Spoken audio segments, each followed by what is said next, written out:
Chapter 1 Betrayal. Time August 1, 2060 AD. Due to the influence of some mysterious rays in space, the Cambrian storm has been on the Blue Star for a month. Linny hides at home, wrapped up tightly, trembling as he takes out his phone and sends a message to his goddess, Wang Shui. Shui, I still have 2 bags of instant noodles at home. If you're hungry, you can come and get them. Wang Shui is Lin Yi's college classmate. When the freshman first reported for classes, Linny spotted the fairy-like Wang Shui in the crowd. Since then, Linny has become Wang Shui's loyal protector in college, or in short, her lapdog. During the 4 years of college, Wang Shui has had countless boyfriends, but Linny has always been by her side. Whenever Wang Shui broke up with someone, the first person she would turn to was Linny. Linny has always been happy to play the role of protector. He feels that as long as he treats Wang Shui with sincerity, he will be able to move her and they will eventually get married. 4 years passed in the blink of an eye. After graduating from university, Linny learned that Wang Shui had nowhere to live, so he immediately gave up the 3-bedroom apartment his parents had prepared for their wedding. Wang Shui and Linny were also not polite. In the 4 years, she had long been accustomed to Linny's unconditional giving. Not only did Wang Shui move in, but also her 2 best friends, Zhang Xian and Yang Xuan, moved in together. Linny was responsible for all their utility bills and property management fees. As long as Wang Shui lived here, Linny felt very happy. In the 2nd year after Linny graduated from university, his parents died in a car accident. After their death, Linny was left with these 2 houses and more than 2 million yuan in savings. Having lost his family, Linny treasures Wang Shui even more, and can be said to be almost subservient. No matter how excessive Wang Shui's demands on him are, Linny will try his best to satisfy them. But at 1 a.m. on July 1, 2060, Linny was awakened from his sleep by the cold. The gusts of wind whipping in through the window sent shivers down his spine. Dazed, Linny put on his shoes and went to the window, but the sight in front of him froze him in place. The huge French windows were covered in frost, and snow was falling outside. Through the window, he could hear the howling wind. Linny rubbed his eyes to make sure he wasn't seeing things, then hurriedly closed the window and went back to the bedroom to get his phone. After making sure again that it wasn't winter, Linny's heart was in turmoil. June had just passed, and the weather was still a bit hot, but the heavy snow in front of him left him a bit confused. The thermometer on the TV cabinet showed that the indoor temperature was 5 degrees above zero. Linny clearly remembered that in the evening the indoor temperature was still 26 degrees above zero, but in just a few hours, the temperature had suddenly dropped by more than 20 degrees. Linny opened the property group and found that many people had been awakened by the cold, and the group was discussing the sudden snowfall outside. Linny then called Wang Shui and was relieved to learn that she was safe at home. After a night had passed, the heavy snow still showed no sign of stopping. Linny followed many of his neighbors downstairs to the lobby and found that the first floor had been covered in snow by nearly a meter. Many homeowners had gone out to buy supplies, and if this weather continued, they might be trapped at home. Linny put on his thick clothes, prepared 2 sacks and went out the door. Although the snow was very thick and visibility was extremely low, in order to prevent Wang Shui from going hungry, Linny decided to take a risk. Fortunately, there was a supermarket not far from his house. Linny and a few neighbors made great efforts to get to the supermarket. After filling the 2 sacks he brought, Linny returned home contentedly. After taking 1 bag of food back to his room, Linny took the other bag of food to Wang Shui's apartment on the 13th floor. Linny knocked on the door, and Zhang Qian, Wang Shui's best friend, opened the door. After learning that Linny was there to deliver food to Wang Shui, Zhang Qian took the food and then closed the door directly. Linny was not surprised by this. Although Wang Shui's 2 best friends were also very pretty, they had always been very cold towards him. Linny also occasionally heard them say in front of Wang Shui that he was a toad trying to eat swan meat. Fortunately, Wang Shui immediately stopped them, which secretly moved Linny for a while. In the following period, the temperature continued to drop. On the 7th day, it even reached -80 degrees Celsius. The snow kept getting heavier and heavier, and the visibility was less than 3 meters. The snow accumulated to a height of 3 floors, and the residents and the community were trapped at home. In less than half a month, the food reserves of every household were exhausted, and many people froze to death or starved to death. In this environment, the evil in the hearts of humans was finally slowly induced, and incidents of people killing and eating each other began to occur frequently. It was as if in just a month, humans had regressed to a primitive society. Wang Shui and the others were only able to survive for a month thanks to Lin Yi's assistance. But now Lin Yi's family has finally run out of food, and the only 2 bags of instant noodles left were also saved by Linny with gritted teeth. He did this to save it for Wang Shui. After a while, Linny finally received a reply from Wang Shui. "I'll go down and get it in a moment." Linny was relieved when he saw Wang Shui's reply. Many residents of the building had died during this period of time, and many people had been eaten. He had just been worried about the safety of Wang Shui and the others, and he was relieved to see that she was fine. A moment later, there was a knock on the door. Linny looked through the peephole and saw Wang Shui outside the door. He then let out a sigh of relief and moved the refrigerator and washing machine leaning against the door. As he opened the security door, an iron bar smashed down from the side. Linny didn't have time to react and was hit directly in the forehead by the iron bar, collapsing in a pool of blood. 7 or 8 people immediately entered in an orderly manner and started searching through his home. Linny gradually regained consciousness and looked at Wang Shui and Zhang Qian, who were standing in the doorway. He was worried. They must have been coerced by these people. He must not fall, or what would become of them? Just as Linny struggled to stand up, Wang Shui picked up a wooden stick by the wall and smashed it down hard on Lin Yi's head. Lin Yi's next words instantly sent him into a state of panic. "I tricked the door open, and I want half of everything I find, including the body." A man next to her smiled slightly and said, "No problem, you can have both thighs and both arms, and you'll be responsible for the next door's door as well." Then he took out a knife from his pocket and walked slowly towards Lin Yi, with a cruel smile on his face. "Kid, don't blame me, blame the damned old man in heaven, we'll take the flesh on your body." Chapter 2, 2 months before the end of the world. As the man's sharp knife pierced his body, Lin Yi's blood began to drain out in large quantities. Slowly, he began to feel no physical pain, and all he could think about was the sound of his heart breaking and his hatred for Wang Shui. "Why? Why did you do this to me? Wang Shui, Zhang Qian, Yang Xuan, you all deserve to die. I hate it, why didn't I see their true faces earlier? If heaven gives me another chance, I will make them suffer more than death and make them pay 1,000 times the price." With Lin Yi's cry in his heart, the darkness in front of him gradually disappeared, replaced by a neat office. His body also began to regain feeling. Looking at the familiar scene in front of him, Lin Yi was a little at a loss for a moment, and then carefully examined his body and found that all the injuries he had just received had disappeared. Suddenly, there was a knock on the door. Lin Yi subconsciously picked up the ashtray on the table for protection. The next second, a woman in business attire pushed open the door and walked in. She was a little surprised to see Lin Yi looking so alert, but she still placed the documents in her hand on the table and then said to Lin Yi, "Manager Lin, this is last month's report, please sign it." Lin Yi almost instinctively picked up the pen and signed his name.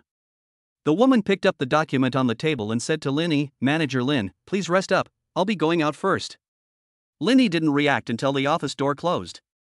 He picked up the phone on the table and glanced at it. The time displayed was May 1st, 2060. What is this? 2 months before the end of the world? I've been reborn? Lin Yi turned on the computer and started searching for recent news hotspots. There was not a single report about the end of the world or the Cambrian period.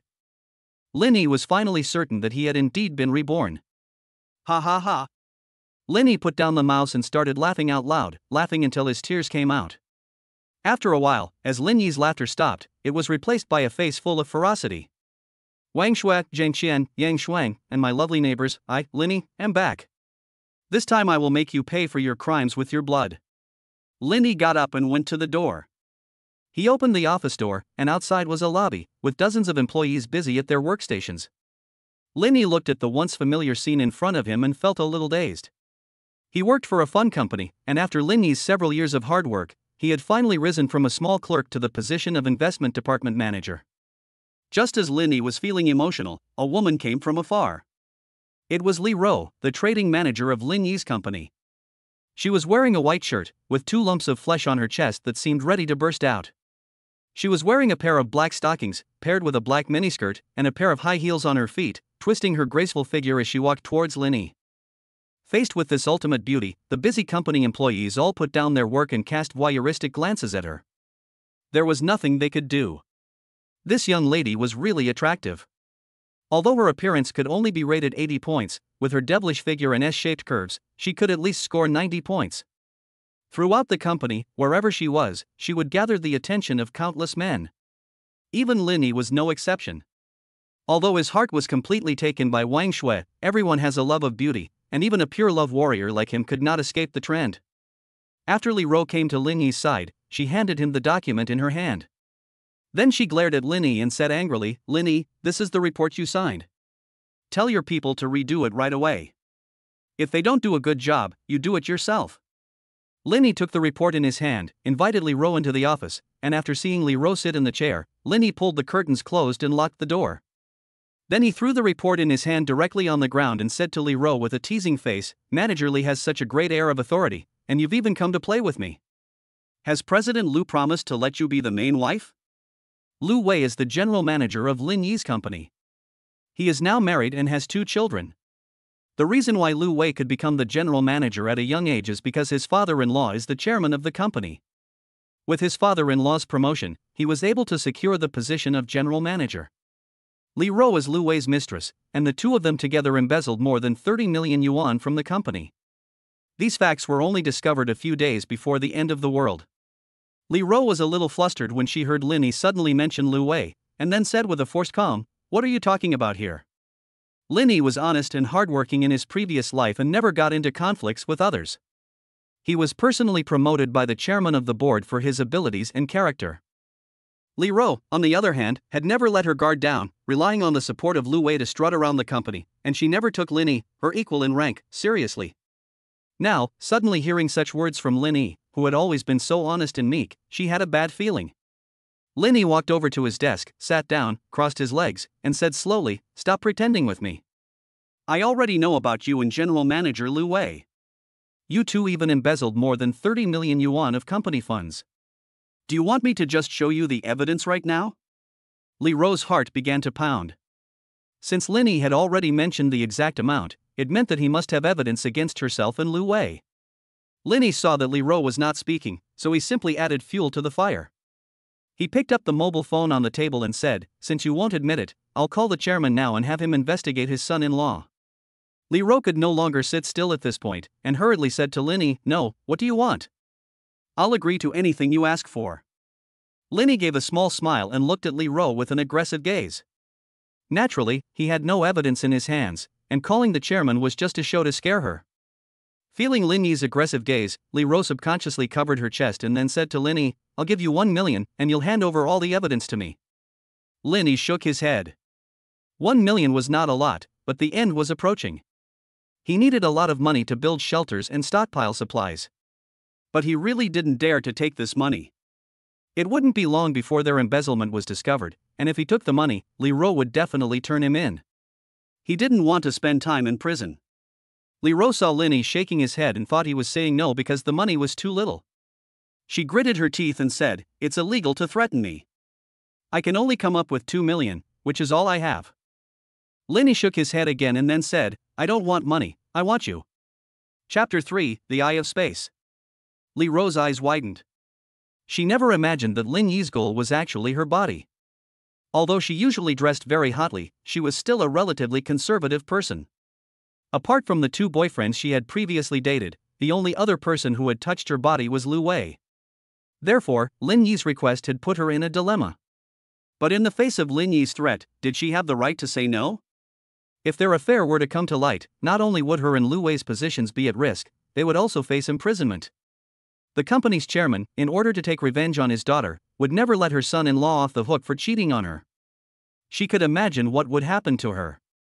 Naturally, she could no longer rely on Lu Wei, and he might even try to shift all the blame onto her, saying that she had seduced him in the hope of gaining her wife's forgiveness. From what I know about Lu Wei, he is likely to do just that. Lin Yi didn't give her much time to think. "After work, I'll wait for you at the hotel downstairs. I'll text you the room number. It's up to you whether you come or not." Lin Yi finished speaking, ignored Li Ro's complicated expression, and directly pushed open the door and left the office.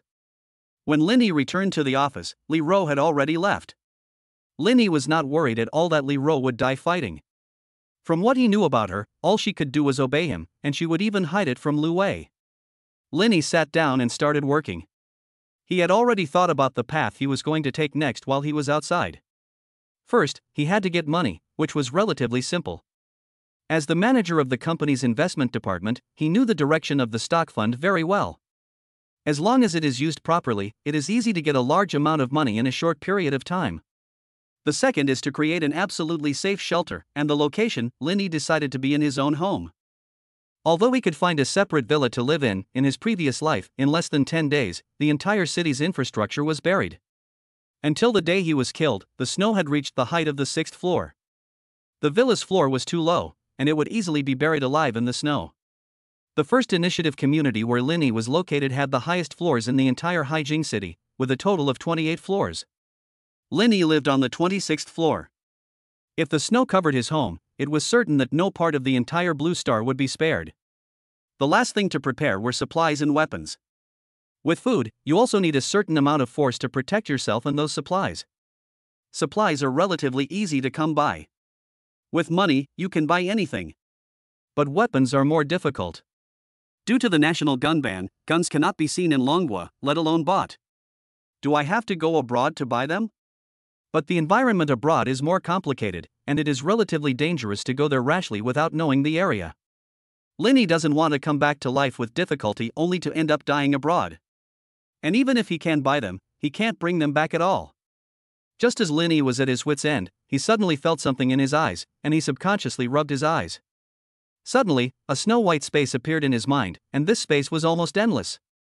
Linny blinked again, and the space disappeared directly.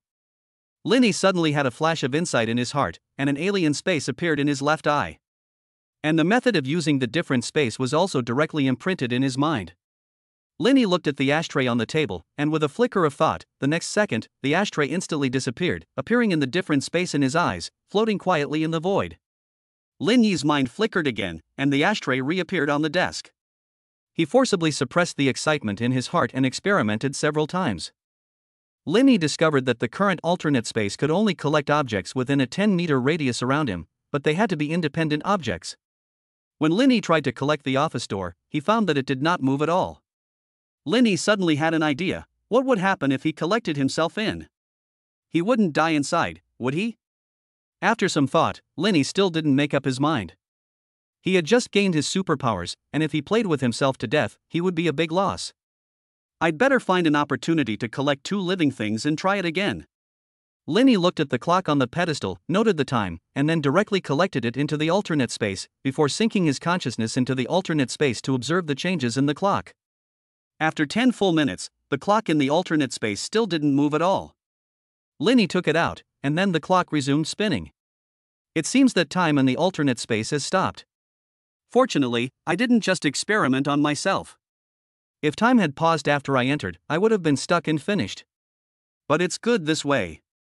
I can store my supplies in the alternate space directly, and I don't have to worry about food going bad. If I ever get the chance to buy some guns, I'll be able to get through security checks without a problem. Linny blinked his left eye, and the alternate space in front of him instantly disappeared. But what made Linny a little strange was that just now, he also felt a strange sensation in his right eye, as if there was an energy gathering inside. He thought he could have 2 independent spaces, but after trying for half a day, there was no response at all. He had no choice but to give up for the time being.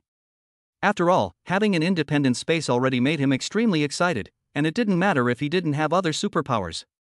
Even if your attack power is high, without enough food you will still starve to death.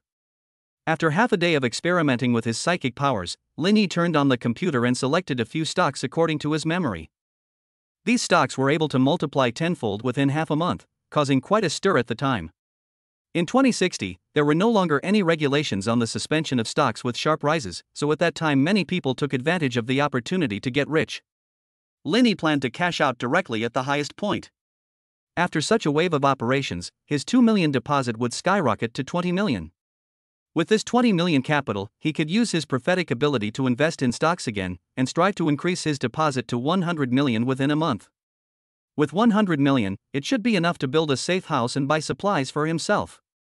After betting all his savings on the stock market, the next step was to wait. Linny glanced at the time, and it was almost time to go off duty. He also wondered how Li Ro was doing with her considerations. Thinking about the changes in his own life in just one day, he couldn't help but feel a little sad. Just now, he was still a dog that had been cheated and killed by Baiyu Guan, but now he had turned into someone who could threaten others. Chapter 4, Beautiful Colleague Li Ro. But it has to be said, it feels good to just do whatever you want. In the past, although Linny also had some thoughts about Lee Ro, due to moral constraints, he never dared to think impolitely. As for now, forget about morality and humanity. In the end times, morality and humanity are bullshit. Those with a bleeding heart are always the first to die. Linny now just wants to do what he wants, to find a way to get whatever he wants, and never to treat himself badly again. Linny turned off the computer, then locked the office door, punched the time card at the door, and then left the company directly. He didn't rush to the hotel to check in, but instead went to eat something first. He had plenty of time today, so there was no need to rush. After arriving at a restaurant downstairs that he often ate at, Linny ordered a bowl of noodles. The restaurant's door was directly opposite the exit of their company. Linny ate his noodles while watching the flow of people slowly walking out of the office building. Suddenly, he saw a graceful figure. It was Lee Ro. At this moment, Lee Ro seemed to be ashamed as she walked out with her head down, completely different from her usual arrogant and domineering self. As she passed by the restaurant, Linny called out to her. Lee Ro was startled by Linny's voice and, seeing that Linny was alone and eating noodles in the restaurant, hesitated for a moment before walking in. Linny asked the owner to make a bowl of noodles for Lee Ro as well, and then ate on his own. Lee Ro watched Linny eat with relish, but she herself was still worried about the matter coming to light and so had no appetite at all. Linny took a sip of soup and then said to Lee Ro with concern, "Eat more, after all, it is physical labor, and you will be very tired later." Lee Ro listened to Linny's teasing and hated him in her heart for directly trying to strangle her to death, but since she was still in Linny's hands, she could only temporarily choose to submit. In the end, Linny finished the entire bowl of noodles, while Lee Ro only ate a small portion. After paying the bill, Linny walked directly out of the restaurant and went to the parking lot next door, opened his car door, and got in. Lee Ro unwillingly followed behind and sat in the passenger seat. Linny drove directly to a nearby hotel. After parking the car, Linny turned off the engine, took Lee Ro's hand, and walked into the hotel. The receptionist saw how Linny and Lee Ro were holding hands and immediately understood, so she recommended the hotel's couple's room to him. There were also quite a few toys in the room, and it was said that the couples who stayed there all said it was good. Linny gave a slight smile and decisively chose the couple's room recommended by the receptionist. After registering and paying, Linny took the room card key and took Lee Ro into the elevator, heading straight for the couple's room on the 6th floor. When he opened the door, the pink lighting instantly filled the room. There were some strange things on the huge waterbed. Lee Ro suddenly seemed like a different person. The shyness and awkwardness she had just now disappeared, and she was the first to enter the room, and then placed her bag on the table opposite the waterbed. Linny also followed and locked the door behind him. The next morning, Linny and Lee Ro checked out of the hotel with dark circles under their eyes. After getting into Linny's car, Lee Ro, who had been affectionate and accommodating the night before, disappeared, and with a cold face, she took out a camera from her bag and said to Linny, "I will only accompany you this time. From now on, we will go our separate ways. I have already recorded what happened last night. If you dare to threaten me again, I will release the video and send you to jail too." Linny looked at Lee Ro and laughed out loud. "Go ahead and publish it if you want, and you still want to put me in jail? What did we do last night? We just had sex, is that a crime? Just had sex?" Lee Ro was shocked by Linny's words. "Yes, can the video of them having sex be used to blackmail Linny? He didn't rape her, and as long as Linny insists that they had consensual sex, who can do anything about him? And from the video, it seems that she was more active than Linny. If anyone insists on calling it rape, it would be her raping him." Linny looked at Lee Ro, who was stunned, and took the camera from her hand. He turned it on and watched the video. Then he said to Lee Ro, "I didn't know you had the habit of recording your life. It's a good recording, you can give it to me." After saying that, Linny directly put the camera in the handstrap in the driver's seat. Lee Ro did not refuse either. After all, she was in Linny's hands, so an extra video was not a big deal. It was the weekend and Linny did not need to go to work, so he drove Lee Ro home. Then, he returned to the capital community, resisting sleepiness. After parking the car, Linny dragged his tired body back home. After opening the door, he looked at the place where he died in his previous life, which triggered his painful memories. Linny secretly vowed, "Since God has given me a chance to start over, I will live for myself, and you will die for me. Wait, there are still 2 months left, and I, Linny, will come for revenge." Linny took off his shoes and clothes and went straight to bed, where he fell asleep. He hadn't slept at all last night, and with the high intensity of exercise, he was now extremely sleepy. I don't know how long it took, but it got dark outside and Linny was still sleeping peacefully. Suddenly, a shrill cell phone ringtone woke him up. With his eyes closed, Linny took the phone on the bedside table in his hand and, without looking at who it was, directly pressed the answer button. A woman's voice came from the other end of the line. Linny, my girlfriends and I are having dinner downstairs in the community, come over and pay the bill. The once familiar voice instantly snapped Linny out of his daze. Linny glanced at the name displayed on the phone. Schwerer. A murderous aura instantly radiated from Linny's body. Linny did not respond for a long time. The person on the other end of the line thought Linny had not heard and said in a commanding tone again. Hey, Linny, did you hear me? I'm downstairs, you come down right away and pay the bill. Linny forcibly suppressed the murderous intent in his heart. Patience is a virtue, and now was not the time to settle scores with her. Then, with an effort, he spoke in a calm tone, okay, I'll be right there. Wang Shui sat in the restaurant, contentedly hanging up the phone. Zheng Xian, on the side, said to Wang Shui, Schwer, you really know how to handle things. You can train Linny to be so obedient that he'll come whenever you call, almost more obedient than a dog. The women at the table burst into laughter. Wang Shui said with arrogance, of course, men are cheap. If you give them a little bit of a good face, they'll get on your nerves. Sometimes you just have to give them a good beating. Yang Shuang also agreed, yes, Linny should look at himself in the mirror. If it weren't for the fact that we were classmates, even if he begged to pay the bill, our Schwer wouldn't care. Wang Shui took out a box of ladies' cigarettes from her bag, lit one and took a drag. Okay, forget about that annoying guy. He can't do anything except spend some money on me. If I'm in a bad mood one day, I'll just kick him out and tell him to go far away. He follows me around all day, and it annoys me when I see him. Chapter 5 Wang Shui. After hanging up the phone, Linny went to the bathroom to wash his face. After the stimulation of the cold water, the murderous intent in his heart had subsided a lot. Since he could not take revenge yet, Linny decided to tease her first, as if to get some interest back. It just so happened that they were downstairs at the restaurant, and he was also hungry, so he could go have dinner. Linny washed up, then got dressed, grabbed his keys and left the house. When he arrived at the restaurant downstairs in the residential area, Linny just pushed open the door and saw Wang Shui and Zhang Qian chatting with a few other women. Linny knew all of them, except for Wang Shui's two best friends, Yang Shuang and Zhang Qian. The rest were all friends of Wang Shui. He had met them many times before when Wang Shui had asked Linny to pay the bill. Zhang Qian waved at Linny when she saw him come in, and then told the waiter to go get Linny to pay the bill. Linny went straight to an empty table and sat down, then picked up the menu on the table and looked at it. After the waiter handed over the bill for Wang Shui and the others, Linny glanced at it roughly. They really hadn't ordered a little. The 6 girls had ordered 14 dishes, plus 3 bottles of red wine and 2 cases of beer. The total cost was 3,200 yuan. Linny threw the bill on the table and asked the waiter, what did you give me the bill for? I haven't ordered yet, so you can go find whoever ate it. Then the waiter, who looked confused, walked over to where Wang Shui was sitting. Sure enough, in less than half a minute, Wang Shui and the other 2 walked angrily towards Linny. Linny, what are you doing? I just asked you to pay the bill, why are you dragging your feet? Zhang Qian on the side was also chiming in. Exactly, Schwer is giving you a chance, but you can't even spare the money to spend on Schwer. How can we trust you with Schwer in the future? Yang Shuang didn't say anything, but he also looked at Linny with a face full of anger. It was as if Linny had done something treacherous. Linny looked at the 3 people who were angrily questioning him and said with a slight smile, I didn't eat your food, so why should I pay the bill? And what opportunity do I need from you? Don't forget that you 3 are still living in my house. I just want to let you know that starting this month, I will charge rent. I will charge you less for the sake of old classmates, 3,000 yuan a month. If you can't afford it, move out immediately. The 3 women were suddenly stunned. They didn't expect Linny, who was usually weak and feeble, to suddenly become so assertive today. Wang Shui gritted her teeth.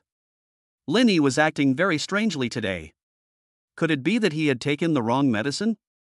For so many years, he had always been obedient to her. When had he ever dared to disobey her? Whenever she showed the slightest sign of displeasure, Linny would immediately apologize and admit his fault. But today, he actually said such things to her. Linny, don't regret it, I will never forgive you. Wang Shui finished speaking and stomped her foot hard before returning directly to her seat. Yang Shuang and Zhang Qian then began lecturing Linny. The three of them worked together in perfect harmony, and every time Wang Shui would get angry and leave directly, and her two best friends would then assist. They would say things that Wang Shui would find inconvenient to say directly, so that Wang Shui would appear to remain pure and innocent, never defending herself. With this tactic, Wang Shui has also hooked quite a few suitors. She gets half of the benefits, and the other half is split between the two of them. There's nothing they can do about it. Their looks are inferior to Wang Shui's, so they can only play supporting roles. Linny, we have known each other for so many years since we started university. You should know what kind of temper Shuai has. Go find her right now to apologize, then pay for the bill and give her some gifts to ask for her forgiveness. Yang Shuang and I can still help you say some good words in front of Shuai, otherwise if she completely ignores you, don't come to us for help. Zhang Qian earnestly advised Linny, as if she was completely thinking of him. Exactly, how can a guy with such a small mind find a girlfriend? Just now, Shuai said during dinner that she was going to give you a chance. Now that you've made Shuai angry, don't you want her to be your girlfriend? Yang Shuang also agreed with Zhang Qian's words. If it were in the past, when Linny heard that Wang Shui was going to give him a chance, he would have jumped for joy and immediately given her 2 designer handbags to show his feelings. But now, even if Wang Shui stripped naked and gave it to him for free, Linny would be disgusted just by looking at it. Linny ignored the 2 people who were still talking incessantly, beckoned the waiter over, and then ordered a few dishes he liked to eat, as well as a bowl of rice. Zhang Qian and Yang Xuan looked at each other in dismay when they saw Linny's indifference. From what they knew of Linny, if they had just hinted that Wang Shui had a crush on Linny, Linny would have immediately licked his face and rushed over. But Linny remained indifferent. Seeing that Linny had already picked up his chopsticks and was ready to eat, they too sulkily returned to Wang Shui's side. Wang Shui glared at them fiercely, thinking to herself, what a pair of useless things, they can't even handle Linny, how can I expect them to help me get Su Shui in the future? Su Shui is Wang Shui's latest target. He is a famous second-generation rich in Haikao City, with family assets of tens of billions of yuan. His parents are shareholders of the largest supermarket chain in Longhua. Wang Shui and Su Shui met in a nightclub. After learning about Su Shui's wealth, Wang Shui devoted all her heart and soul to Su Shui. As long as she can get pregnant with Su Shui's child, marrying into the wealthy family will be just around the corner. As for Linny, the poor guy, he can just go hang himself. Wang Shui saw the waiter hand her the bill again, and her girlfriends started pretending to play with their phones. Finally, she took out her salary card from her bag. Wang Shui and Zhang Qian were both employees of a small company, and their monthly salary was less than 5,000 yuan. Today's meal directly cost Wang Shui most of her salary for the next 2 weeks, which made her feel bad for a while. But her girlfriends were all here watching, and her carefully cultivated image of a Haikao City upper-class figure could not be ruined by herself. Moreover, before coming to dinner, they had agreed that she would pay. Since Linny would be paying anyway, they desperately ordered a lot of food even though they couldn't finish it all. Unexpectedly, Linny directly refused to pay, and if she had known, she would have ordered less food. After settling the bill, Wang Shui gritted her teeth and put her salary card in her bag. She blamed Linny for everything. In the past, every time he was asked to pay the bill, he was always willing to do so, but now he suddenly didn't want to pay anymore. This was playing a joke on her, and it also made her lose face in front of so many people. Now they are still living in Linny's house, so they will just keep this debt in mind for now, and wait until she becomes Su Shui's girlfriend before she gets her revenge. Chapter 6, Police Officer Jiang Shuyan. After Linny finished eating the food on the table, Wang Shui and the others had already left. He put the last piece of meat in his mouth and burped. Linny felt his round belly. Having experienced life in the end times, Linny knew that no food should be wasted. 20 days after the end of the world, half a steamed bun could make 2 former best friends fight each other, and it could also make a man willingly offer up his wife. In their eyes, it wasn't food, but their lives, their hope for survival. Linny finished paying the bill and walked out of the restaurant. It was already 9 o'clock in the evening, but the nightlife in Haikao City had just begun. Young men and women walked in groups on the street, with colorful dyed hair and tattoos all over their bodies. Linny wandered the streets when he had nothing to do. Suddenly, there was a loud noise in front of him, accompanied by the sound of broken beer bottles. Instinctively drawn to the commotion, the crowd began to gather in front of him. Linny quickened his pace and joined them. He saw 2 drunk men fighting with a few young people. Under the influence of alcohol, the verbal abuse that started turned into a physical fight. 3 young people were injured, and the 2 drunk men were also injured. Blood and broken bottles were everywhere on the ground. The restaurant owner immediately called the police, and in no time, 3 police cars drove up. 6 police officers in uniform got out of the cars and sent the injured to the ambulance. Linny looked closely and muttered to himself, "What a coincidence." One of the policewomen was none other than his downstairs neighbor, Zhang Shuyuan. Zhang Shuyuan was considered a pioneer and a celebrity in the community. Her parents were both high-ranking members of the police force, and Zhang Shuyuan became a police officer after graduating from the police academy at a young age. Subsequently, with her outstanding case-handling ability and beautiful appearance, she became the #1 policewoman in Haikou City. Even the Municipal Public Security Bureau packaged her as an image ambassador, specially accepting interviews from reporters. In terms of appearance alone, Zhang Shuyan is a long way ahead of Wang Shui. If Wang Shui can score 80 points, then Zhang Shuyan can at least reach 98 points. The two are simply not in the same league. Zhang Shuyan's beauty is even more than most celebrities. Linny did not actively pursue Zhang Shuyan because of Wang Shui's preconceptions, and because Zhang Shuyan always gave him the feeling of a fairy, he unconsciously felt a little inferior and felt that he was simply not good enough for her, so he did not dare to have any improper thoughts. However, when the end of the last life arrived, Zhang Shuyan was not in the community. It was said that she had been seconded to other places to increase manpower, so Linny was not sure what happened to Zhang Shuyan in her previous life. After explaining to the owner of the hotel, Zhang Shuyan just planned to get back in the car when she saw Linny, who was watching the fun from the side. Since they were going up and down the stairs, they often bumped into each other on their way to and from work, but it was limited to just saying hello. Zhang Shuyan came up to Linny and said to him, "Linny, what a coincidence, are you out shopping?" If it were the old Linny, he might have just shyly nodded, but the current Linny is different from the past. He has lived a full life and only wants to follow his heart, never caring what others think of him. Linny's mouth corners rose, revealing a smile that he thought was very handsome, and he said, "Yeah, I'm a lonely person, so I'm just bored and came out for a walk at night." After he finished speaking, he deliberately waved his thin bangs. Zhang Shuyan responded with an awkward but polite smile, and then waved her hand and said, "Then you go ahead, I have things to do, I'll go first." Linny saw that his hint had no effect at all, but he was not discouraged.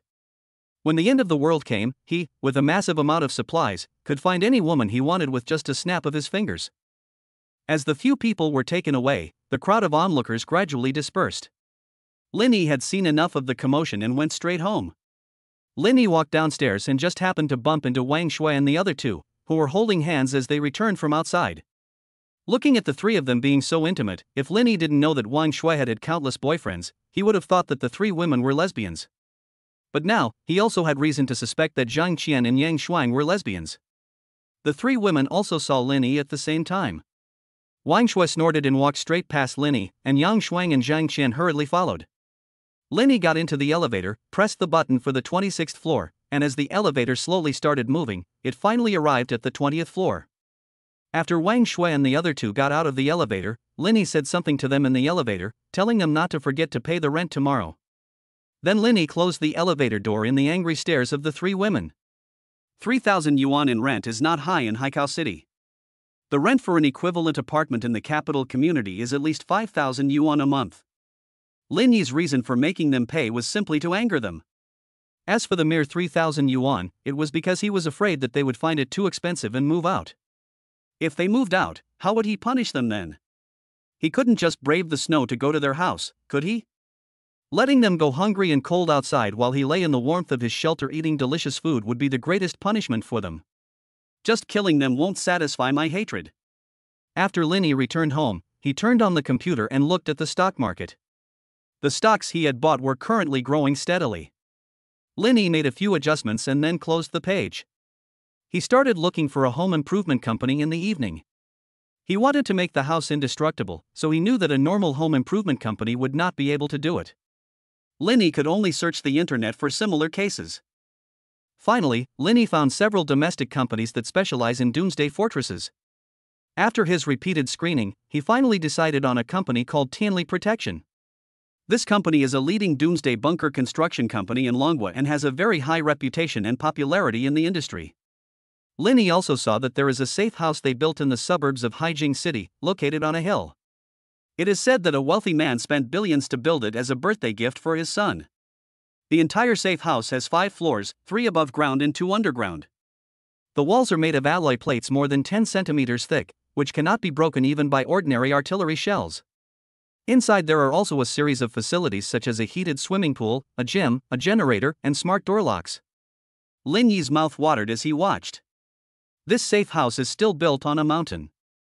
Although the snow is thick, it may not completely bury him. Lin Yi wrote down the location and planned to go take a look if he had the chance in the future. Chapter 7: Collecting Rent. Lin Yi called the number on the website, but there was no answer. He glanced at the time and saw that it was already past 10 o'clock. Normal companies should have already closed for the day at this time.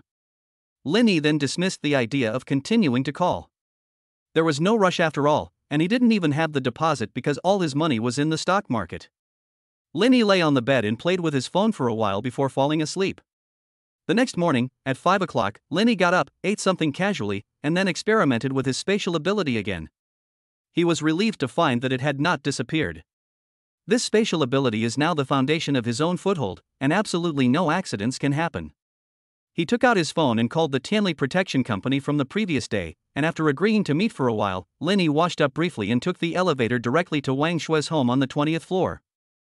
Lin Yi knocked hard on the door, and after waiting for a minute, there was still no sound from inside. Lin Yi took a key out of his pocket and opened the door directly. This house was originally the wedding house that his parents prepared for him. Lin Yi naturally had a key, but in the past he was afraid that Wang Shui would misunderstand, so he never opened the door without permission. The door was not locked, so Lin Yi opened it and walked in. Since Lin Yi had let Wang Shui move into the house, he had not been in it. Lin Yi had personally designed the interior decoration of the house, and together with the appliances such as the TV and refrigerator, it had cost nearly 500,000 yuan in total, so it could be said to be finely decorated. However, the scene at this time was a bit hard to describe in words. There were dozens of empty wine bottles on the coffee table and on the floor in the living room. The ashtray was full of cigarette butts, and there were a dozen pairs of high heels strewn haphazardly in the doorway, the stench of feet assaulting the senses. Lin Yi was taken aback by the scene. He had never imagined that the three women, who appeared to be so glamorous on the surface, actually had such a messy home. Stepping around the scattered wine bottles, Lin Yi entered the kitchen. He saw that the worktop was covered in grease, the pot was half full of soup, as if they had just had a hot pot meal, and the sink was full of rubbish and unwashed dishes. Seeing that his beloved wedding room had been turned into such a mess by Wang Shui and the others, Lin Yi was furious and even considered throwing them out. Lin Yi took a deep breath to calm down. However, he coughed hard from the unpleasant smell in the air. Looking at the three closed bedroom doors, Lin Yi picked up a beer bottle at his feet and smashed it onto the ground with all his strength. A loud noise came, and half a minute later, the bedroom door was opened, and the three women, Wang Shui, Zhang Qian, and Yang Shuang, came out rubbing their sleepy eyes. But the strange thing was that Wang Shui did come out of her own room, but Zhang Qian and Yang Shuang came out of the same room. Lin Yi immediately confirmed his suspicions. These two were indeed lesbians. No wonder they had been together since they started university, and they had never had a boyfriend over the years. Wang Shui was startled when she saw Lin Yi in the living room. Lin Yi took out a printed rental contract from his arms and placed it on the sofa. Then he said to Wang Shui, "I told you yesterday that I would charge rent from now on. This is the contract. If there are no problems, just sign it and pay the rent. It's 12,000 yuan for 1 year, with a deposit and 3 months' rent in advance." Wang Shui looked at the contract straight on, and as she had just woken up, she didn't react at once. Instead, Zhang Qian spoke up first. "Lin Yi, are you done? You actually want money from us? Are you even a man?" Yang Shuang did not agree with Zhang Qian and turned to Wang Shui instead, saying, "Shuer, look at him. Can you be with a man like this? If he dares to ask us for money today, even if he kneels down and begs you in the future, you should never talk to him again." Wang Shui did not say a word, but just stared coldly at Lin Yi. Facing Wang Shui's cold gaze, Lin Yi did not avoid it in the slightest, and there was even a hint of murderous intent in his eyes. Seeing how they had messed up their home, Lin Yi even had the idea of directly killing them, but in order not to affect his subsequent plans, he temporarily endured it. There were only 2 months left, and he had to let them feel the pain of the end of the world before slowly dying. Wang Shui was startled by the murderous aura in Lin Yi's eyes, but she didn't understand why Lin Yi, who had previously been obedient to her, would suddenly feel so disgusted with her. Could it be that he knew about the several abortions she had previously had? No way, no one knew about this except for Zhang Qian and Yang Shuang, and they would never tell Lin Yi. Wang Shui sighed, went back to her room, picked up her phone, and prepared to transfer money to Lin Yi. She had just spent more than 3,000 yuan at dinner yesterday, and now the rent was 4,000 yuan. She was originally a person who spent all her money, and now she had already accounted for her only little savings. Luckily, the big fish she caught is about to bite the hook. As long as she keeps Su Shuai under control, there will be plenty of money in the future. Zhang Qian and Yang Shuang saw that Wang Shui had already paid the money, so they could only go back and get their phones to transfer the money to Lin Yi. For 1,000 yuan each, they have spent their entire monthly salary on it. But judging from Lin Yi's attitude of being neither soft nor hard, if they don't pay, they really might be kicked out. If they go out and rent a place, the cost will only be higher than here. After collecting the money, Lin Yi signed the rental contract and then walked straight out. Wang Shui angrily shouted at Lin Yi's back, "Lin Yi, from now on, we are through. When you miss me in the future, don't come looking for me." Lin Yi walked out the door as if he hadn't heard her, and the only thing that answered her was the loud sound of the door slamming shut. Lin Yi drove away from the residential area and headed towards the city center. When he passed a lottery station, he suddenly slammed on the brakes. He remembered that in his previous life, he had bought a lottery ticket and won a third prize, a total of 3,000 yuan in prize money. After thinking carefully about the time, he realized that the lottery draw was scheduled for tomorrow night. Lin Yi pulled the car over directly to the side of the road. He didn't care if it was illegal parking, and even if he got points deducted, what could he do? Did he need a driver's license in the future? After entering the lottery station, he wrote down the first prize numbers on a piece of paper and handed it to the lottery station owner. The owner was smoking at the counter and asked how many tickets he wanted after receiving the numbers. Lin Yi said with an excited expression, "I want to buy 200 tickets." 200 notes? Although the boss had been running the lottery station for many years, this was the first time he had encountered someone buying 200 notes directly. Usually, it was already the limit to buy 10 notes. How confident is he in his own numbers? But the customer wants to buy it, so he can't refuse to sell it. He directly punched the numbers on the ticket and handed it to Lin Yi. Chapter 8, Tianli Protection. After paying, Lin Yi grabbed the lottery ticket in his hand and left the lottery station, directly storing it in a different space. This lottery ticket is now of the utmost importance. As long as it is drawn, according to the amount in the prize pool right now, Lin Yi can take at least 800 million to 900 million. With so much money, why bother with stocks? Just go home and renovate and lie down. After resolving a worry, Lin Yi drove straight to the headquarters of Tianli Protection Company. Tianli Protection Company is located in the city center of Haijing City, covering a large area. It is an independent 3-story office building. The fact that it is able to own such a large office building in the expensive Haijing City shows that the company is quite powerful. Lin Yi had already said hello before he arrived. After he had just parked the car, 2 people walked out of the office building. A man and a woman, dressed in professional attire. The most eye-catching thing was the man's figure. Although he was only 1.7 meters tall, his body was covered in bulging muscles, showing that he worked out regularly. The woman was also very capable looking, with her long hair tightly coiled on top of her head. She didn't walk with the feminine grace of a woman, but instead exuded the masculinity of a man. After the 2 greeted Lin Yi, the 3 of them walked together towards the office building. After discussing it, Lin Yi learned that the man's name was Luo Jun, the business manager of Tianli Protection Company, and a retired Special Forces soldier. The woman's name was Li Jing, also a retired Special Forces soldier, and a teammate of Luo Jun. The 2 liked each other when they were in the army, but due to the regulations in the army, neither of them confessed to the other. It wasn't until after the 2 retired that they got together, and they have been married for several years now. Lin Yi still has great respect for these soldiers who protect the country and safeguard the people, especially those on the front line. If it weren't for them defending against foreign enemies, there would be no such thing as the comfortable life we enjoy today. Under Luo Jun's leadership, the 3 of them arrived at a meeting room on the 2nd floor. With the development of Blue Star technology, the ecosystem has also been damaged to varying degrees, and the greenhouse effect is becoming more and more serious. Many wealthy people are worried that there will be a sudden doomsday crisis one day. With demand comes supply, and these protection companies that specialize in building safe houses have sprung up in response. Lin Yi sat on the sofa and made his demands known. Hearing that Lin Yi wanted to build a safe house on the 26th floor, the 2 were a little surprised. Their company specializes in building doomsday fortresses for clients, but this was the first time they had seen a safe house built in a residential building. Such a safe house can only defend against attacks by ordinary people. If an earthquake or tsunami strikes, it will be useless. The whole building collapsed. What's the point of building a room that's as sturdy as possible? But Linny said it didn't matter, because he wasn't building it to protect against earthquakes and tsunamis. As long as it could keep out those people who were robbing him of supplies, that would be enough. If he built an underground fortress himself, he would have to be buried alive by the snow. With a snowfall of nearly 20 meters, his underground fortress would become his own coffin. Although Luo Jun and his colleagues had never encountered a similar case, they had to overcome the difficulties for the sake of the money. Linny left his address and contact information, and Luo Jun would send someone to the site this afternoon to conduct a survey and then draw up a construction plan.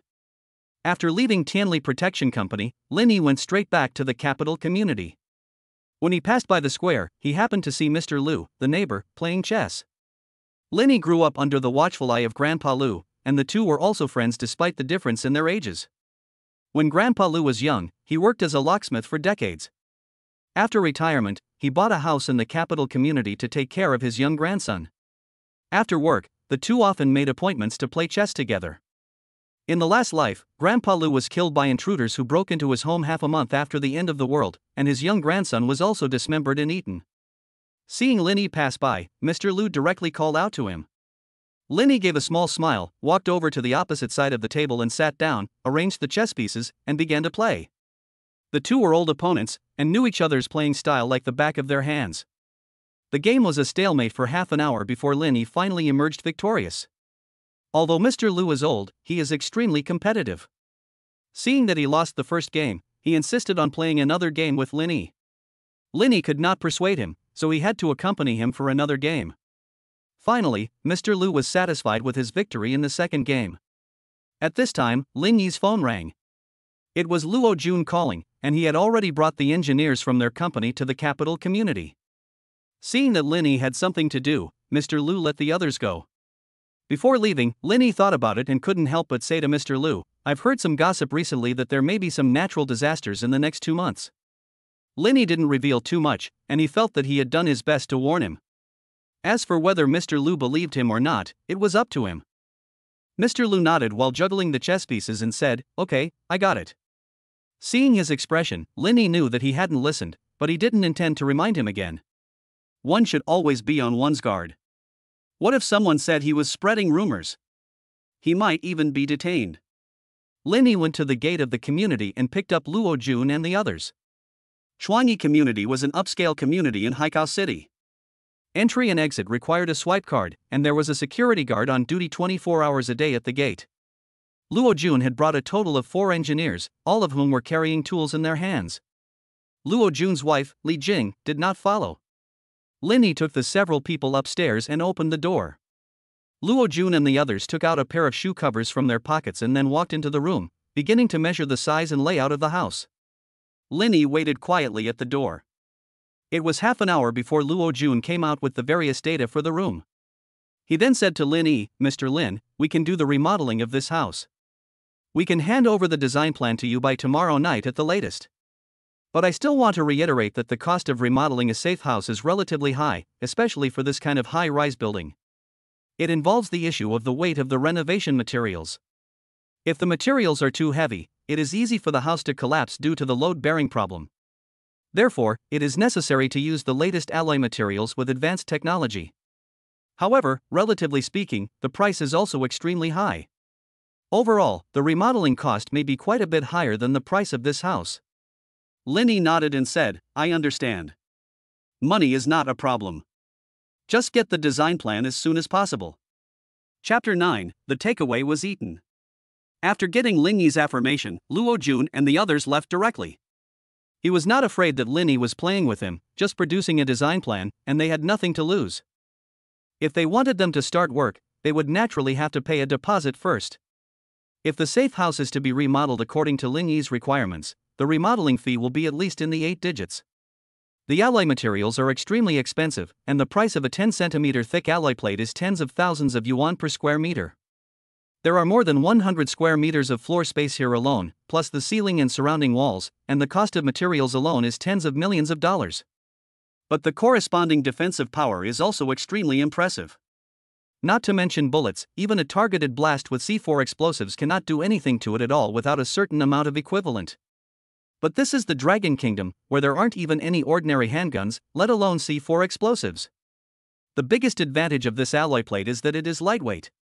A 10cm thick alloy plate weighs about the same as an ordinary brick, and it is also non-conductive and non-conductive. It has excellent thermal insulation properties and is the latest technological product of 2060. Luo Jun calculated that if this order is completed, he will earn at least 200,000 just from his commission.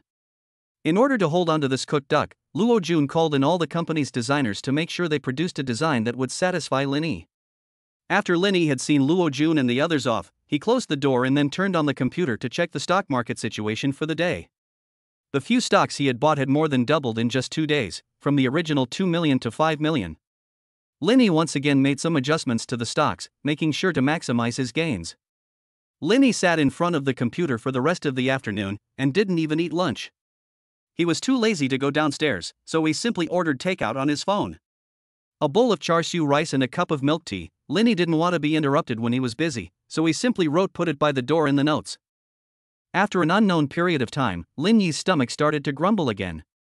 He glanced at the time and saw that 2 hours had passed, and the takeaway that was displayed on his phone had already been delivered a long time ago. Lin Yi stood up, rubbed his aching neck, and then went to the door to pick up the takeaway. After opening the door, he saw that the place was a mess, with leftovers scattered all over the floor, and the broken cup of milk tea that Lin Yi had ordered was all that was left. Lin Yi closed the door and then took out his phone and opened an app. There was a camera on his door connected to his phone, so he could see what was going on outside from his phone. Lin Yi adjusted the time to an hour and a half ago. He saw a young woman walking out of the elevator with a gray wolf dog on a leash. The woman was a single woman named Lu Mei, who lived across the street from Lin Yi's house. She was afraid to live alone, so she bought a big dog to keep her company 2 years ago. Keeping large dogs is prohibited in the first community, because there are many children in the community and large dogs are prone to accidents. For this reason, the property management went to negotiate with her several times, but Lu Mei just looked unafraid, and no matter how much persuasion she received, she continued to do as she pleased. After a long time, the property management also had no way to deal with her, and since no accidents had really occurred over such a long period of time, they stopped caring.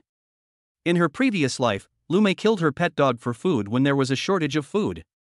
She eventually survived for a month on the 40-odd pounds of dog meat, and she was still alive until Lin Yi was killed by Wang Shui.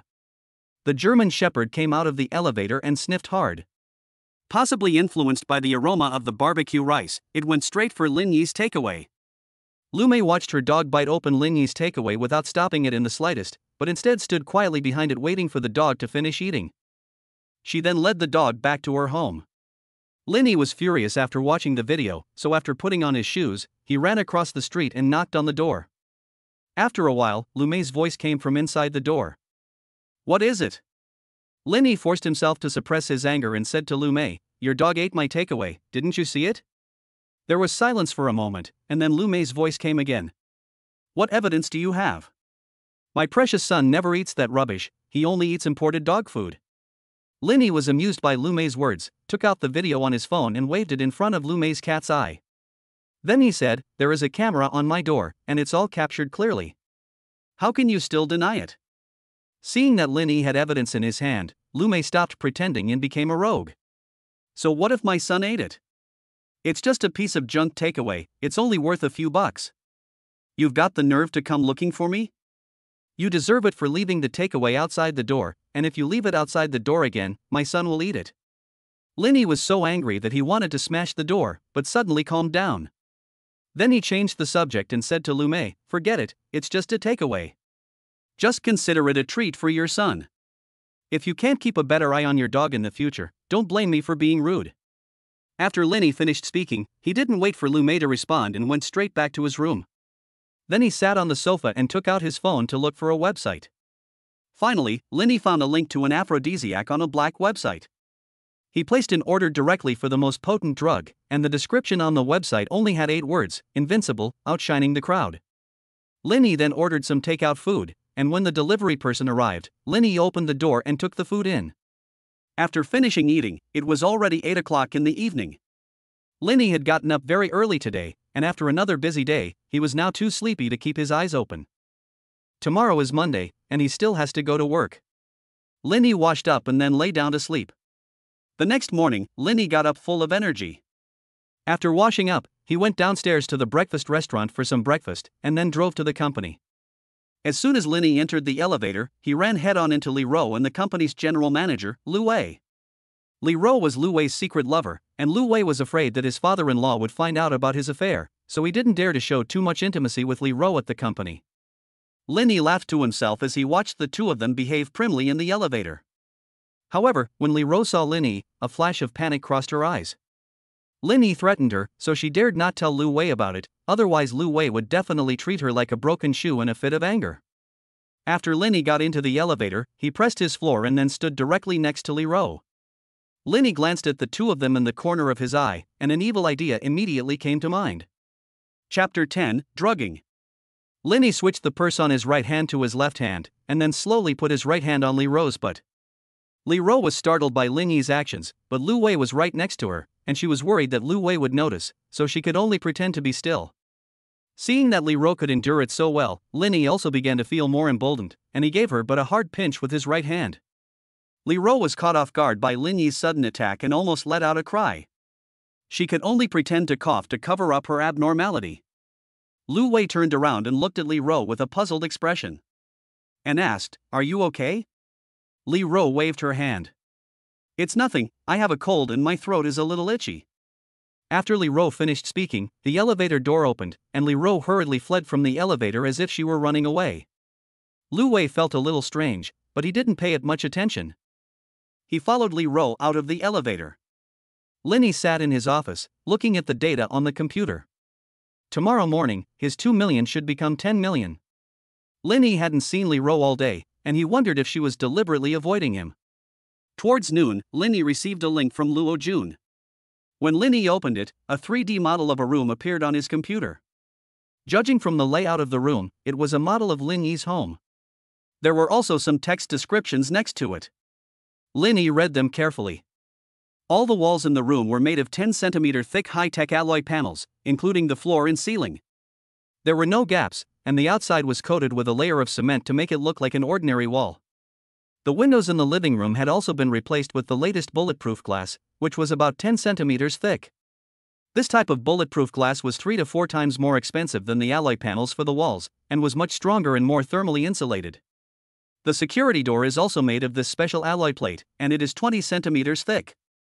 The door opens and closes with a serrated engagement shape, and any attempt to break down the door from the outside can only be done with high-strength explosives that will blow the alloy door to pieces. And if a bomb capable of blasting an alloy door were to explode at Linny's front door, the power of the explosives would be enough to blow the entire building down. There is also a firing port and a set of flamethrowers designed in the alloy door. This was Lin Yi's strong request, which Luo Jun reluctantly agreed to. The firing port is okay, just a small door on the top, but installing flamethrowers on the door is illegal. In case something goes wrong in the future, he will be held responsible. In addition to these external defensive facilities, there are also many facilities installed inside the room. In order to keep warm, a fireplace was built in the living room, and the floor was also laid with floor heating. As long as a fire is lit in the fireplace, the heat inside will be transmitted to each room through the water pipes. The water and electricity lines in the house have also been completely removed. 3 generators and 2 5 cubic meter water tanks have been installed in one of the bedrooms to ensure the daily water and electricity use in the safe house. The ventilation system has also been retrofitted with a filter function, which can block out both poisonous gases and gases with a particular odor. Even the toilet in the bathroom has been specially treated so that it won't clog up due to the cold. Linny was very satisfied with the overall construction of the house, and some of the small design details inside also made Linny marvel. It is worthy of a professional designer of doomsday fortresses, and it is definitely not comparable to a half-baked person like himself who relies only on imagination. After Linny's affirmation, Luo Jun was also very happy, and it seemed that the bonus was not going anywhere this time. He then told Linny the price of the renovation. The entire renovation cost a total of 61 million. Linny needed to pay a 30% down payment before they could start construction, which was 18 million. The remaining 70% needed to be paid within 3 months after the house was completed. Linny thought the design was very good, but he didn't have a dime on hand right now. His meager savings were still tied up in the stock market, waiting to double. It would take at least half a month to earn enough to buy a house for 100 million. His hope now rested on tonight's lottery. Linny could only stall for time, and then he made some more demands. He wanted to install some invisible explosion-proof cameras in the community, the kind that could withstand temperatures as low as -60 to 70 degrees Celsius. Luo Jun, however, flatly refused Lin Yi's request. Installing additional cameras in the community was illegal, and it was suspected of stealing the privacy of others. Although he promised to install a flamethrower on the door, as long as Lin Yi was not stupid, he would not use it easily. If something really happened, he would not be able to get away with it. Moreover, Lin Yi also promised him that when he signed for the house, he could skip the flamethrower option, and even if he was asked, Lin Yi would privately install it himself. But the cameras are different. Such a large project will definitely be traced back to me in the end. In the end, Lin Yi backed down a bit, and as long as the cameras could cover building 16 where he was located, he didn't care about the other floors. Luo Jun thought about it for a while before reluctantly agreeing. Lin Yi made an appointment with Luo Jun to sign the contract a week later and then hung up. At exactly 5 p.m., Lin Yi punched the time card, went straight back to the capital community, and went straight home after getting his package that he had bought online the day before from the delivery station downstairs. He went downstairs to the courier post office to pick up the package he had bought online the day before, and then walked directly home. In the square of the residential community, Lin Yi happened to run into Lu Mei walking her dog. Lin Yi did not dare to delay, hurried home, and then took out his phone to order takeout. This time, he deliberately chose the pork ribs, and even ordered extra. After ordering the takeout, Lin Yi sat on the sofa in the living room and began to wait. 20 minutes later, the doorbell rang. Lin Yi opened the door, said thank you, and then took the takeaway inside. Lin Yi opened the package and then sprinkled in the aphrodisiac he had bought online. After closing the lid, he placed the takeaway in front of his own door. Lin Yi was afraid that Lu Mei's dog would not eat it, so he deliberately did not close it tightly, leaving a gap. The aroma of the pork spread throughout the hallway. Lin Yi leaned against the window and saw Lu Mei return to the hallway with her dog. He immediately leaned against the door and started observing. After 2 minutes, the elevator door opened and Lu Mei appeared in front of Lin Yi, holding her beloved wolf dog. As soon as they got out of the elevator, Lu Mei's dog was enchanted by the aroma of the pork belly. It then walked directly to the takeaway that Lin Yi had placed by the door. Lu Mei hesitated for a moment, and then, thinking about Lin Yi's attitude towards her yesterday, a surge of anger welled up in her heart. How dare you threaten me? Today I'll teach you a lesson again. What if you eat your food? Lin Yi stood behind the door and watched the big dog in front of him eat all the meat strips in the takeaway. He laughed to himself, and in a while, there would be a good show to watch. Lin Yi sighed. It's a pity that the battle between man and beast won't pass the review. Chapter 11, Invincible and Proud. Lu Mei waited until her dog had eaten all the meat in the takeaway before she led her dog contentedly back home and opened the door. There was still some time before the medicine took effect, but Lin Yi crouched behind the door, ears pricked. In a moment, Lin Yi heard Lu Mei's angry shouting and a series of dog barks from the other side of the door. But after more than 10 minutes of noise, it suddenly became quiet. Lin Yi was a little surprised. Had the medicine failed? Or had Lu Mei killed the dog? Not willing to give up, Lin Yi pushed open the door and went out, pressing his ear against Lu Mei's front door to listen for any noise. Although there was no longer any noise inside, Lin Yi could hear Lu Mei's faint moans. Lin Yi was shocked. Could it be that Lu Mei had been bitten to death by the dog? If someone had died, it would be tragic. His safe house wasn't ready yet, so would he have to spend the rest of his life in prison? Lin Yi made up his mind. If that was really the case, he would destroy all evidence and put the dog and the person in the alternate dimension. By then, there would be no witnesses to prove otherwise, and even if suspicion fell on him, he could just die and deny it, and he would be fine for the next 2 months. Lin Yi listened carefully to the sound from inside the door, and suddenly felt that the voice was a bit strange. It didn't sound like it was coming from someone who was injured, but more like a happy moan. Suddenly, Lin Yi seemed to realize something, and tiptoed away from the door and went straight home. I've done them a favor, haven't I? I wish them a happy ending, and this handsome guy never goes unrecognized for doing good deeds. Lin Yi locked the door, turned on the computer, and his stocks were still surging. He was a little surprised by the stock market turmoil. But in his previous life, he didn't think much about it.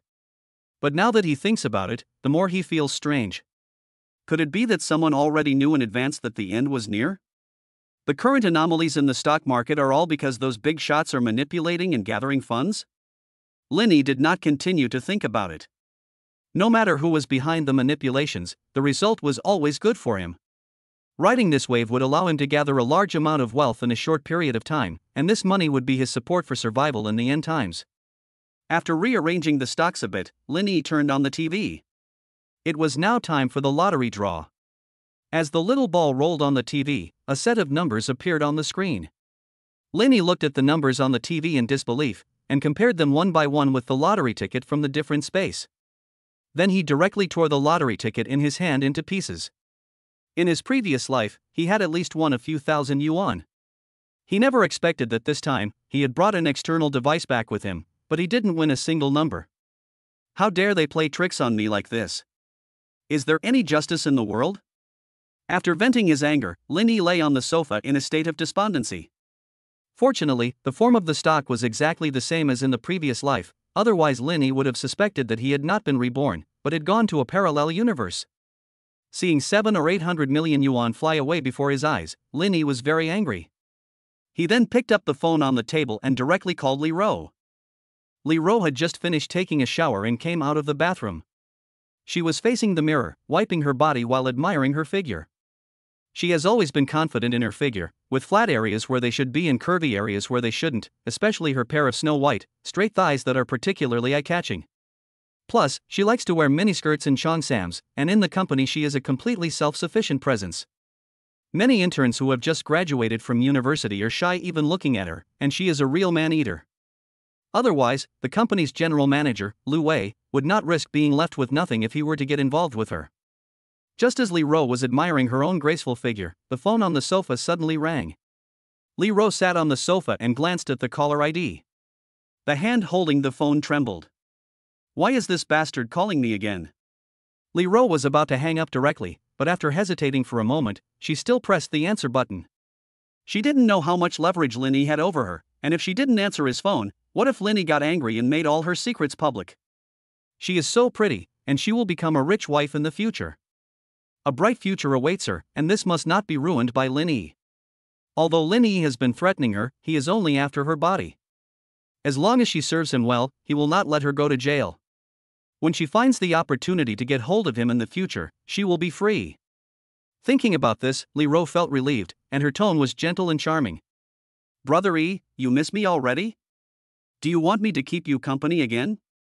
Lin Yi on the other end of the line was stunned by Li Ro's flirtatious voice, and his body almost fell limp.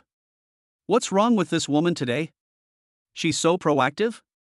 Has she taken the wrong medicine? Lin Yi gritted his teeth. How could a man like him be flirted with by a woman? Without saying a word, Lin Yi just said he'd meet her at the usual place and then hung up the phone. Li Ro listened to the beeps coming from the phone, started packing her things, put on some delicate makeup, put on some stockings and high heels, and walked out the door. Lin Yi also washed up at home. Although he only used Li Ro as a tool for his sexual desires, the least bit of respect was still necessary. Lin Yi drove to the hotel from last time, and after checking into a couple's room, he sent the room number to Li Ro. After waiting for 10 minutes, when Lin Yi was already bored, there was a sudden knock on the door. Lin Yi looked through the peephole and then opened the door directly. Li Ro in front of him immediately made Lin Yi's eyes light up. Her long, black hair was casually floating on her shoulders, and she was wearing a small jacket on top, revealing her sexy belly button. She had a short skirt on her legs with a pair of black fishnet stockings, which was indescribably charming and sexy. Lin Yi reached out and directly dragged Li Ro in. Early the next morning, Lin Yi got up early. He still had to go to work today, so he didn't indulge too much last night. Lin Yi moved his thighs away from his body, got up in his shoes, and went to the bathroom.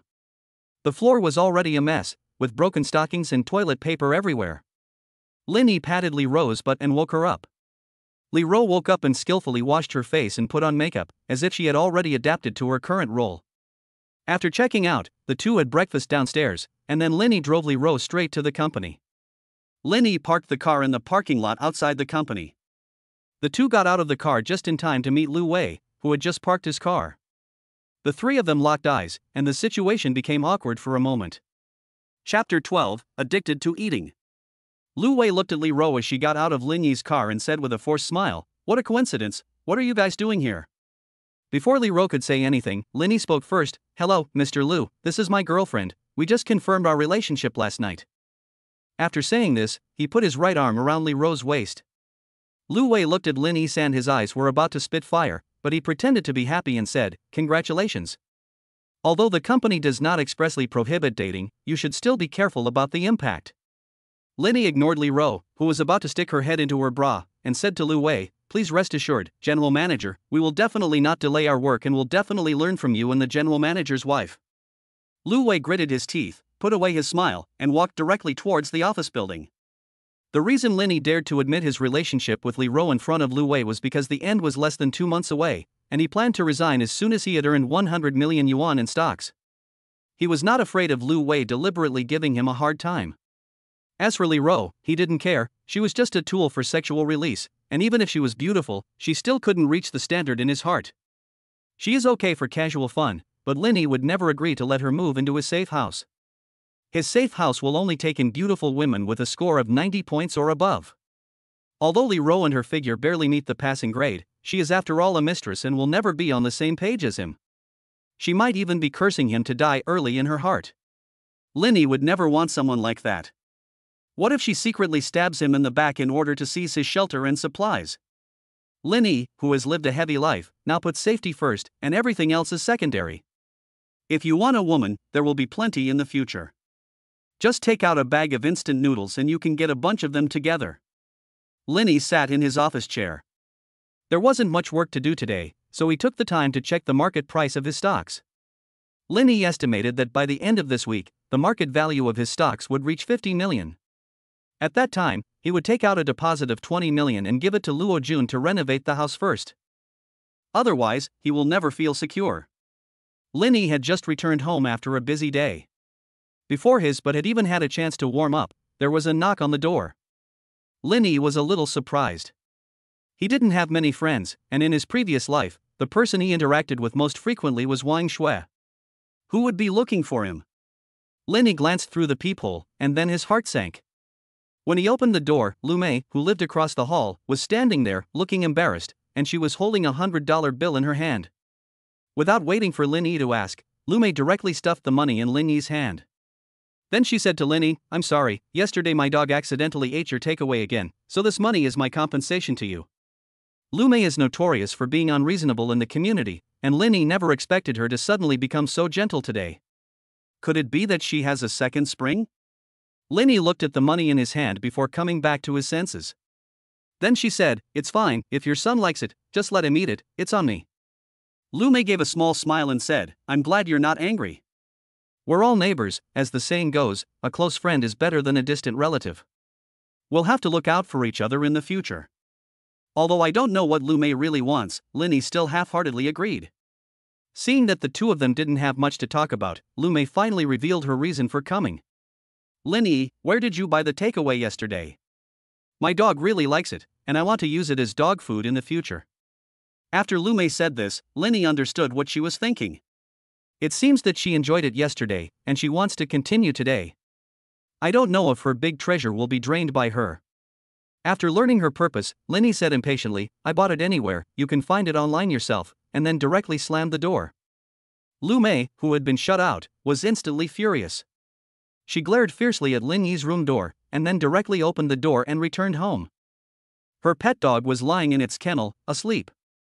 Since yesterday, her precious dog had not eaten anything all day, and it had been listless, as if it had overdrawn its body. Lu Mei looked at it with concern, and then sat on the sofa, remembering the craziness of last night, and a blush appeared on her face. Linny had just sent Lu Mei away when he received a call from Lu Wei. Linny cursed under his breath, wondering why everyone with the surname Lu was looking for him today. When the call connected, Lu Wei directly yelled at Linny. "Linny, you son of a bitch, how dare you sleep with my woman?" Hearing Lu Wei's hysterical voice on the phone, Linny knew that Li Rou must have confessed to him. "I told Lu Wei during the day that Li Rou was my girlfriend." Although Lu Wei held back and didn't lash out, he would definitely go and question Li Rou after work. Learning that he had been cheated on by one of his department managers, Lu Wei naturally couldn't swallow this, and called Linny on the spot. Linny listened to the rant on the phone. After 10 minutes of Lu Wei's cursing, he finally ran out of things to say and his voice gradually weakened. Linny directly forwarded the video that Li Rou had recorded earlier to Lu Wei. Sure enough, after Lu Wei received the video, his already weakened voice raised another octave. Lin Yi believed that if he were standing in front of him at this time, Lu Wei would definitely stab him with a knife. Lu Wei cursed for another half hour before he finally ran out of things to say. Lin Yi turned off the computer, picked up the phone on the table, and said something to Lu Wei. "I have recorded everything you just said, and I am sending it to the chairman right now." Lu Wei on the other end of the phone instantly calmed down. He had just been completely overwhelmed by his anger and had forgotten that Li Ro was his mistress, and their relationship could not be made public. If his father-in-law found out about his affair with a younger woman and the embezzlement, he would be dead. His father-in-law is no simple character either. He was ruthless even as a young man, and was able to start such a big company in Haikao City. If he finds out about this, he may not call the police to arrest him, but will probably just throw him and Li Ro into the sea to feed the fish. Lu Wei suppressed his anger and said to Lin Yi in a calm tone, "I will not pursue what happened between you and Li Ro. We are even now." "Even now?" Lin Yi burst out laughing at this. "Who's going to let you off the hook? Li Ro and I were just soulmates, we just wanted to be together and have sex. What's it got to do with you? You just cursed at me for so long, do you really think that's going to be the end of it?" Lu Wei's teeth were grinding, but he had to bow his head under the roof. "Tell me, how much do you want to keep our secret?" Chapter 13, Buying Snacks. "I don't want your money. You always boss me around at work, and now you've yelled at me for so long, it really hurts. How about you call me Dad and listen to me? If you recognize me as your father, I'll let this go. After all, who would be serious with their own son?" After listening to Lin Yi's words, Lu Wei's fingers had already sunk into the flesh. But thinking about his own fate, he finally compromised. "Dad, please keep this a secret." Lin Yi laughed heartily. "Good son, Dad will help you. By the way, tell Li Ro that I'll see you tomorrow night at the usual place." Lin Yi laughed twice and then hung up the phone. Lin Yi looked down on shameless little people like Lu Wei from the bottom of his heart. Since he was going to be arrested in a month anyway, he could toy with him a little to avenge the chairman's daughter. After Lin Yi hung up on him, Lu Wei slammed the steering wheel with his hand. Then he thought about it and sent a message to Li Ro. "Lin Yi told me to tell you to meet me at the usual place tomorrow night." After clicking send, Lu Wei parked the car in the garage of the villa. Then he adjusted his mood in the car and opened the door to go home. As soon as he entered the house, his two sons surrounded him. Lu Wei smiled slightly and picked them up, one in each hand. The table in the dining room was already set with food, and the family nanny was still busy in the kitchen. When Lu Wei walked into the living room, there was a man sitting on the sofa. Seeing this, Lu Wei hurriedly put the children down and walked over quickly. He said respectfully, "Dad, why didn't you say anything in advance when you came over?" The man was Zheng Zilan, the chairman of Lin Yi's company and Lu Wei's father-in-law. Zheng Zilan said with a serious expression, "I need to talk to you about something, let's go to the study." Then he stood up and walked directly towards the study. Lu Wei obediently followed behind him, but his heart was already pounding. Did his father-in-law already know what he had done? Zheng Zilan sat down in the office chair in the study, and Lu Wei stood respectfully in front of him like a primary school student who had made a mistake. "Someone recently told me that there are some problems with the company's accounts. Do you know anything about this?" Hearing Zheng Zilan talk about problems with the accounts, Lu Wei's cold sweat suddenly began to flow. But he still pretended to be calm and said, "Dad, don't worry, I'm in charge of the company, everything will be fine.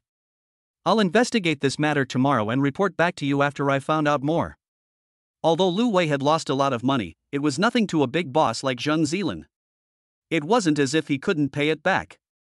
If Lu Wei had just lost money because of poor management, he wouldn't have to be so nervous. But Lu Wei had embezzled company funds to speculate in the stock market, wanted to expand his own little treasury to support a mistress, and was also having an affair with Li Ro. If Zheng Zilan found out about any of these things, he would definitely be fired and sent to prison. He didn't expect his wife and father-in-law to spare him, and he couldn't explain that he had just made a mistake that every man would make. Fortunately, Zheng Zilan had only received some information, not evidence, and after talking to Lu Wei, he let it go. Li Ro was also taken aback when she received a message from Lu Wei. Lu Wei had just aggressively asked her what her relationship with Lin Yi was. Li Ro saw that she could no longer hide the truth, so reluctantly she told Lu Wei about Lin Yi threatening her, hoping that Lu Wei would help her make a decision. Unexpectedly, after just a short while, Lu Wei had become a messenger. Men really can't be trusted. After hanging up with Lu Wei, Lin Yi also had some free time. Now that all his money was in the stock market, he couldn't withdraw it for the time being, so there was no way he could start work on the safe house. Lenny got dressed and went straight out the door, driving his own car straight to the nearby night market. After arriving at the food street, Lenny found a fried chicken fillet stall and then took out 3,000 yuan in cash and placed it on the stall. With a bewildered look on the stall owner's face, Lenny said, "I'll take all of today's chicken fillets. Make 300 servings for me and deliver them to the car across the street after you're done." The chicken fillet stall owner excitedly picked up the money on the table, counted it, and then began to bow to Lenny. He had been running the stall for so many years and this was the first time he had seen someone buy so much at once. This was a real big customer. The owner repeatedly assured Lenny that he would finish as soon as possible and would also guarantee the quality and taste. After ordering the chicken fillets, Lenny started heading to the next stall. This stall sold duck products, including duck heads, wings, and various other parts of the duck. After being marinated and sprinkled with chili oil, Lenny's favorite dish was ready. Lenny waved his hand and ordered the whole thing, then told the owner to start calculating the bill. The owner of the duck stall had already seen Lenny just buy out the chicken fillet shop next door, so he didn't hesitate for a second. He directly loaded the duck goods in his food truck into the takeaway boxes one by one, and then started pressing buttons on the calculator. Since the duck goods had been marinated in advance, there was no need for secondary processing. After the bill was calculated, Lenny took out his mobile phone and scanned 6,000 yuan to pay the owner. After these two promotions, the surrounding stall owners began to actively come to Lenny to promote their own products. "Boss, I make delicious grilled cold noodles, want to try? Boss, want some stinky tofu? I'll give you a discount if you buy it all." Lenny didn't reject these unsolicited sales pitches and directly contracted their shops. When he had enough funds in hand, Lenny planned to book some banquets at the hotel, but he also really liked these snacks. If he didn't buy some to stock up now, he might never be able to eat them again. The entire snack street suddenly experienced a strange phenomenon due to Lenny's appearance. It was obviously not yet dinner time, and there were not many people in the snack street. However, all the stalls were busy and bustling, wishing they could grow 4 extra pairs of hands. Lenny, on the other hand, was leisurely sitting in the car, and whenever someone came over to deliver food, he would quietly store the food in the different space without anyone noticing. Time in the different space was completely still, so there was no need to worry about the food going bad. And when he took it out after a long time, the food would still be as good as when he put it in, so Lenny could eat these snacks anytime, anywhere. He had invested all his money in the stock market, but fortunately, he had kept 300,000 yuan in reserve for emergencies. Otherwise, with just the little change he had, it would be completely insufficient to buy all these things. Just as Lenny was busy receiving the goods, a Maybach suddenly stopped at the entrance to the snack street. The car door opened and a man and 3 women got out. Chapter 14, 50 billion worth of goods from Fuyuan supermarket. Lenny looked at them closely and realized that they were indeed an unlucky encounter. When did Wang Shui and the others find such a good mark? He saw Wang Shui and the other 2 women and a pot-bellied young man get out of the car. The man was wearing a pair of gold-rimmed glasses, and the thing that attracted the most attention was his figure. From a distance, he looks like a ball, and at 1.7 meters tall, he weighs at least 300 pounds. He just got off the bus and started panting after taking 2 steps. Wang Shui and Zhang Qian took his arm on the left and right, while Yang Shuang followed behind carrying the man's leather bag. The man's name is Su Shui, a famous second-generation rich guy from Haijing City. He relies on his parents being shareholders of the largest supermarket chain in Longhua, with assets of tens of billions of yuan, and spends his days partying. He has had countless affairs with women. But ever since he met Wang Shui and the others in the nightclub, his heart has been captivated by Wang Shui. She is the only person who has made him believe in love. All his previous women only loved his money. Only Wang Shui doesn't care at all whether he is rich or not, and just wants to be with him purely for the love, which has made Su Shui fall deeply in love with her. Today, she is even treating him to dinner, so that he can also taste the flavor of the common people. Lenny could tell from the way the 4 were acting that they were rich kids experiencing life. The 4 arrived at a small stall. Wang Shui asked the owner for 2 orders of fried chicken. However, the owner informed them that all the fried chicken had already been sold. Wang Shui pouted and had to change to another stall, but the result was the same as before. The group changed to 5 or 6 stalls in a row, and they were all told that they were sold out. Su Shui was a little impatient. He was originally fat and usually preferred to sit down rather than stand up. Today, he had made him walk so far that he was already tired and out of breath. Wang Shui only learned after asking that all the food in the night market had been bought by a man today. The shop owner then pointed to Lin Yi, who was collecting the food across the street.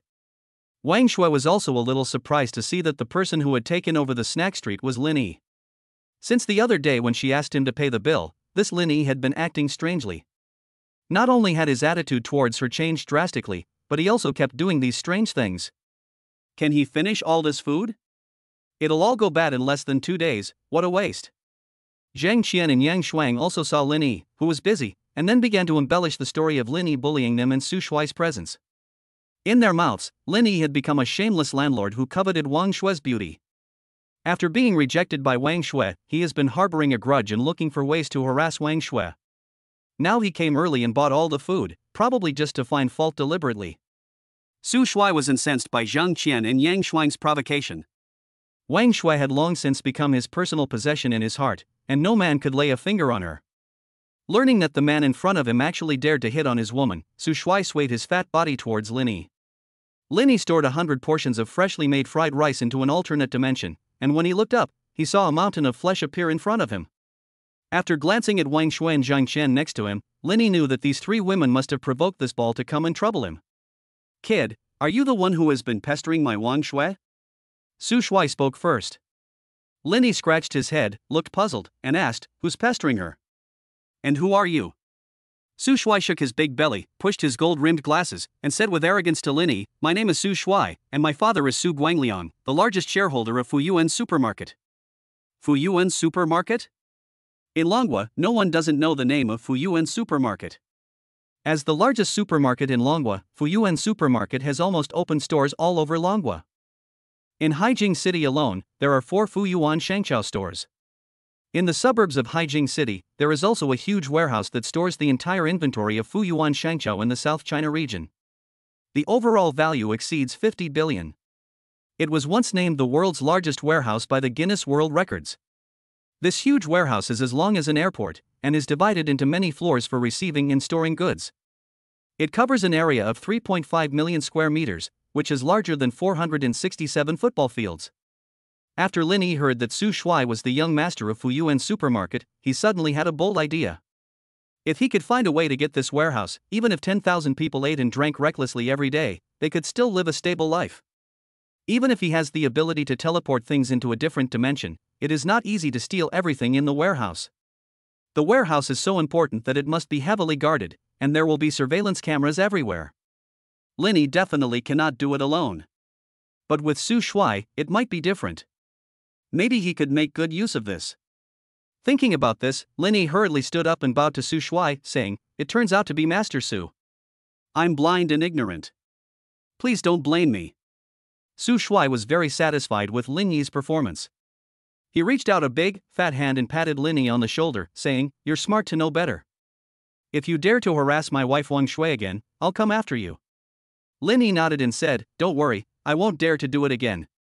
They can stay in my house if they want to, and if they don't want to, I'll immediately refund the rent to them. Su Shui waved his hand and said, there's no need to refund the rent, that little bit of money doesn't matter. Tomorrow the 3 of them will move to my villa and live with me, and you are not allowed to harass them again in the future. Lin Yi still nodded and said to Su Shui, don't worry, I definitely won't pester them. Seeing Lin Yi's good attitude, Su Shui also satisfied his vanity and saved face in front of his goddess. He then walked back directly, embracing the waists of the 3 women. Lin Yi watched the mountain of flesh in front of him slowly recede, but in his heart he began to pray for Wang Shui and the others. With their small frames, wouldn't they be crushed to death by the ball before the end of the world came? Having dealt with the immediate problem, Lin Yi continued to pack away the snacks, but in his heart he was calculating how to get the supplies in the warehouse. It would be best to frame the fat bastard for this. Lin Yi had not forgotten today's grudge, and he was not a person who repaid kindness with evil. As long as he had a grudge against someone, Lin Yi would definitely get back tenfold. Moreover, from what Su Shui had said, Wang Shui and the others were going to move out today, which would undoubtedly disrupt his plans. If they all leave, who will I get my revenge on? But if something happens to Su Shui and they have no one to rely on, they will have no choice but to move back obediently. As long as they move back to the capital community, I will have a way to keep them in my grasp after the end of the world. Chapter 15 Recruitment. Lin Yi stored the last batch of snacks in his other space. His other space already contained 200,000 yuan worth of various specialty snacks, all of them freshly made. There was enough to last him a lifetime. Linny spent a calm week, and whenever he had nothing to do these past few days, he would ask Li Ro out to keep him company. Li Ro seemed to have gotten used to it, and no longer resisted Linny's advances as much, but Linny was not the least bit careless.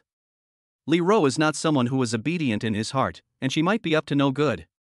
In the past few days, after his manipulations, the stock price has risen to 50 million.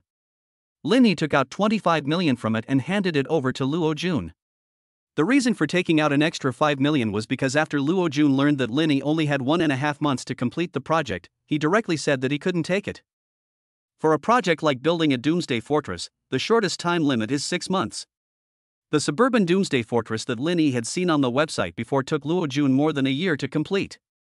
Although it was much smaller than that, it was after all on the 26th floor of a high-rise building, and there were great difficulties in transporting materials and carrying out construction. Even if the progress is accelerated, it will take at least half a year to complete. However, Linny simply cannot wait that long.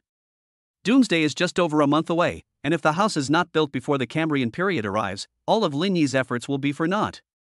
In the end, after Linny raised the price, Luo Jun finally agreed with a heavy heart. The price was that Linny had to pay an additional 5 million yuan deposit, and after the house was delivered, Linny would have to pay an additional 10 million yuan in expedited fees. Linny said that it didn't matter, that he could casually promise even 100 million, not to mention 10 million. It was just a blank check anyway, so he could say whatever he wanted. Wang Shui and the others had not been seen since the last time they met at the night market. They should have moved to Su Shuai's villa. And they moved there together, so it was not known whether they had lost their virginity. But given their 3 gold-digging personalities, it should be difficult for them to control themselves when they meet a rich second generation like Su Shuai. Even if Yang Shuang and Zhang Qian are gay, they should have been straightened out. Linny stored the things he still needed at home in the alternate space. Today Luo Jun was going to bring people to renovate the house, and Linny planned to throw away all the remaining things and buy some brand new appliances after the renovation. At 9 a.m., Luo Jun arrived at the capital community with more than 20 people and the equipment needed for the renovation. After handing over the house key to Luo Jun, Linny left the house alone and went to a nearby 5-star hotel. Linny had made a lot of money from the stock market, so he didn't mind the expense. After all, the end was coming soon, and if he didn't enjoy himself now, he would never have the chance again. The 5-star hotel was indeed nicely decorated. Linny booked a deluxe room, which was about 70-80 square meters in size, with a living room and a bedroom, a separate kitchen and a wine cabinet, and you could see the sea from the French windows. His house was being renovated, so Linny was going to stay here for the next month or so.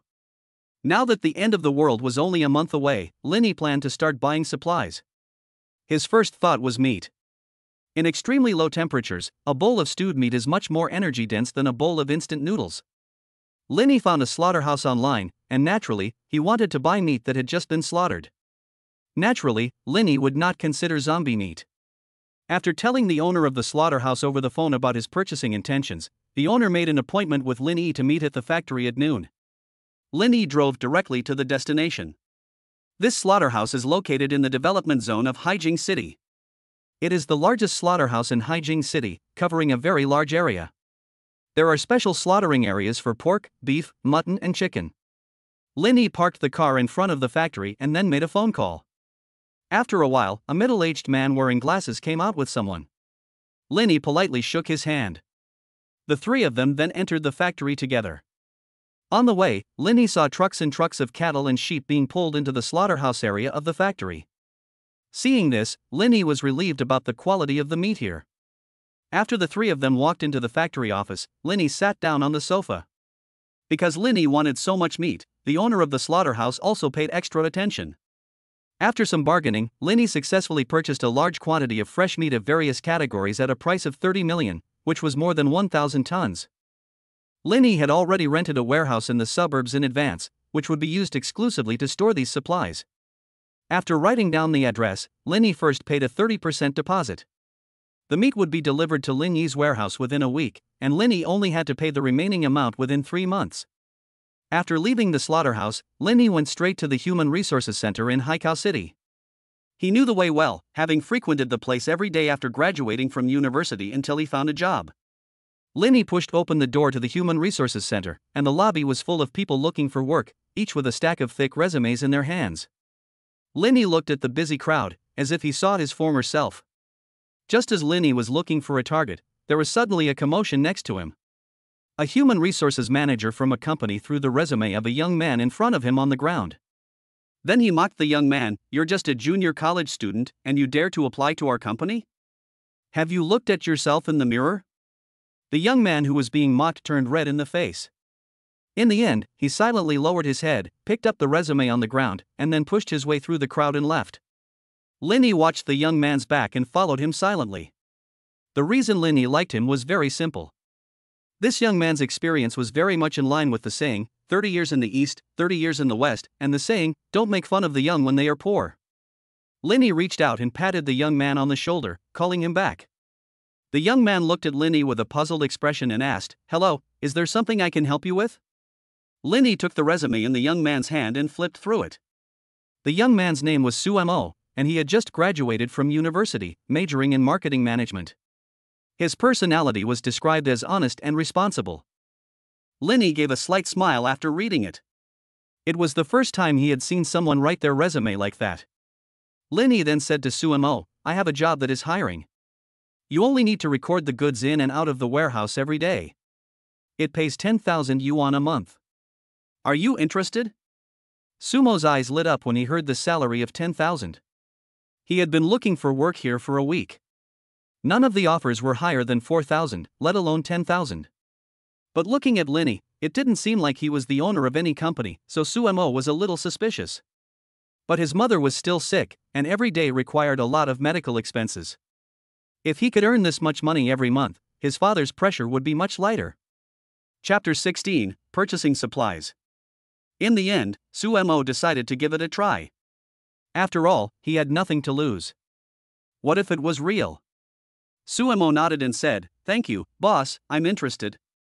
Linny said, "Follow me," and then left the Human Resources Department directly. Sumo looked at Linny's back and followed him silently. Linny went to his car, opened the door, and got in. Sumo hesitated for a moment before getting in the passenger seat. The two of them rode in silence. The atmosphere in the car was very quiet, and Linny drove straight to the warehouse he had rented in the suburbs.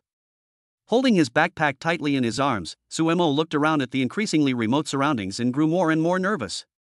Would he be raped? Or was this person attracted to his good looks and wanted to take advantage of him? Linny was concentrating on driving and didn't know what Sumo was thinking, otherwise he would have kicked him out of the car. Soon the car stopped in front of a warehouse. Linny got out of the car, took out the key and opened the door of the warehouse. Sumo got out of the car and followed Linny. After Linny opened the door of the warehouse, a warehouse of more than 500 square meters appeared in front of him. This was rented by Linny a few days ago, and a lease contract for half a year was signed directly. He would go crazy buying all kinds of supplies in the next period of time, but he couldn't directly put the things into the different space, so he had to rent a warehouse to hide it from people's eyes. When they deliver the goods, he will come back at night to collect them without anyone noticing. Linny handed Sumo the key to the warehouse and a notebook, and said to him, "Starting today, you will be in charge of this warehouse. A large amount of goods will be delivered every day, and you will be responsible for registering them." Sumo took the key and notebook, and his heart settled down. His back and butt were finally saved. Linny took out his phone and added Sumo's contact information, showed him around, taught him how to register, and then left directly. Although the warehouse was in a remote location, there was a bus every half hour to the city, so there was no need to worry about Sumo not being able to get home. There was also a small room in the warehouse with a bed and bathroom where Sumo could rest and go to the bathroom. Linny was afraid that he wouldn't be able to eat here, so he deliberately put a lot of self-heating hot pots and instant noodles in the room.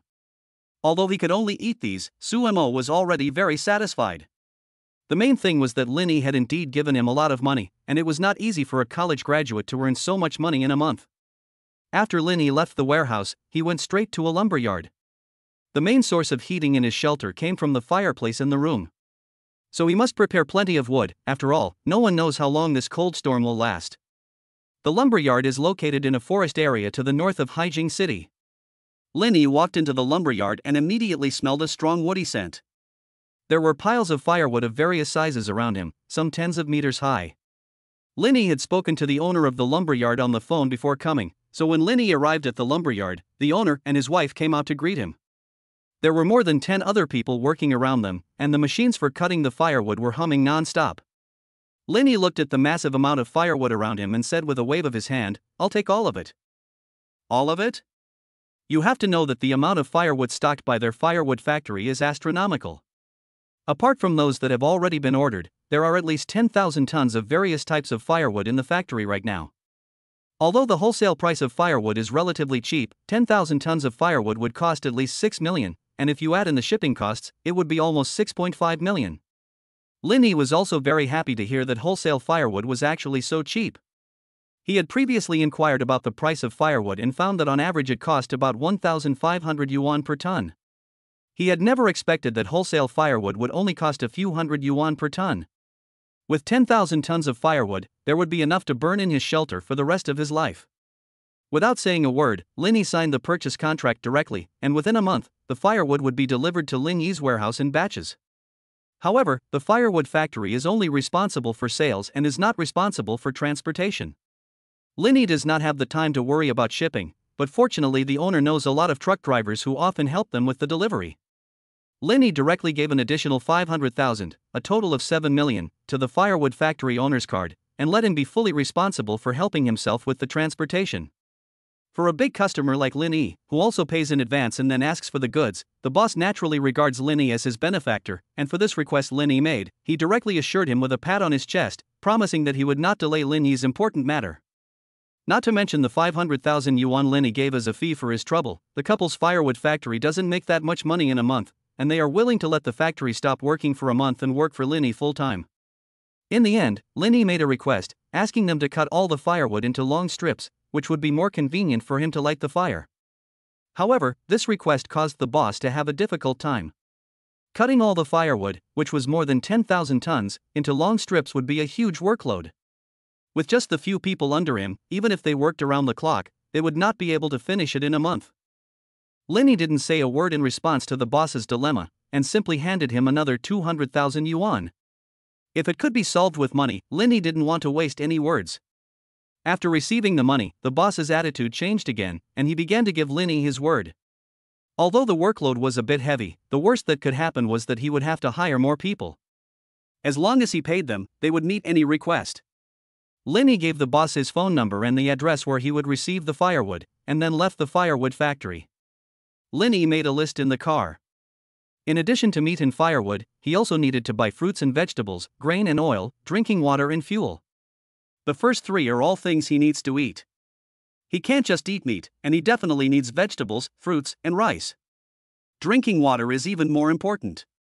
Although it will snow heavily after the end of the world, many people who don't have water to drink will melt the snow to drink. But who knows if the snow is poisonous? Linny doesn't want to take that risk. Finally, there's fuel oil. His house is completely independent of the power supply in the community. Instead, he uses a generator so that when the power goes out outside, he can ensure that his shelter will still have 24-hour power. Although the diesel generator doesn't consume much per day, it can't withstand the accumulation over time. If he doesn't prepare the fuel in advance, in the future, when the gas stations are buried in snow, he will have to laboriously dig through the snow to get to the fuel. Chapter 17, Ordering a Banquet. It's not hard to get the first few things, you can always pay for them yourself, but it's not so easy to get fuel. Do I have to drive around in my car to refuel and then collect the fuel in the tank into a different space? That would be too much trouble. Linny couldn't think of a good way to deal with the fuel problem for the time being, so he could only set his sights on other supplies. Linny drove to a vegetable market near the capital community and, after paying a little money to find out the name of the wholesaler supplying the market, he called the wholesaler directly. The owner of the fruit and vegetable wholesaler was Song Jun, and his fruit and vegetable wholesaling business was second to none in Haijing City. When the call was connected, Linny told him that he wanted to purchase a large quantity of fruit and vegetables at once. At first, Song Jun didn't take it too seriously, because what many people considered a large quantity was just a drop in the bucket to him. As the largest fruit and vegetable wholesaler in Haijing City, he controls 70% of the city's supply. If he weren't afraid of being accused of monopolization, he would be confident of getting the entire fruit and vegetable wholesale business in Haijing City. However, Song Jun became serious only after Linny stated the exact quantity he needed. Linny planned to purchase 1,000 tons of various vegetables and 1,000 tons of fruit at once. It should be noted that Haikou City has a population of nearly 10 million, and the total monthly consumption of vegetables and fruit is about 3,000 tons. Songjun supplies about 2,000 tons of fruit and vegetables to Haikou City each month, so Linny was essentially asking for his entire monthly supply. The total price would be at least 50 million yuan. After learning of Linny's demand, Songjun directly made an appointment to meet with Linny at his company. After hanging up the phone, Linny drove directly to Songjun's company. After Linny arrived at Songjun's company, a secretary-like person directly led Linny to a conference room. Not long after Linny sat down, a middle-aged man in his 50s pushed open the door to the conference room and walked in. The person who came was Songjun, the owner of the vegetable supply company. Songjun was a little surprised to learn that Linny wanted the goods within a month. Vegetables are not like other things, and their shelf life is very short. They will rot and deteriorate after just a few days, and if they cannot be sold in time, their price will continue to drop. Linny is buying so many fruits and vegetables at once, and he might even lose a lot of money. After Songjun expressed these concerns to Linny waved his hand and said not to worry. The time in his own different space is completely still. As long as they send the goods over and he promptly stores them in the different space, there is no need to worry about spoilage. Songjun saw that Linny was adamant and did not persuade him anymore. As long as the other party pays, he will just take the goods, and the question of whether Linny will make a profit or not is not something he needs to consider. The two immediately signed a purchase contract, and Linny needed to pay Songjun 30% of the purchase price within half a month. Songjun would then arrange for the goods to be delivered. Within a month after all the goods had been handed over, Linny would transfer the remaining 70% of the purchase price to Songjun. Although Linny was anxious, the reason why he had to delay the payment of the deposit for a week was also because he didn't have much cash on hand. Apart from the money he had given Luo Jun to renovate the house, the rest had all been spent on firewood. However, he had calculated that in a few more days, the money in his stock market account would double again, and it would be the same whether he paid the money then or now, and it would give Songjun exactly 2 days to get the goods together. After all, it was not easy to get so much goods together. Songjun not only had to supply Linny, but also ensure that the people of Haijing City could eat fresh vegetables. Otherwise, if he gives all the goods to Linny, what about the people of Haijing City? Something is bound to go wrong. It had already darkened when Linny left Songjun's company. Linny had not eaten a single meal all day, and now his stomach was growling with hunger. Linny drove straight back to the hotel, parked the car, and went straight to the hotel restaurant. He found a seat at a table and looked at the menu, then ordered a few of the hotel's specialties. Seared sea cucumber with spring onions, abalone, lobster, and a steak. Once the food was served, Linny started eating. The food at the 5-star hotel was delicious. Although Linny's family was quite well off, this was the first time he had eaten lobster or sea cucumber. Perhaps it was also because the chef was very skilled, but Linny felt that each dish accurately hit his taste buds. After cleaning the table of all the dishes, Linny found the waiter and prepared to pay the bill. The 4 dishes cost a total of 1,700 yuan, and the lobster alone cost 520 yuan. Linny had to say that it was indeed expensive. After paying the bill, Linny asked the waiter to call the manager over. After a while, a man in his 30s wearing a suit came over and respectfully said to Linny, "Hello, sir, my name is Lu. How can I help you?" Judging from his attire, he must be the restaurant manager. Linny picked up the menu on the table and said to the restaurant manager, "Hello, Manager Lu, I would like to hold a few banquet tables at your restaurant. I was wondering if you accept delivery orders?" Manager Lu nodded with a professional smile and said, "Our hotel does take on this kind of business. How many tables would you like to set up? What is the standard for each table?" Linny glanced at the menu and then said to Manager Lu, "I would like to set up 1,000 tables. Let's set the standard for each table at 5,000 yuan. The dishes I just ate are all included, and I will order some more later to make it up to 5,000 yuan. Manager Lu perked up at this news. This was a big customer. Although their restaurant often took some wedding banquets, the general standard would not exceed 3,000 yuan, and they definitely did not have lobsters or abalones. Moreover, there were only a few dozen tables each time, and almost never more than 100. However, Linny actually wanted to order 1,000 tables at once, and this was the first time he had encountered such a large order. If he can close this big order, his sales for the month will definitely double, and naturally his bonus will also go up, along with the waiters and chefs in the entire restaurant. Seeing that Linny was ready to order, Manager Lou personally took out a pen and paper to take notes, his attitude and tone several times more enthusiastic than before. Linny ordered a few more specialty dishes from the restaurant, plus a soup and 2 stir-fried seasonal vegetables. After calculating that the price would be close to 5,000 yuan, he then put the menu back on the table. The price of the 1,000 tables of banquets was a total of 5 million yuan. Manager Lou decided to give Linny 2 more stir-fries for each table. Linny then left the address of the warehouse, specifically stating that they should deliver it at 8 p.m. 3 days later, because these dishes had just been made and Linny had to put them into the different space as soon as possible. If they delivered during the day, Sumo would be there, and he wouldn't be able to send the food to the other world directly. So he could only wait until Sumo left work and then go pick it up himself. Chapter 18, Supernatural Powers in the Right Eye 2? Manager Lou didn't suspect a thing, thinking that the banquet would just start at night. Although the delivery address was a warehouse, which was a bit unexpected, it was none of their business where the client wanted them to deliver. Even if Linny told them to deliver to the public toilet on the side of the road, they would have to do it. Linny paid a deposit of 1 million, and the remaining 4 million would be settled after the food was delivered. Before leaving, Linny specifically instructed that all the ingredients must be fresh, and that each dish must pay attention to quality. If the taste was different from what he had eaten today, he would not pay. Manager Lou patted his chest and promised that he would definitely remind each chef that there would be absolutely no problems. After receiving Manager Lou's assurance, Linny left the restaurant and returned to his room to get ready for bed. After a busy day, his legs were about to give out, and he was even more sleepy after eating. Early the next morning, Linny got up after washing up. Today was Sunday, and he had to go to work tomorrow. He still had some important things to buy today. Linny drove to a village under Haikao City. It was sparsely populated here, and Linny parked the car in an abandoned repair shop.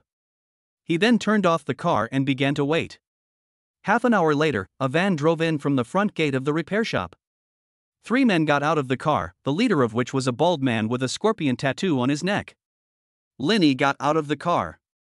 After seeing Linny, the 3 men began to observe the surroundings, and after confirming that there was no one else, the bald man asked Linny, "Mr. Wang?" Linny nodded. These people were contacted by Linny on the dark web and specialized in selling firearms. Naturally, Linny would not tell these people his real name. The bald man then had someone move the things from the car. There were 4 large wooden boxes. After the boxes were opened, the bald man took out a pistol and an AK from inside and threw them directly to Linny. Linny took them without any problem, and was surprised by their heavy weight. This was the first time he had come into contact with real guns in reality. He had only seen them in movies and TV dramas before, and he had never imagined that real guns were so heavy. Although it was the first time he had come into contact with real guns, he had already mastered how to use them. After all, he had watched so many movies, and the basic operation of firearms was still no problem. Linny pulled the bolt and found that there were no bullets in the gun. He then looked at the bald man suspiciously, who took out 2 bullets from another box and handed them to Linny. He then said, "To avoid unnecessary trouble, our bullets and guns are stored separately. Please understand that pistol bullets cost 5 yuan each, and these 2 are on the house." Linny ignored the bald man's words. After all, they were selling firearms, so it was only right to be careful. He put the 2 bullets in the magazine and then aimed with his right eye at a beer bottle 30 meters away. The 3 men immediately looked nervous at Linny's actions and reached for their waists. While aiming, Linny suddenly felt an energy fluctuation condensing in his right eye, which then attached directly to his gun. After a gunshot, the beer bottle exploded into countless pieces of glass, and the energy in his right eye correspondingly decreased a little. Linny looked at the gun in his hand and the bottle that had exploded into pieces in the distance. Without any training, he was able to hit the target 30 meters away with his first shot. There were only 2 possibilities. The first was that Linny was a shooting genius who could hit the target every time without any training. The other possibility was that the energy in his right eye had just come into play. The first one is obviously unlikely, so it's only the second one. Linny once again fired at a basketball-sized stone 50 meters away. This time, he didn't aim deliberately, but the energy in his right eye was still attached to his gun the moment he fired. A bullet hole suddenly appeared in the stone in the distance, and the power of the shot was much stronger than that of an ordinary bullet. Not only did a bullet hole appear in the hard stone, but it had also cracked open completely. Linny sensed it carefully, and the energy in his right eye decreased by a little again. Compared to the total amount, the energy consumed by firing a gun was about 1,000th. In other words, if he only used the pistol, Linney could fire 1,000 shots without missing, and he could hit wherever he pointed. Linney was pleasantly surprised by this ability. In this way, he no longer needed to deliberately practice marksmanship. The three bald men were instantly shocked by Linney's marksmanship. With such accurate marksmanship, could the unremarkable-looking kid in front of them be the urban soldier king? Their fear of Linney deepened once again, and their attitude improved quite a bit as a result. The bald man took out another box of grenades and placed it in front of Linney. There were a total of 80 grenades in this box, which Linney had used when playing games in college, so he knew how to use them as well. But the sound was really loud, and even though this place was relatively remote, there was no way to experiment casually, so he could only put it aside for now, thinking that there shouldn't be any problems. The bald man took out the last box and took out a black bulletproof vest and helmet from it. Compared to the guns and grenades, this was what Linney wanted most. Linney firmly believed that as long as you have a life, you have a future. If you can't even guarantee your own safety, then no matter how much you have, it's all for someone else. Linney put the bulletproof vest on. Although it looked quite heavy, it was a good fit, even if it made him look a little stocky. Linney was very satisfied with these things, and went to his car. He took out 2 bags of money from the trunk and handed them to the bald man. After counting the money and finding it to be in order, the bald man handed it to his subordinate behind him, and then said to Linney, "Mr. Wang, it was a pleasure doing business with you. If you need anything next time, you can contact me directly, and I will definitely give you a friendly price." After saying this, the few of them just wanted to get into the car, but Linney suddenly called out to stop them. "Can you get a large amount of fuel?" The bald man was taken aback by this, but he did have a way to get this. Although he didn't dare to say it was a large amount, it was more than the stock of some ordinary gas stations. Linney was overjoyed to hear this. He didn't expect that he would just ask tentatively, and the bald man actually had it. This time, it can be said that it was effortless to get it. After some discussion, the transaction would take place at the same time next week, here. Linney asked for a total of 50 tons of fuel, and even the bald man couldn't really come up with more. After agreeing on a time, the three of them got into the van and drove off. Chapter 19, 50 billion in supplies in hand. Linney saw that there was no one around, so he picked up the AK in the case and loaded it to test it again. He pulled the trigger at a black spot on the wall, and after a few shots, the 5 bullets lined up and shot at the black spot. The black spot on the wall was directly pierced by the continuous attack of the 5 bullets, and sunlight shone in through the hole. At the same time, Linney's energy in his right eye was once again depleted by 0.05%. However, the total amount was a little more than just now, as if the energy in his eyes could recover on its own. After another experiment, Linney was certain of the second superpower he possessed. Not only could it be accurately guided, but it could also increase the attack power and range of the bullets. Linney purchased a submachine gun and 2 pistols, as well as 80 grenades, 3,000 rounds of submachine gun ammunition, 2,000 rounds of pistol ammunition, and 20 empty magazines.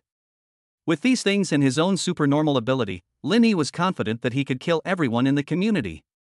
However, he would not kill them so easily. It would be too easy to let them die. Linney wanted to let them freeze to death and starve to death in the end times. After putting the firearms on the ground into the other dimension, Linney drove away from the repair shop and swaggered back to the city. This is the advantage of having an other dimension. No matter what it is, as long as you put it into the other dimension, not to mention letting the police dog check it, even if you irradiate it with an X-ray, you won't be able to see where he hit it. His otherworldly space is completely independent of this world. As long as Linney doesn't want to be discovered, no one will be able to know what he has hidden in it. He has spent a lot of money these past 2 days. Although the stock market is still desperately tumbling, at the rate he is spending money, no matter how fast he makes it, he can't keep up. Right now, he only has less than $1 million in cash left. He wants to hoard some more supplies, but he just can't do it. He can only wait until next week, when he makes a few tens of millions again, before going out and spending it. With nothing to do, Linney set his sights on Su Shuai. He found a detective agency and spent 100,000 yuan to hire a private detective to start following Su Shuai and Wang Shui. They had to report to him at all times no matter where they went. After several days of investigation, Linney really discovered a lot about Su Shuai. Relying on the fact that his parents were the major shareholders of Fuyuan Supermarket, Su Shuai often secretly took some valuable goods from the warehouse and sold them. The people in the warehouse had long been bribed by him and were in cahoots with him, reporting the goods as damaged after selling them. Or they would replace the branded goods inside with some generic ones to make a profit. After the private detective told Lin Yi this information, Lin Yi knew at once that his chance had come. That night, Lin Yi did not go home after work, but drove straight to the Fuyuan supermarket warehouse in the suburbs. Lin Yi parked the car on a dirt hill 2 kilometers away from the warehouse. He then changed his clothes, put on a mask and gloves, and got out of the car. He crept towards the Fuyuan warehouse. In his other world, AK and the pistol were already loaded and ready to be taken out and fired at any time. Lin Yi ambushed the warehouse entrance. Less than half an hour later, a truck appeared 200 meters away from the warehouse. Lin Yi's eyes, enhanced by his superpower, not only became more acute, but he also gained the ability to see in the dark. He saw that the passenger seat of the truck was occupied by the fat and portly Su Shuai. At this time, Su Shuai was holding a mobile phone and talking on the phone. 2 minutes later, the lights in the warehouse suddenly went out, along with the surveillance cameras. Lin Yi understood. It was probably Su Shuai, afraid of being found out, who deliberately asked someone inside to sabotage the power switch, making it look like a short circuit. This way, even if it was discovered later that something was missing or had been switched in the warehouse, there would be no way to trace it back to him without the surveillance footage. Even if the warehouse manager pointed him out, he would have plenty of ways to deny his involvement. After all, his parents were the company's biggest shareholders, and the accusations of a few small employees would be inconsequential. After the lights in the warehouse went out, Su Shuai's truck started up again and drove towards the warehouse. As it passed the warehouse door, Lin Yi took advantage of the darkness to hang himself from the truck. It was a suburb, and without the light of the city, it looked especially dark. When the truck stopped at the warehouse, Lin Yi quietly got off the truck and then hid behind a shelf. At this time, more than 10 people had gathered in the warehouse, all of them security guards and administrators from the warehouse. At Su Shuai's beck and call, they began to carry things into the truck. Lin Yi took out a gas mask from another dimension and put it on his head. Then he took out a few spherical ether bombs and placed them under the truck. These were products from 2050. As long as the plug was unplugged, a large amount of ether could be released, causing the people around to faint. The effective range was 20 meters. Although it was a product from 10 years ago, it became one of the army's important weapons as soon as it was released and is still in use today. Lin Yi also got this thing from the bald guy when he bought the gun before. There weren't many, only 5 in total. Lin Yi was worried that they would wake up halfway through, so he used 3 at once, and now he only had 2 left in his hand. Sure enough, after the ether bombs took effect, the dozen or so people who were busy working started to feel lightheaded, and they collapsed to the ground in less than half a minute. Su Shuai also felt dizzy, and although his weight base was large, the power of the 3 ether bombs was still enough to knock him out. With a loud bang, Lin Yi felt the ground shake a little, and Su Shuai finally fell to the ground. The dosage of these drugs was enough for them to sleep until noon tomorrow, and now Lin Yi was finally able to start harvesting. Lin Yi looked up. Although the news reports had always described this warehouse vividly, it wasn't until Lin Yi stood here that he felt the enormity of this warehouse. Lin Yi standing here felt like an ant standing in front of an elephant. On both sides were shelves more than 10 meters high, with all kinds of supplies neatly arranged on them. Anything you could find in a supermarket, you could find here, from toothbrushes and toothpicks to tables, chairs, sofas, and mattresses. Lin Yi's eyes were already glowing with green. There were far more supplies here than he had imagined, and he could even use these supplies to build an army in the end times. There were hundreds of tons of mineral water and various drinks alone, as well as all kinds of packaged foods and frozen supplies such as steaks and fish balls. Lin Yi estimated that almost half of the supplies inside had a relatively long shelf life, and the rest were various daily necessities. Lin Yi collected 30 large boxes of condoms and women's underwear and stockings alone. Chapter 20, The Mysterious Golden Key. Although Lin Yi could not use these things for the time being, he would definitely need to collect beautiful women in the future. Thinking about this, his mind suddenly flashed the delicate face of Jiang Shuyan. However, in the last life, Jiang Shuyan was not in the community when the apocalypse broke out, and it might be the same this time. It seems that his idea of collecting her into the harem has been temporarily shattered. Lin Yi cast aside his distracting thoughts and began to collect the supplies. Fortunately, these shelves are not fixed to the ground, and Lin Yi only needs a thought to send the goods on them, along with the shelves, into the alternate space. Even so, it took Lin Yi a full 5 hours to empty the entire warehouse. Looking at the empty warehouse, a sense of security welled up in Lin Yi's heart. Lin Yi then went to Su Shuai and the others, and saw Su Shuai's fat body lying quietly on the ground. Lin Yi took out a slipper from the different space and whipped it at Su Shuai's face. While doing so, he cursed and said, "I let you curse at me, so you curse again." After Linny had whipped him dozens of times, he looked at Su Shuai's already fat face, which had swollen up like a pig's head, and was satisfied. He then returned the shoe to the different space. A man is not a gentleman if he does not avenge his grudges. Linny is not a generous person. Just as Linny was about to leave, he suddenly saw a golden key hanging around Su Shuai's neck. Linny was curious and took it off. The key had a very strange shape, not like an ordinary house key. It was divided into several sections in the middle and looked very high-tech. Linny didn't think much about it and threw the key directly into the other space, confiscating it for whatever purpose it was for. Then Linny retrieved the ether bombs on the ground and returned them to the other space. After Linny finished all his work, it was already 4 a.m.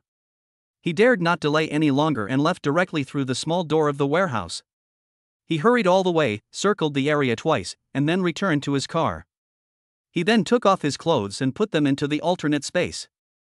In order to avoid being found out, Linny bought his clothes and shoes from street stalls. Even if they were captured on surveillance cameras, they could not be traced back to their source. Linny even deliberately bought his shoes 2 sizes too big. Even if he accidentally left footprints in the warehouse, they could not be matched to him. Although this was only a theft case, the amount was really huge.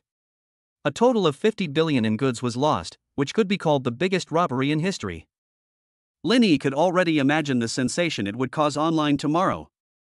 Linny drove back to the hotel via back roads to avoid the surrounding surveillance cameras.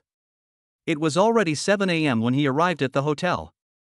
In order to avoid being caught on camera, Linny had driven almost all the way around Haijing City, taking the dirt roads in the surrounding towns and villages. Even if they were eventually able to track him down, they would probably not be able to do so in the short term. Moreover, Su Shuai was there to take the blame, which would buy him more time. After returning to the hotel, Linny washed up and got ready to go to work. Although he hadn't slept all night, he was still full of energy. Thinking about the massive amount of supplies in his alternate space, he was extremely excited. On the other side, it was 8 a.m., the time for the shift change at the Fuyuan warehouse.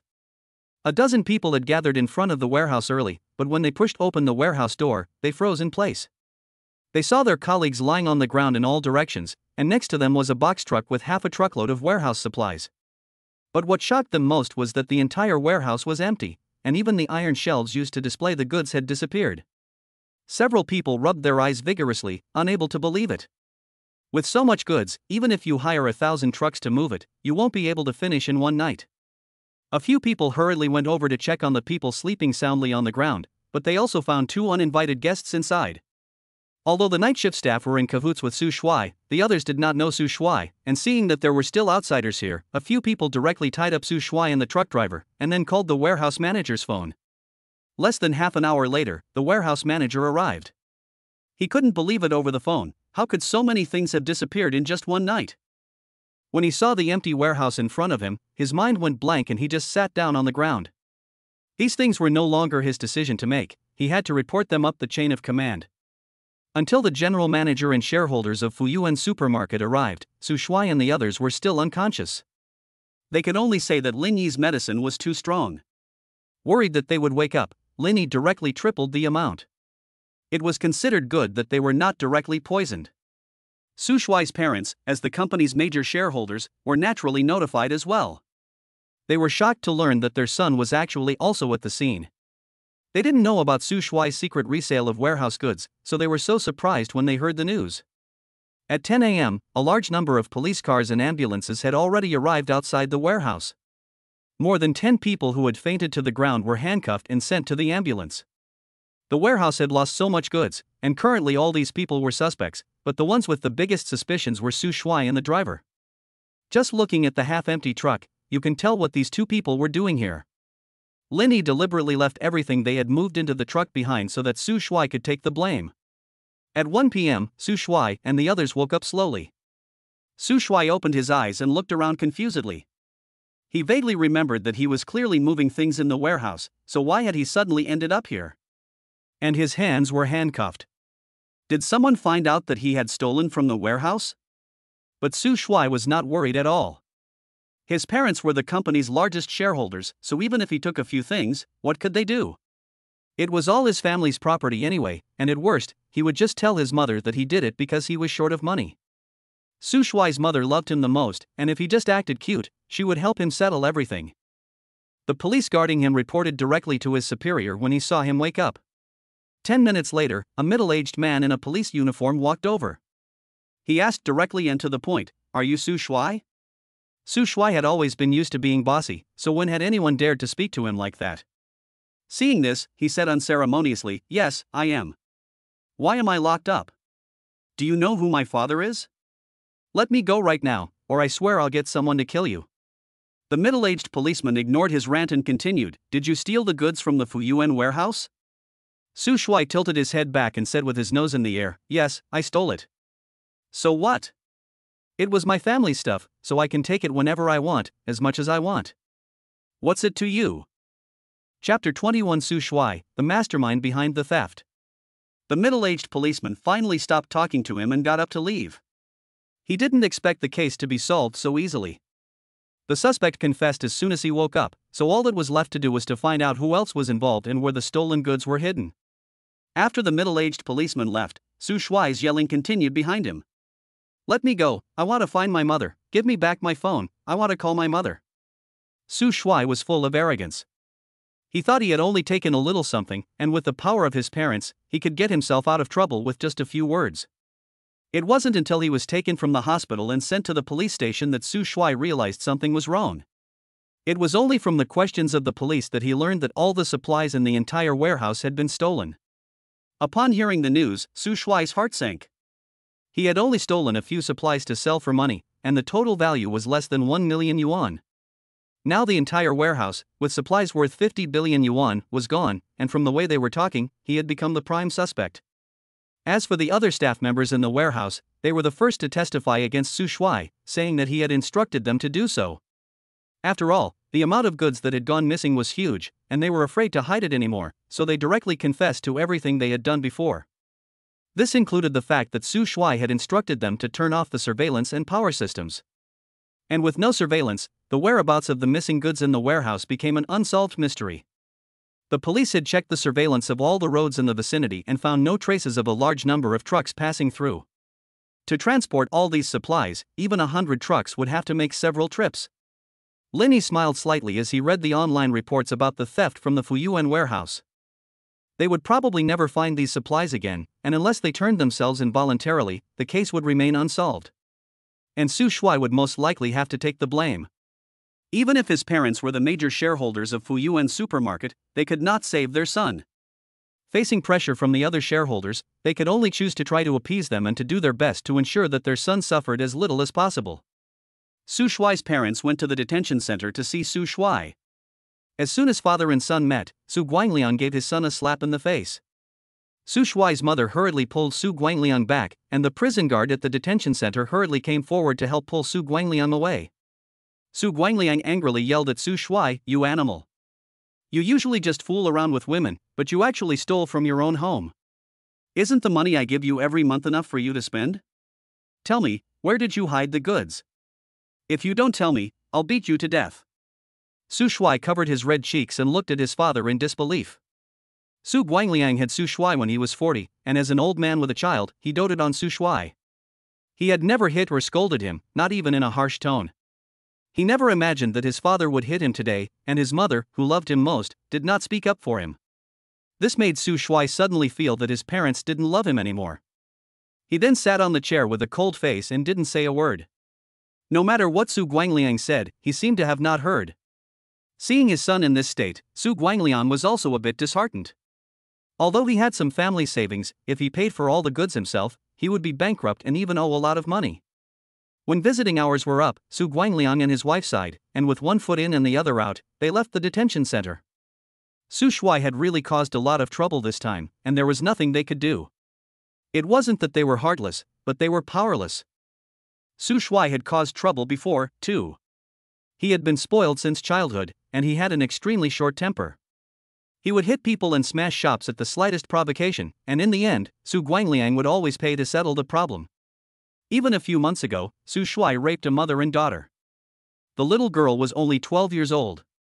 Su Guangliang also spent a lot of money to bribe high-ranking government officials to fabricate evidence, and hired a large number of internet trolls to spread rumors that the mother and daughter framed him in an attempt to extort money from him.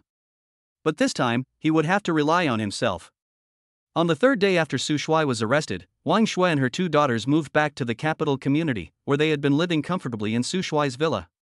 But suddenly they could no longer get in touch with Su Shuai. Zhang Qian happened to read the news online, and the three of them learned that Su Shuai was suspected of stealing 50 billion yuan worth of goods from Fuyuan warehouse and had been taken into police custody. After some discussion, the three of them decided to immediately cut off all ties with Su Shuai. Although they were reluctant to let go of the mark they had so painstakingly hooked, what if the police listed the three of them as accomplices of Su Shuai? You can't let a small loss outweigh a big gain. While Su Shuai was being interrogated by the police, Lin Yi started to get busy again. Every night after work, he would go to the warehouse he rented to collect supplies. In addition to various meats, vegetables, fruits, and firewood, Lin Yi also contacted suppliers of mineral water and grain and oil. He signed a purchase agreement. Lin Yi ordered a total of 10,000 tons of mineral water that can be drunk directly, as well as several thousand tons of supplies such as rice, flour, and seasonings. Every day, trucks entering and leaving Lin Yi's warehouse are lined up. Lin Yi had no choice but to hire 5 or 6 forklift drivers and more than 10 loading and unloading workers, all of whom were managed by Su Mo. The banquet food for the 5-star hotel was delivered on the third day. Lin Yi took advantage of the absence of Su Mo and the others at night to secretly store all 1,000 tables of banquet food in the alternate space. Although Su Mo was curious as to why the goods delivered during the day had all disappeared by the next day, he was smart enough not to ask. As long as Lin Yi was willing to pay him and could pay for his mother's medical expenses, Lin Yi was his benefactor. The rest was unimportant. Time quickly came to June 1st, Children's Day. Lin Yi had been reborn for a full month. After a month of preparation, the supplies in the alternate space were now very sufficient. Not only did he have 50 billion supplies from Fuyuan supermarket, but he also had hundreds of millions of dollars worth of food that he had prepared himself. He only paid a deposit for all this stuff, and the balance will be settled in 2 months. But they probably won't be able to wait that long. After Lin Yi's big shopping spree, prices have risen all over Haijing City, and Fuyuan supermarket has also been badly damaged by the theft, so several large supermarkets in Haijing City have been forced to close. Lin Yi doesn't know if it's because of the butterfly effect triggered by his rebirth. The prices in Haijing City have actually nearly doubled compared to before. Many people attribute the cause to the theft at the Fuyuan supermarket. They believe that as long as it takes, prices will drop back down to normal. This has also caused many people who like to hoard food to not make any more large purchases. When the end comes, the time they can last will naturally be much shorter than Lin Yi's previous life. Chapter 22, Spatial Ability Exposed. Lin Yi lay on the big bed in the hotel, calculating his supplies. Everything was now ready for him. He had a large amount of food, drinks, clothes, and daily necessities. Just when Lin Yi felt that everything was safe, he suddenly realized something. He slapped himself on the forehead. I actually forgot to buy some medicine. After the end of the world, many people will not only die of cold and hunger, but also because of the sudden temperature drop, they will become seriously ill, and lack of treatment will eventually lead to death. But although medicine can be bought at the pharmacy, the amount you need is relatively large, so you can forget about the pharmacy. You have to think of some other way. Lin Yi got up and dressed, while Li Ro, who was sleeping next to him, still slept. Today, Lin Yi had an appointment to trade for fuel. The delivery was originally scheduled for 1 week, but Lin Yi needed a lot of it, so there was no way but to delay it for a few more days. Lin Yi looked at the woman in bed who had been with him for a month. Since Lin Yi had threatened Lu Wei last time, Li Ro and Lu Wei had broken off their relationship. After all, they were just lovers. One was greedy for power, and the other wanted to take advantage of the situation. What kind of relationship could they have? But Lin Yi and Li Ro have been together for so long, it's impossible to say that there's no affection at all. Lin Yi is also thinking about it. If he can help, he'll help her. After all, husband and wife for 1 night or husband and wife for 100 days. They've already spent more than 10 nights together. But whether she can move into his shelter is something he still needs to investigate. It's impossible for her to move in before the end of the world. If she's lucky and can survive after the end of the world, Lin Yi can give her a chance. Although she is not the primary concubine, she can still be a secondary concubine. After Lin Yi left the hotel, Li Ro also opened her eyes, then quickly got up, dressed, and left the room. When she arrived on the street, she saw Linny get into a car, quickly took out the car keys, started the car, and followed behind. Linny drove to the abandoned repair factory where they had made the last deal, humming a little tune in his mouth, and did not notice Lee Ro following behind. The reason Lee Ro was so willing to come when Linny called was to try to confuse Linny. After a period of contact, although Linny had not told her anything, she had noticed that Linny had been acting very strangely recently, and she had no idea what he was up to every day. Linny had something on her, and in order to stop Linny from controlling her, she decided to take a risk and follow him. Linny drove to the same repair shop as last time and started waiting. Lee Ro saw Linny enter an abandoned repair shop and became even more convinced that Linny had something to hide. She then parked the car by the roadside and went up quietly on her own. Half an hour later, just when Linny was getting impatient, two 9.2-meter trucks pulled in. After the car stopped, 5 or 6 men got out, including the bald man from last time. "Sorry, Mr. Wang, we're late." Linny said with a slight smile, "That's okay, a good meal is never late, I have plenty of time." The bald man then began to direct the others to start unloading the goods. The truck doors opened and barrels of fuel filled the entire compartment. Linny then extracted a few barrels to inspect the goods and only let his guard down after finding that there was no problem. Linny estimated that there were almost more than 100 tons of goods. That was twice as much as Linny had previously requested. Linny took out the money from the trunk according to the previously agreed price. He then handed it to the bald man. An hour later, the repair shop was already full of fuel, and the bald man collected the money. Just as he was about to leave, Linny stopped him again. "Brother, please wait a moment." The bald man looked back at Linny with confusion. Linny then said, "Can you still get medicine? I need all kinds of antibiotics for colds and fevers or some first aid." The bald man touched his head and said to Linny, "Mr. Wang, what do you do anyway? Why do you want everything?" Linny put on a smile. "Don't worry about what I'm buying it for, just tell me if you can get it." The bald man sighed and said after a moment's thought, "I really can't help you with this, but I have a friend who deals in medicine and only sells authentic products, so you don't need to worry about fake medicine. Since you're a regular customer, I can put you in touch." Linny thanked him and then said, "I need a total of 10 million yuan worth of medicine. If you can help me get it, you'll be rewarded handsomely." Seeing that Linny was so sensible, the bald man finally broke into a smile. They were both businessmen, and they were in the business of taking risks. Naturally, they were most concerned about profit, and he would not take such a risk for no reason if there was no benefit. After telling Linny to wait for his news, the bald man left with his men. Linny then began to collect all the fuel on the ground into the alternate space. Lee Ro hid on a fence outside the courtyard. At first, she was scared when she saw so many people go in, and she didn't dare to go near. It wasn't until after these people had left, but she didn't see Linny come out, that she plucked up the courage to lean over the fence and look into the repair shop. The next scene made her mouth drop open. She saw that the entire repair shop was full of metal pails filled with fuel. Linny waved his right hand, and the pails around him instantly disappeared. Lee Ro thought she was seeing things, and rubbed her eyes hard to make sure she wasn't mistaken. Then she quickly took out her phone and turned on the camera to start recording Linny. However, in just over a minute, the fuel on the ground was collected by Linny and sent to another dimension. Linny didn't notice Lee Ro, who was secretly spying on him, and drove straight to Haikou City. Lee Ro tried her best to calm her breathing and watched the video on her phone twice more. Lin Yi's supernatural abilities made Lee Ro scared. She had only wanted to get something on Linny so that he could no longer blackmail her. Now that she had discovered such a big secret about Linny, she was even more afraid of him. She even wondered in her heart if Linny might be an alien or something. Although she now had something on Linny, she was afraid to blackmail him anymore. After leaving the repair shop, Linny drove directly to his warehouse. It was 12 noon. Linny had just arrived at the warehouse and happened to see Su Mo and the others eating. There were quite a few people here, so eating became a problem.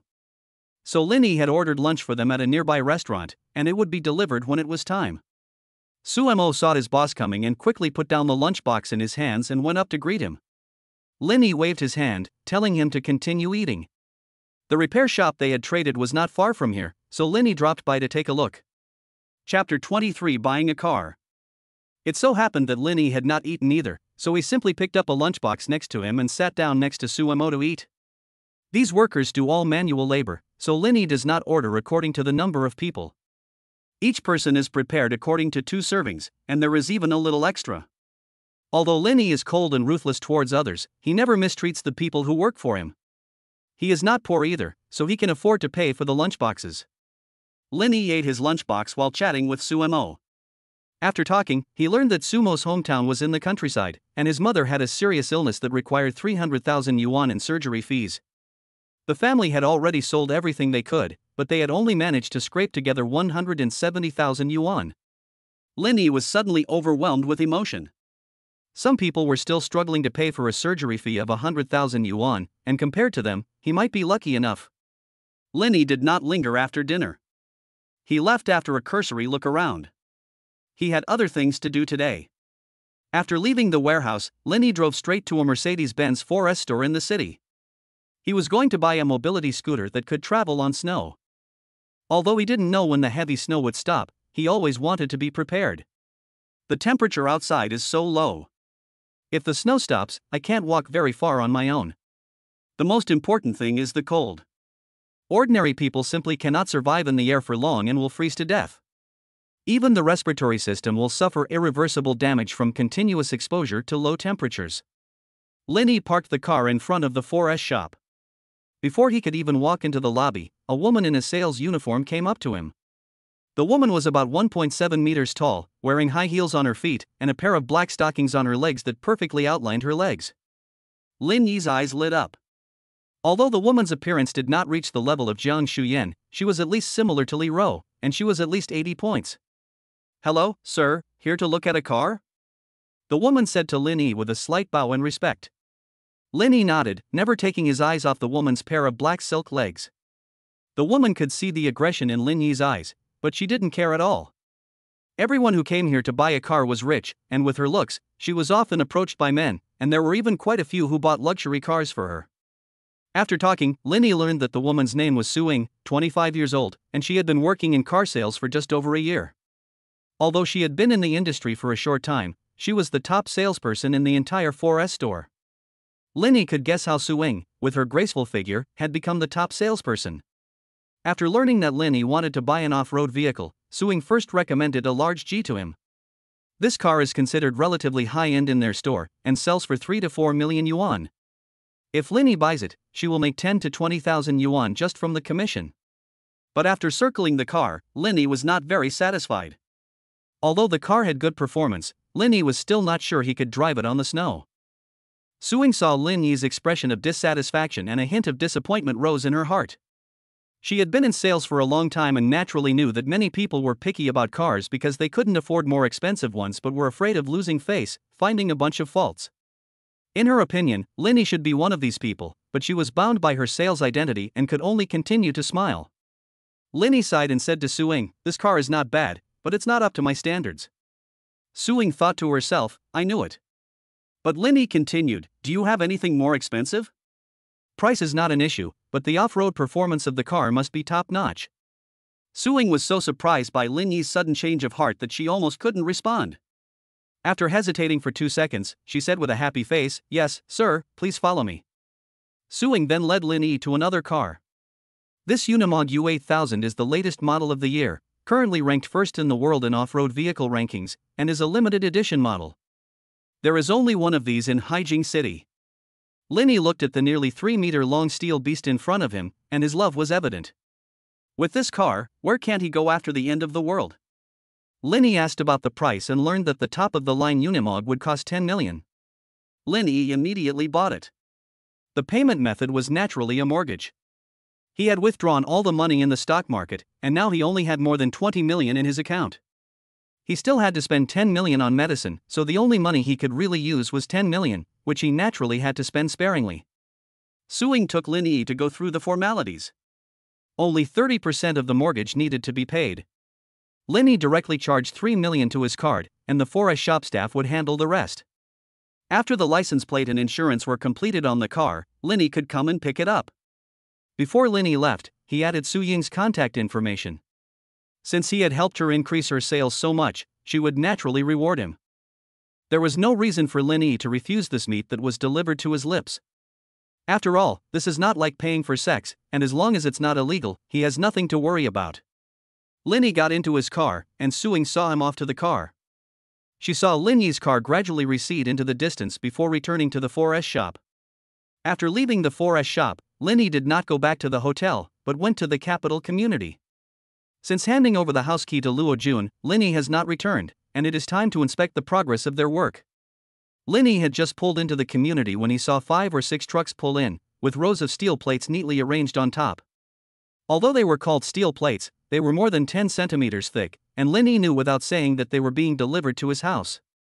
After parking the car in the parking space, Lin Yi was planning to go directly back to his house to take a look when he heard a loud noise coming from the front gate, along with the honking of cars. Lin Yi saw this and couldn't care less about going home, so he walked directly towards the gate of the community. It wasn't that he liked to watch the fun, but the security guards at the entrance of the community had just stopped the trucks, and he had to go and see what was going on. When Lin Yi arrived, 3 or 4 security guards and the delivery driver had already started a standoff.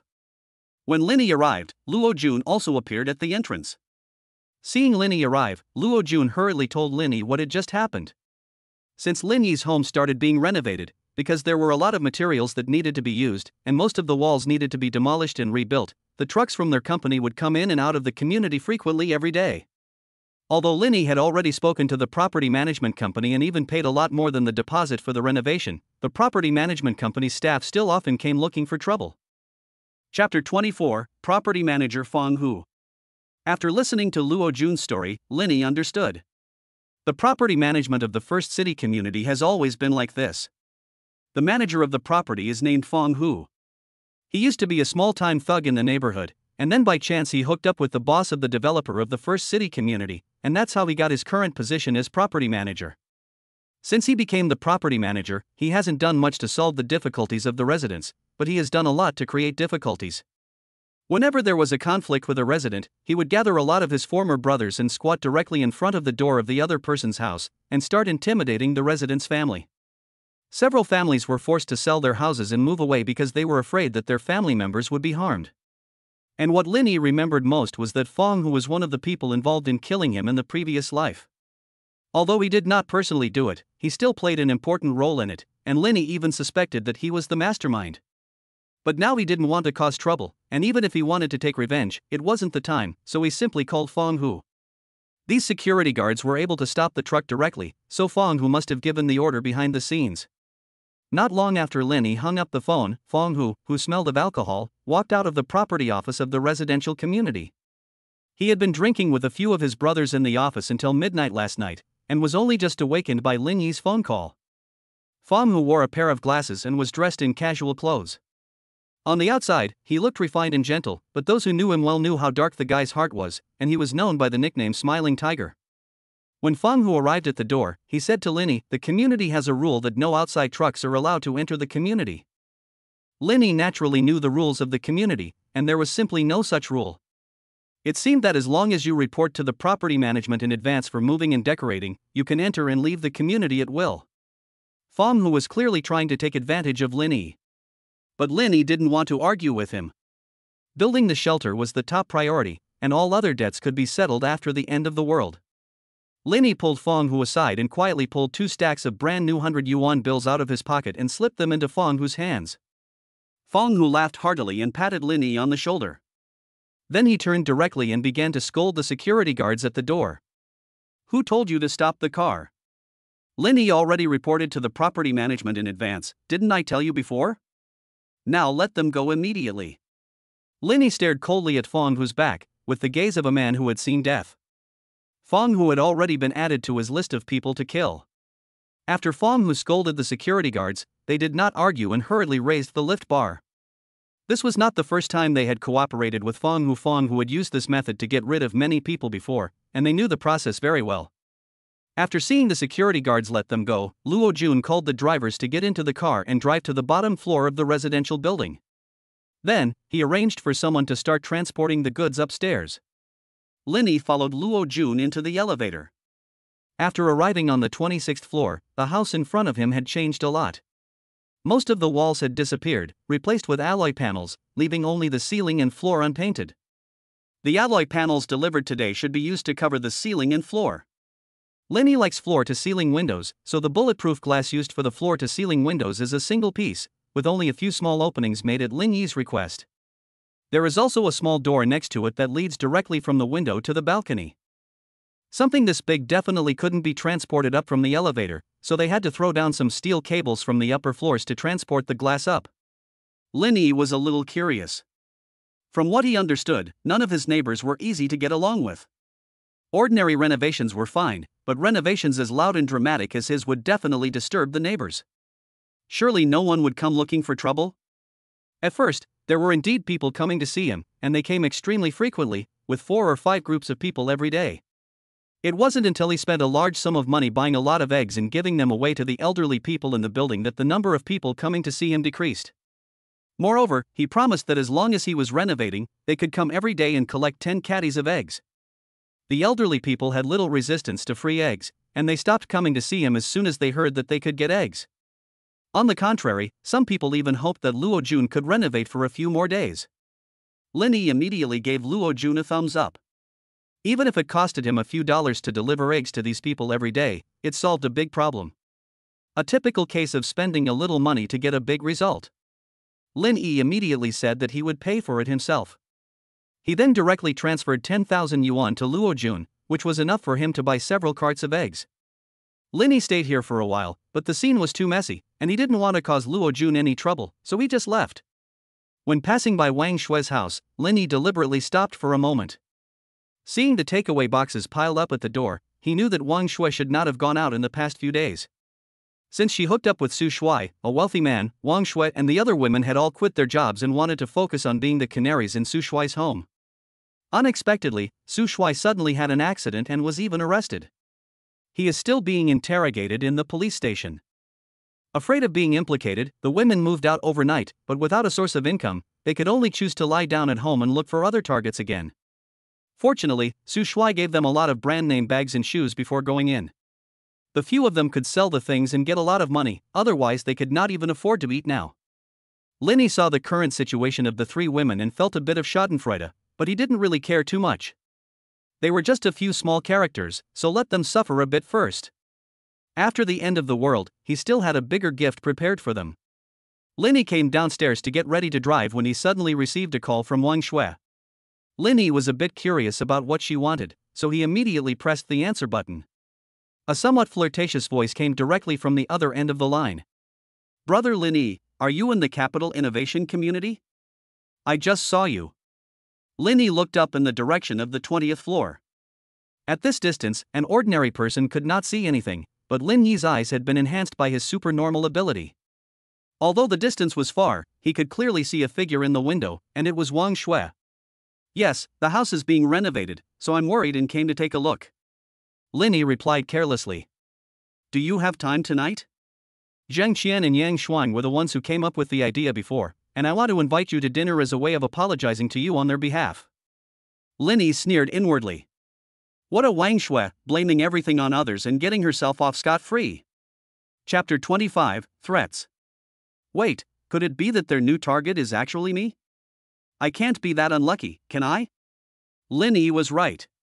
Ever since they moved back from Su Shuai's villa, they had noticed that Linny's house was being renovated. After a little sacrifice of their looks, they found out from the renovation workers. Linny had directly spent tens of millions of yuan to hire them to renovate the house. Learning that Linny was actually so rich, it suddenly made their little minds active again. After some discussion, the 3 decided to take Linny.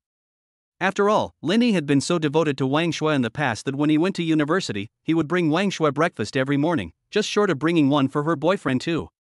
They had plenty of ways to make a dog like Linny lick their boots and make him fall head over heels for Wang Shue again. The 3 attributed Linny's transformation during this period to jealousy, and as long as Wang Shue said she had broken up with Su Shuai, Linny would definitely come back to her.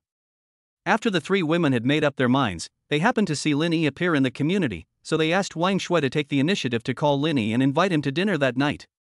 If Linny is still sulking and doesn't agree, just let Wang Shue hint at it to Linny, or even just directly agree to be his girlfriend.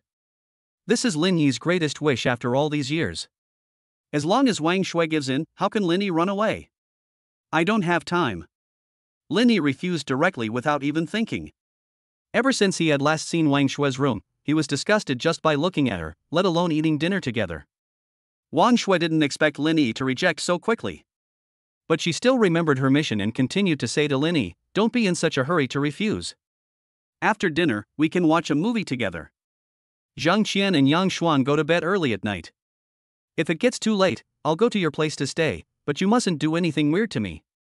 Lin Yi smiled slightly. This Wang Shui is really something. The last sentence is quite a bit of a red herring, as if to remind Lin Yi that he must do strange things to him.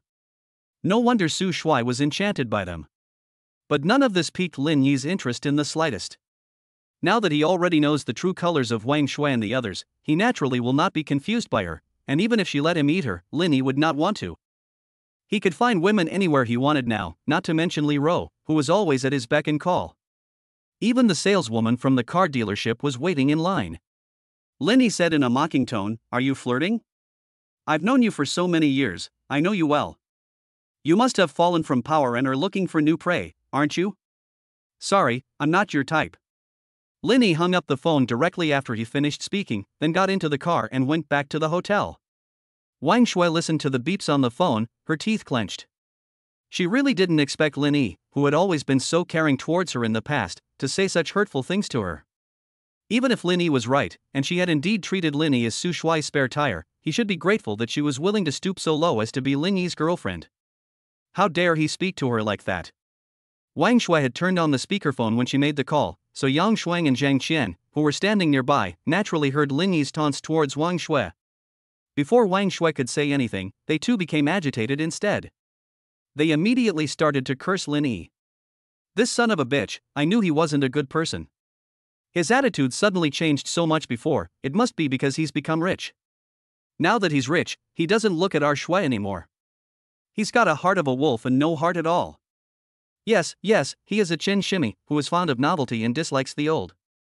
He probably already has someone else on the side." Wang Shui listened to what the two women said and felt that it was possible. However, being the third party is exactly what she is best at. And there are three of them. Even if Lin Yi has someone on the side, Wang Shui believes that as long as the three of them work together, they will be able to easily bring Lin Yi back. After all, which man can resist three beautiful women going at him together? Even the original Su Shui couldn't block the three of them in turn, let alone Lin Yi, a nouveau riche. Thinking about this, the three of them began to plan how to take Lin Yi down. After Lin Yi returned to the hotel, he called Li Ro and asked her to come and keep him company. The location was naturally the hotel where they had always stayed. However, Li Ro, who was usually very obedient, did not directly agree this time. Instead, she asked Lin Yi to meet her at a restaurant. Lin Yi was about to refuse when his phone beeped with a message alert. He opened it and found that it was a video sent by Li Ro. From the perspective of the camera angle, the video was obviously taken secretly, but what shocked Lin Yi was the content of the video. Lin Yi saw himself in the video waving his hand around, and the oil cans on the ground instantly disappeared. He naturally remembered this scene. It was when he went to buy fuel. He didn't expect that Li Ro had secretly followed him and secretly filmed him with her phone. Unexpectedly, he still underestimated Li Ro. This woman was not simple goods who was able to succeed by relying on Lu Wei. A murderous intent suddenly emerged in Lin Yi's eyes. Anything that is a danger to oneself should be nipped in the bud. Lin Yi immediately agreed to Li Ro over the phone. He then got dressed and left the hotel directly. After arriving at the agreed restaurant, Lin Yi opened a private room and sent the room number to Li Ro. Lin Yi then waited quietly for Li Ro to arrive. More than 10 minutes later, Li Ro walked in wearing a trench coat. She looked very pleased with herself, as if she had Lin Yi completely under control. She found a seat for herself, crossed her legs, and she said to Lin Yi, "Brother Yi, have you watched the video I sent you? What are your thoughts?" Lin Yi didn't say anything, just coldly staring at Li Ro.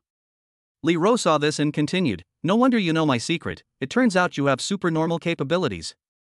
Since we both have secrets, we'll be even from now on. I won't tell anyone your secret, and you shouldn't betray me either.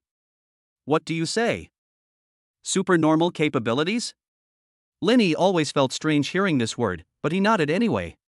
Li Ro was also relieved to see Lin Yi agree, and then said mysteriously to Lin Yi, "Can other people learn your ability? If you are willing to teach me, I will be your woman in the future, and I will do whatever you want me to do." Although Lin Yi's face showed no expression, he was already cursing in his heart. "You still want to learn? Even if I want to teach you, you won't be able to learn it. How dare you threaten me? You'll be lucky if you live long enough for your secret to be revealed. Linny no longer had any pity for Li Ro. She had already threatened his safety. A beautiful woman was good, but nothing compared to safety. Linny still knew the difference between the two. Li Ro saw Linny's cold expression and knew that there was no chance of learning this, so she decisively gave up the idea. Chapter 26, Preparations complete. Li Ro saw that the matter had been settled and was ready to leave. Linny looked at Li Ro's back and forced himself to not kill her directly. This was the city center, with a lot of surveillance cameras around, so it would not be wise to make a move here. After Li Ro left, Linny also hurriedly left the private room and followed her quietly. Last time Li Ro followed Linny and discovered his secret. This time, Linny followed Li Ro, looking for an opportunity to kill her directly and destroy the evidence. Li Ro left the restaurant and went straight home. Seeing that there was no chance, Linny stopped following her and went back to the hotel instead. The next day, Linny came to the company and directly submitted his resignation. There was still more than half a month until the end of the world, and he didn't want to waste his time working. He hadn't resigned before because he still needed to use the stock to make money, and it was more convenient to do so with the company. However, that was no longer necessary. After learning about this, the human resources manager directly notified the general manager, Lu Wei. Lu Wei was naturally very happy to learn that Linny was resigning. Every time he saw Linny in the company, he felt a pang of guilt. It was better for him to go, out of sight, out of mind. Immediately, he asked the human resources manager to process Linny's paperwork and gave Linny an additional 6 months' salary. As soon as Linny's feet had barely left the company's door, he received a phone call and then drove to the repair shop where he had previously made the transaction. This time, he learned his lesson and carefully looked behind him to see if anyone was following him. After making sure it was safe, he drove into the repair shop. Next came the usual wait. The bald man seemed to have no sense of time, and every time they did a transaction, he would make Linny wait for half an hour before he showed up. Sure enough, 20 minutes later, a large truck pulled into the repair shop. The bald man got out of the car. This was already the third time he had done business with Linny, and the two of them had become familiar with each other. Inspect the goods, unload the goods, pay the money. The same process every time. Linny spent another 10 million yuan, and now he only had 7 million yuan left in his account. The car was full of medicines, everything from cold and fever remedies to bandages and first aid supplies, as well as quick-acting heart pills and asthma medication. After a few workers carried the medicine to the ground, the bald man said goodbye to Linny and left. Linny looked at the bald man's back, but was very grateful to him in his heart. If it wasn't for him, it would be almost impossible for him to find so many things by himself. He silently sent his blessings to the other person, and then began his own work. In less than a minute, boxes of medicine were collected by Linny and stored in his space. His space was divided into many areas: food, medicine, water, daily necessities, fuel, firewood, weapons. Each type of supplies has a separate storage area, clearly separated from each other. After putting away the medicine, Linny went to the warehouse he rented. The supplies delivered today were the last batch, and after putting away these supplies, Linny would not need to come here to collect supplies in the future. When Linny arrived at the warehouse, Suemo was registering the goods entering the warehouse. Linny didn't disturb him, so he sat down in a place of his own accord, and then played with his mobile phone, taking a look at the reports on the internet about the loss of goods from Fuyuan supermarket. Some time had passed since the incident, but apart from the arrest of Su Shuai and a few warehouse administrators, the police had not made any progress in the case. The number of thieves was unknown, how the goods were transported was unknown, and where so much goods were transported to was also unknown. The main one knew nothing. Linny looked at it for a while and then saw news about the sharp rise in prices in Haijing City within just 1 month. Many experts began to urge the public not to hoard goods frantically, saying that the price rise was only temporary and would return to normal within a month. These experts were not wrong about this. If there were no doomsday, prices might indeed fall, but the people might not be able to wait that long. Linny spent 2 hours playing with his phone, and by this time the last vehicle had finished loading and unloading and left the warehouse. Sumo and the other workers who had been loading and unloading the goods began to prepare for their break. Linny put his phone away and then called everyone over. After seeing that everyone was present, Linny took out a dozen red envelopes from his backpack and handed them out to everyone. Each red envelope contained 20,000 yuan. These people had worked for him for a month. Although he had initially offered 10,000 yuan per person, in the end Linny had doubled the amount. It was a way to buy peace of mind, and he didn't mind spending the money. After receiving the money, the workers thanked Linny profusely. This was the first time they had seen such a generous boss. As they left, they asked Linny to remember them if there were any more jobs like this. Linny nodded and agreed. After everyone had left, Suemo was the only one left in the warehouse. The reason why Linny had not given him a red envelope just now was that he wanted to give it to him alone.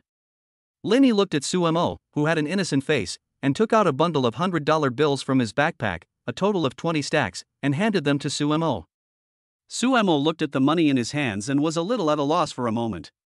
Linny said slowly, "Last time you said your mother was waiting for money for an operation and needed more than 100,000 yuan. Here is a total of 200,000 yuan.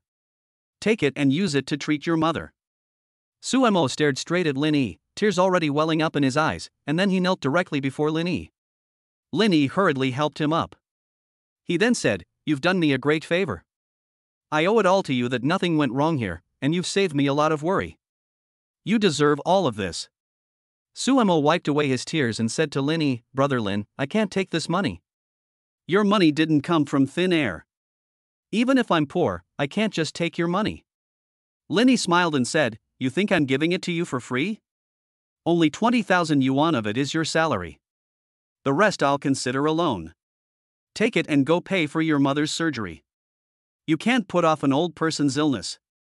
Hearing Linny's words, Suemo finally agreed, and then at his insistence, he still wrote an IOU to Linny and put his thumbprint on it.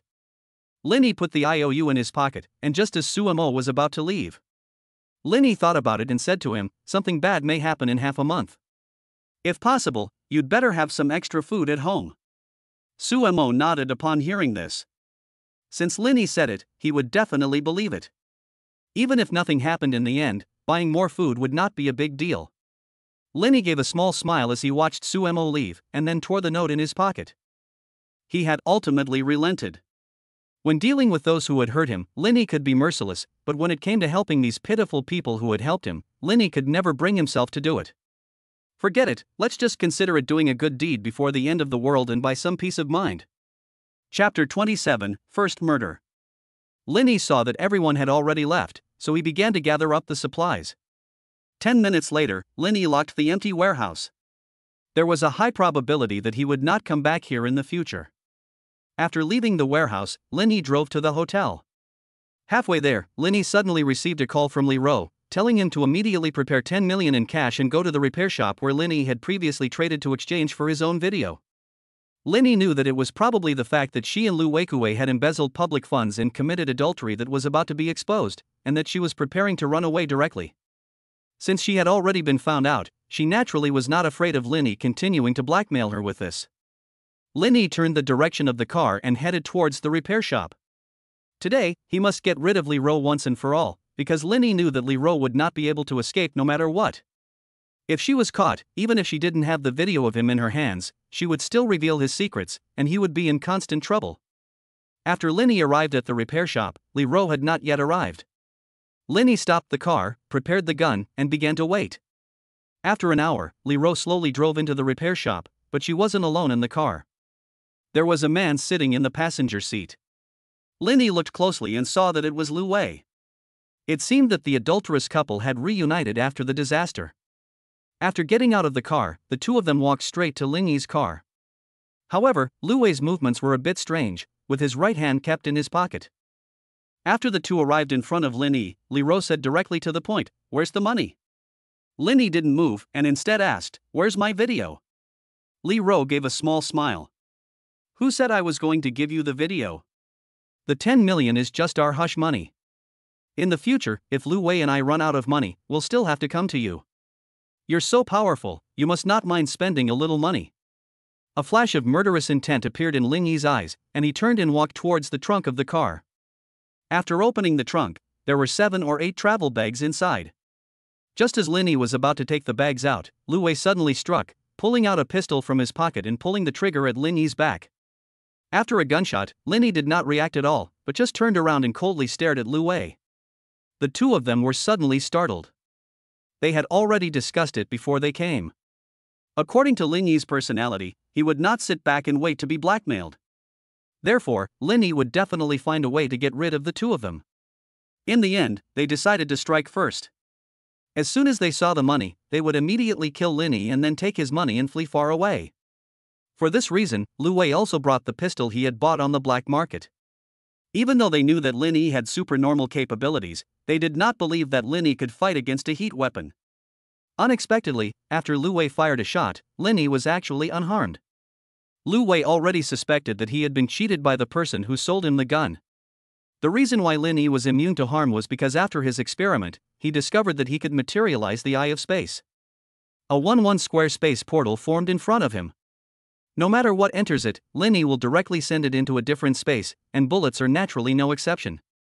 After seeing Lu Wei's strange behavior, Linny had a plan in mind. Since he could buy the firearms, naturally others could as well. He naturally didn't trust this pair of dog and bitch, so he opened the spatial portal in front of him from the very beginning. Sure enough, while Linny went to get the money, Lu Wei shot at Linny. Seeing that the first shot had not harmed Linny in the slightest, Lu Wei pulled the trigger again, aiming at Linny's head and emptying the entire clip into him. But the result was the same as before. After a dozen bullets had been fired, Linny in front of him still didn't look any different, except that his smile had become even stronger. Then Linny waved his hand, and the bullets that had just shot into the spatial portal immediately retraced their steps, turning Lu Wei into a sieve.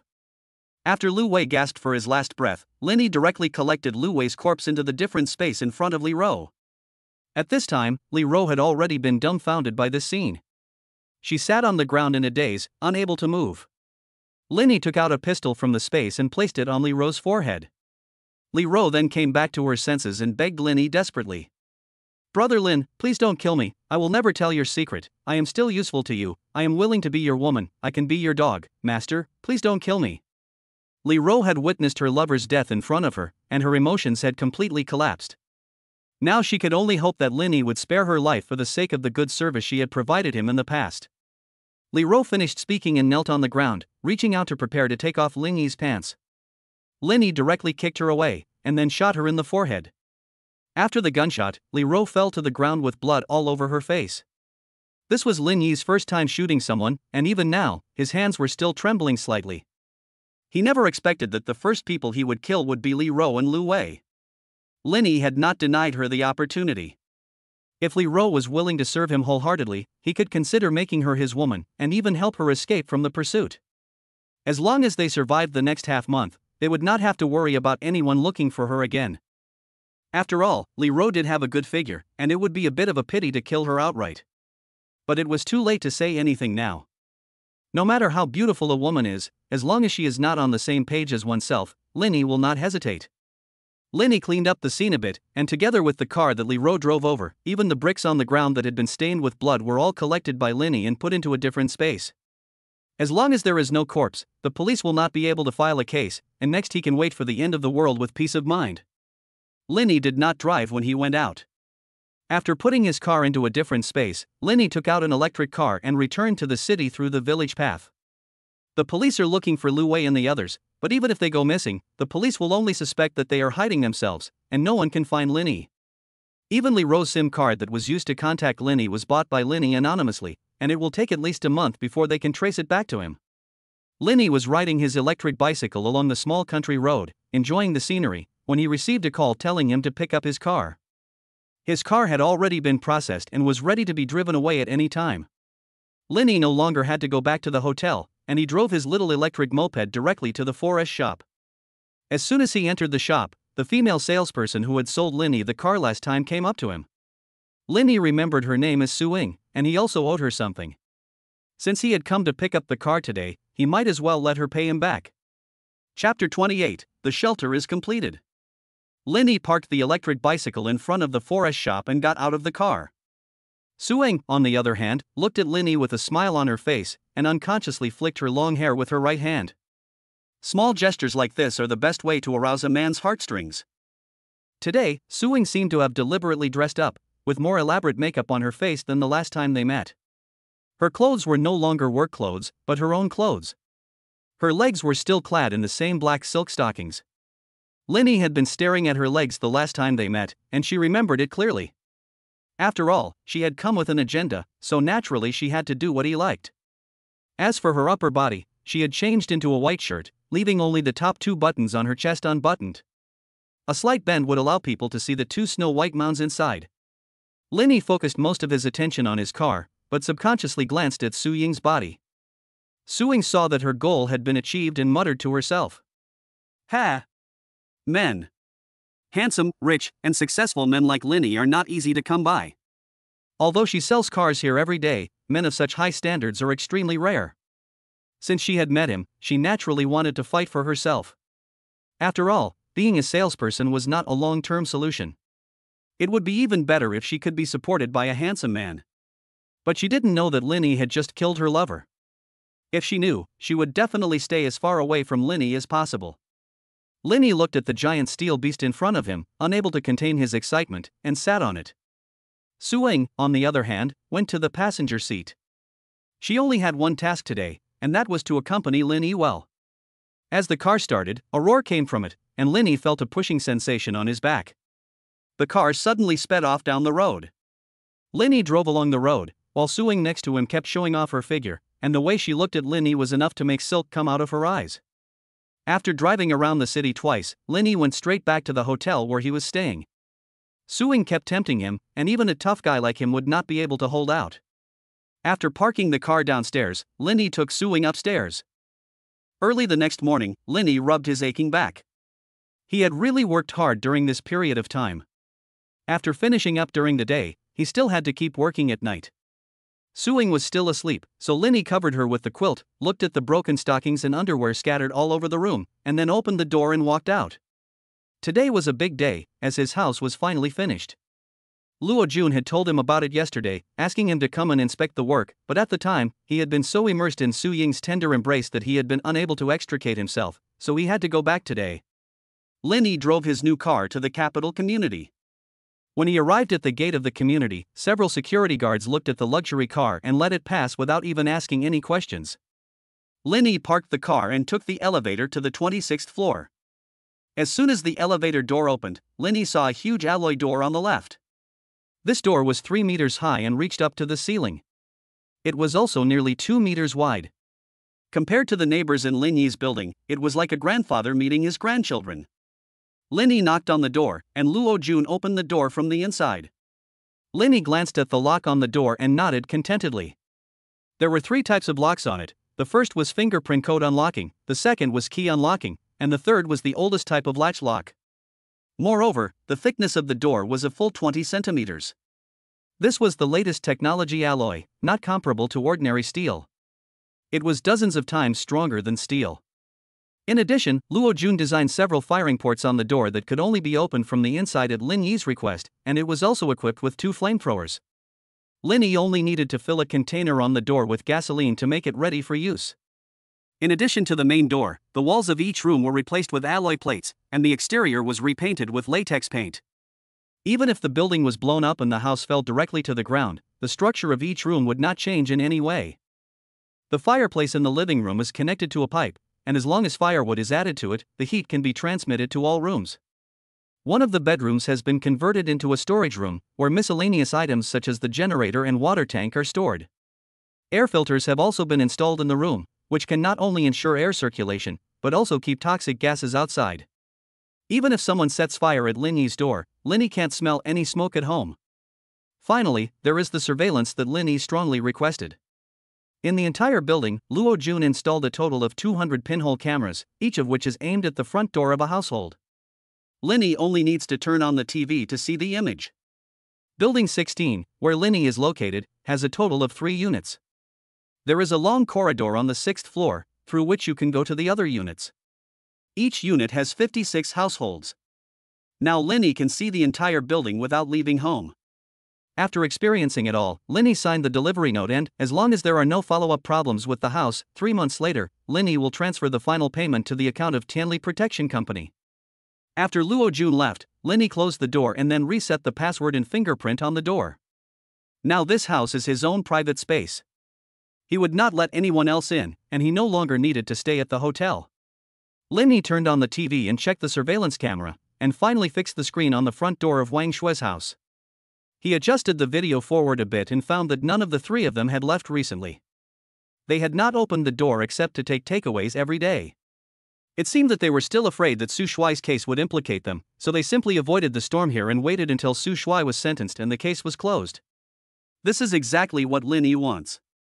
There is still more than a week until the end of the world. If they don't go out and stock up on supplies, I'm afraid they won't last more than a month or two and will starve to death. At that time, they will still have to come to me for help, right? But this time, Lin Yi will not be soft-hearted again. You can have a look, but if you want to eat? No way.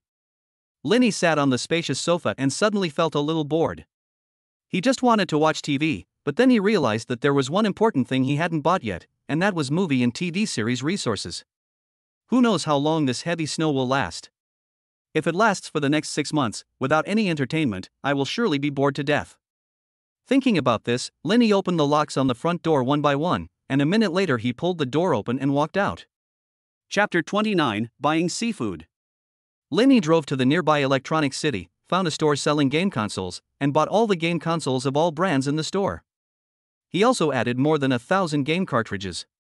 He then went to an audio-visual store and asked the owner to download all the movies, TV series, and some variety shows from their store. Lin Yi spent a total of more than 1 million yuan to buy all these things. Just the game cartridges cost him 200,000 to 300,000 yuan, and the game consoles were even more expensive, with a casual one costing tens of thousands of yuan, which directly refreshed Lin Yi's perception. He didn't like playing games before, so he had never been exposed to these things, and today he had gained some knowledge. After loading the goods into the car in batches, Lin Yi quietly stored everything in a different space. Looking at the remaining millions in his account, Lin Yi felt for the first time what it was like to have money and not know what to buy. He felt a bit wasteful if he didn't spend it all. After all, he had worked hard to get it for free. Lin Yi then walked into a seafood store. Although he had bought a lot of meat and vegetables, he hadn't really prepared much seafood, and he planned to spend all of this money on seafood. As soon as he entered the store, Lin Yi saw that there were quite a few types of seafood inside. Dozens of huge water tanks were lined up on both sides, and oxygen was being pumped into them. Huge lobsters and king crabs were scuttling around inside. The shopkeeper saw Lin Yi walk in and hurriedly said to him, "What would you like, sir?" Lin Yi looked at the seafood in the store and replied, "I want to buy a large quantity of seafood such as lobsters and king crabs." "Can you buy it for me?" The shopkeeper was slightly taken aback and said, "How much do you want?" Lin Yi held up 5 fingers and said, "I want 5 million worth, but all of it needs to be fresh." "Okay, I'll get in touch for you, but I may have to charge a small commission. What do you think?" Lin Yi nodded and said, "Okay, I only want 5 million worth, I can give you 100,000 yuan as a commission." Upon hearing this, the shop owner immediately happily made a phone call. Earning 100,000 yuan just by moving his lips was a piece of cake for him. Soon, the shop owner hung up the phone. He had just contacted his suppliers on the phone. He asked them to deliver 5 million lobsters, abalones, king crabs, and other high-end seafood to his shop tomorrow. As soon as the goods arrived tomorrow, Lin Yi could come and pick them up. However, Lin Yi needed to pay a deposit of 3 million first. Otherwise, what if Lin Yi is just playing a joke on him? Lin Yi took out his bank card and transferred the 3 million deposit, then left the seafood store. The next day at noon, Lin Yi was eating steak at home when he received a phone call from the seafood store owner, who told him that the seafood had been packed and delivered, all of it still alive. Lin Yi gave him his home address and told him to deliver it directly. Although the seafood shop owner was curious as to why so much live seafood was being delivered to the home, he was determined to follow Lin Yi's instructions, as there was an intermediary fee involved. In no time at all, 3 refrigerated trucks pulled into the residential area, which the security guard at the gate had become accustomed to seeing. There had been a lot of trucks delivering things to Lin Yi's house over the past period of time, and the property manager, Feng Hu, had already spoken to them, asking them not to make things difficult for Lin Yi, so in the past few days, as long as they reported Lin Yi's name, they would let them through. This is what money can do. As long as Lin Yi pays, the little brats who block the road will obediently move aside. After the car was parked downstairs, 7 or 8 workers came down from above and started moving things into Lin Yi's house. It took more than 2 hours of hard work to move all the seafood in the car into Lin Yi's bedroom. The surrounding square was full of people out for a stroll. They were all amazed to see that Lin Yi had actually bought so much seafood. What is Lin Yi trying to do? Is he using his home as a seafood warehouse? Who knows, he's got money to burn. It's so hot right now, those lobsters and abalones will be dead in a day. What a waste. Feng Hu also came out of the office. Seeing so much expensive seafood, his eyes lit up. He picked up a king crab and 2 lobsters and tried to leave. In his mind, he was doing Linny a favor by taking some of his things, and according to Lingy's personality, he might even complain that he took too little and send him 2 more boxes later. However, the staff member downstairs who was looking after the car refused to accept this. He didn't know who Fong Hu was. Now that the things had been taken and the quantity was incorrect, he would be the one to pay. So he directly stopped Fong Hu. "Excuse me, sir, this belongs to our customer, you can't take it." Fong Hu looked at the man in overalls in front of him and revealed a hint of disdain. He said slowly, "It's just Lingy's stuff. Just tell him Fong Hu took it. He won't dare make things difficult for you." The man froze for a moment. He didn't know what kind of relationship the man in front of him had with their client, so he could only call Linny. Linny was upstairs arranging for someone to move the stuff when he got the call that Fong Hu wanted to take his stuff. Without the slightest mercy, he directly told him to turn on the speakerphone, and then retorted over the phone, "Fong Hu, are you a bandit or a beggar? You dare to take anyone's stuff, shameless bastard, put down my stuff right now, those lobsters are already over 3,000 yuan, be careful I'll call the police and have you arrested, you son of a bitch." Fong Hu was also taken aback when he heard Lingy's unrelenting tone on the phone. Just a few days ago, Linny was still bowing to him and secretly slipping him 20,000 yuan. How could his attitude have changed so quickly? Moreover, the phone was on speaker, and there were quite a few people gathered around, plus Linny was speaking a little louder, so everyone could hear. Fong Hu suddenly felt a little embarrassed as he looked at the disdainful stares and loud laughter of the people around him. He was just about to angrily retort, but then he realized that Linny had already hung up the phone. He had no choice but to put down his things and leave in disgrace. But he had already marked this grudge in his heart, determined to make Linny look bad if he had the chance in the future. The commotion downstairs naturally also attracted the attention of Wang Shui and the others. Some good-natured neighbors had already posted what had just happened in the group of owners of Building 16. When Wang Shui and the others saw it, they were also taken aback that it was actually related to Linny again. Recently, Linny has been very active, and he seems to be everywhere.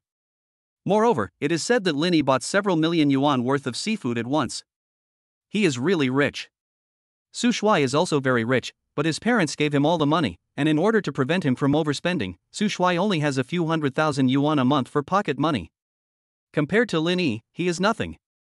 Chapter 30, Cambrian Period, the end is near. After Linny paid the final payment, he hurriedly stored all the seafood in the bedroom in the alternate space before the ice inside melted. However, after trying a few times, there was no response. Suddenly, he realized that it was because the seafood was still alive, so he couldn't use his mind to store it in the alternate space.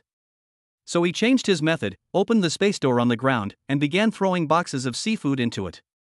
After more than 10 minutes of hard work, the seafood in the bedroom was finally cleaned up. Linny projected his consciousness into the alternate space and found that the life forms of the seafood had been completely frozen. Linny took out a lobster and found that although its flesh still had signs of life, its spirit had already died, similar to a living dead person. He was now certain that living things could not be stored in the alternate space. Linny locked the door and decided not to go out for the next few days. His car had already been stored in the alternate space in advance, and it had been fitted with the best snow tires, which were enough to support the car on the snow. Now everything was ready, and all that was needed was for the heavy snow to fall. Linny installed the game console he had bought on the TV and began his life as a nerd. Every day, apart from eating and drinking, he played games and occasionally exercised. His otherworldly space also contained some fitness equipment that he had taken from the warehouse. It was all expensive designer products, and he was quite comfortable. During this time, Wang Shui called him twice, still asking him out, and she was no longer hinting, but making it clear. But Linny rejected all her invitations, and later simply stopped answering the phone.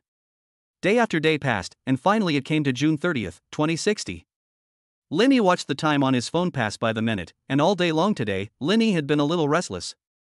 He didn't know if after he was reborn, whether or not the end of the world would no longer come because of the butterfly effect. At this time, his mood was a little complicated, with anticipation, panic, excitement, and worry. The time had already come to midnight, and there was only 1 hour left until the outbreak of the end of the world. Linny moved a deck chair in front of the French windows and placed a bottle of beer and 2 plates of snacks on the coffee table next to it. He had lit a fire in the fireplace in advance. Linny glanced at the thermometer on the wall and saw that the temperature inside had already risen to 30 degrees above zero. It was already summer, and the average temperature at night could reach about 20 degrees above zero. Coupled with Lin Yi's fireplace, the room was even hotter. Lin Yi's body had already exuded a fine layer of sweat, but he acted as if he didn't care, his eyes fixed on the sky outside. There was 1 minute left until 1 o'clock, and Lin Yi began to feel nervous.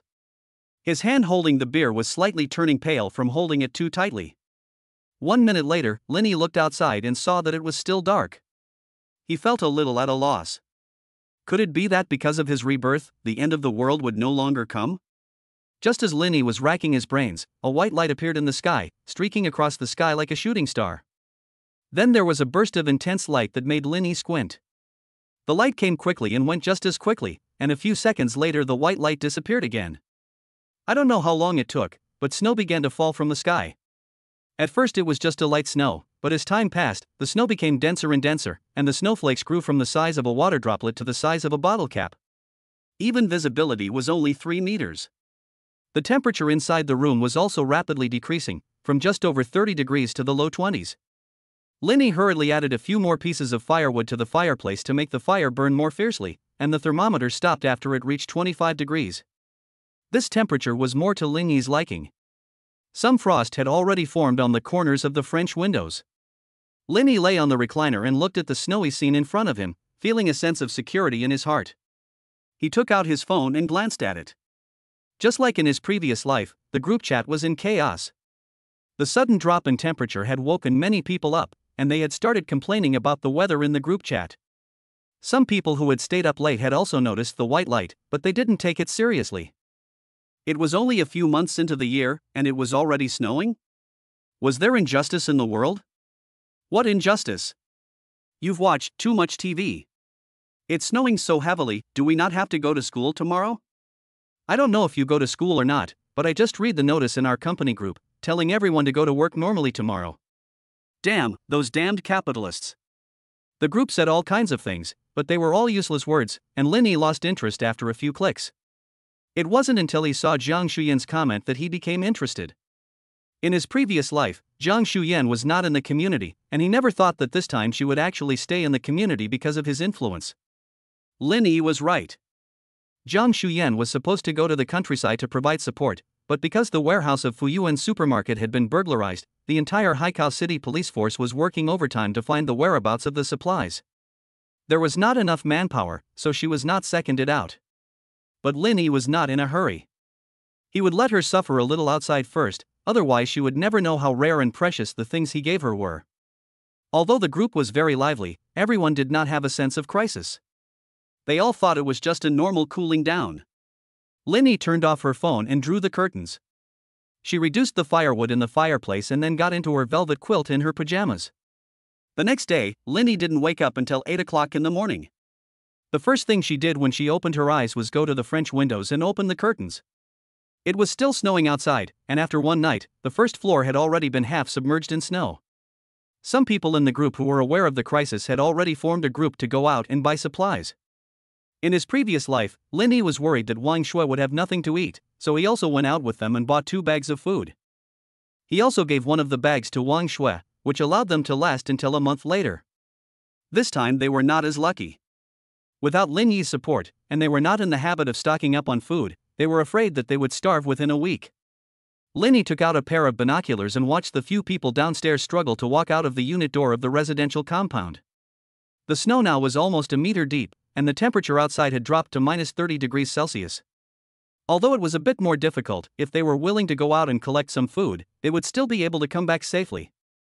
Unfortunately, many people had chosen to wait and see. They all felt that it wouldn't be long before the snow stopped. They could stay at home for a maximum of 2 days, and it wouldn't be too late for them to go out again when the snow stopped. Chapter 31: Wang Shui's Jealousy. Now the one who is most anxious is Wang Shui. They have been eating takeaways for half a month and there is no more food at home. Wang Shui rummages through her phone under the covers and finds that all the businesses on the takeaway app are showing as closed. Wang Shui suddenly explodes with anger and curses. These bastards are all closed, do they want me to starve to death? Wang Shui angrily threw the phone aside, then got out of bed and walked towards Zhang Qian's room under the covers. Opening the door, Zhang Qian and Yang Shuang were cuddled up in a blanket. Wang Shui said to the two of them, "Do you still have any food?" Zhang Qian and Yang Shuang shook their heads at the same time as if they had rehearsed it. But Wang Shui still saw a bag of biscuits peeking out from the corner of the quilt. Wang Shui walked over quickly and lifted the quilt off the two of them, and suddenly 2 large bags of snacks appeared on the bed. Wang Shui pointed at the two of them and said, "You have food and you're actually hiding here to eat it by yourself.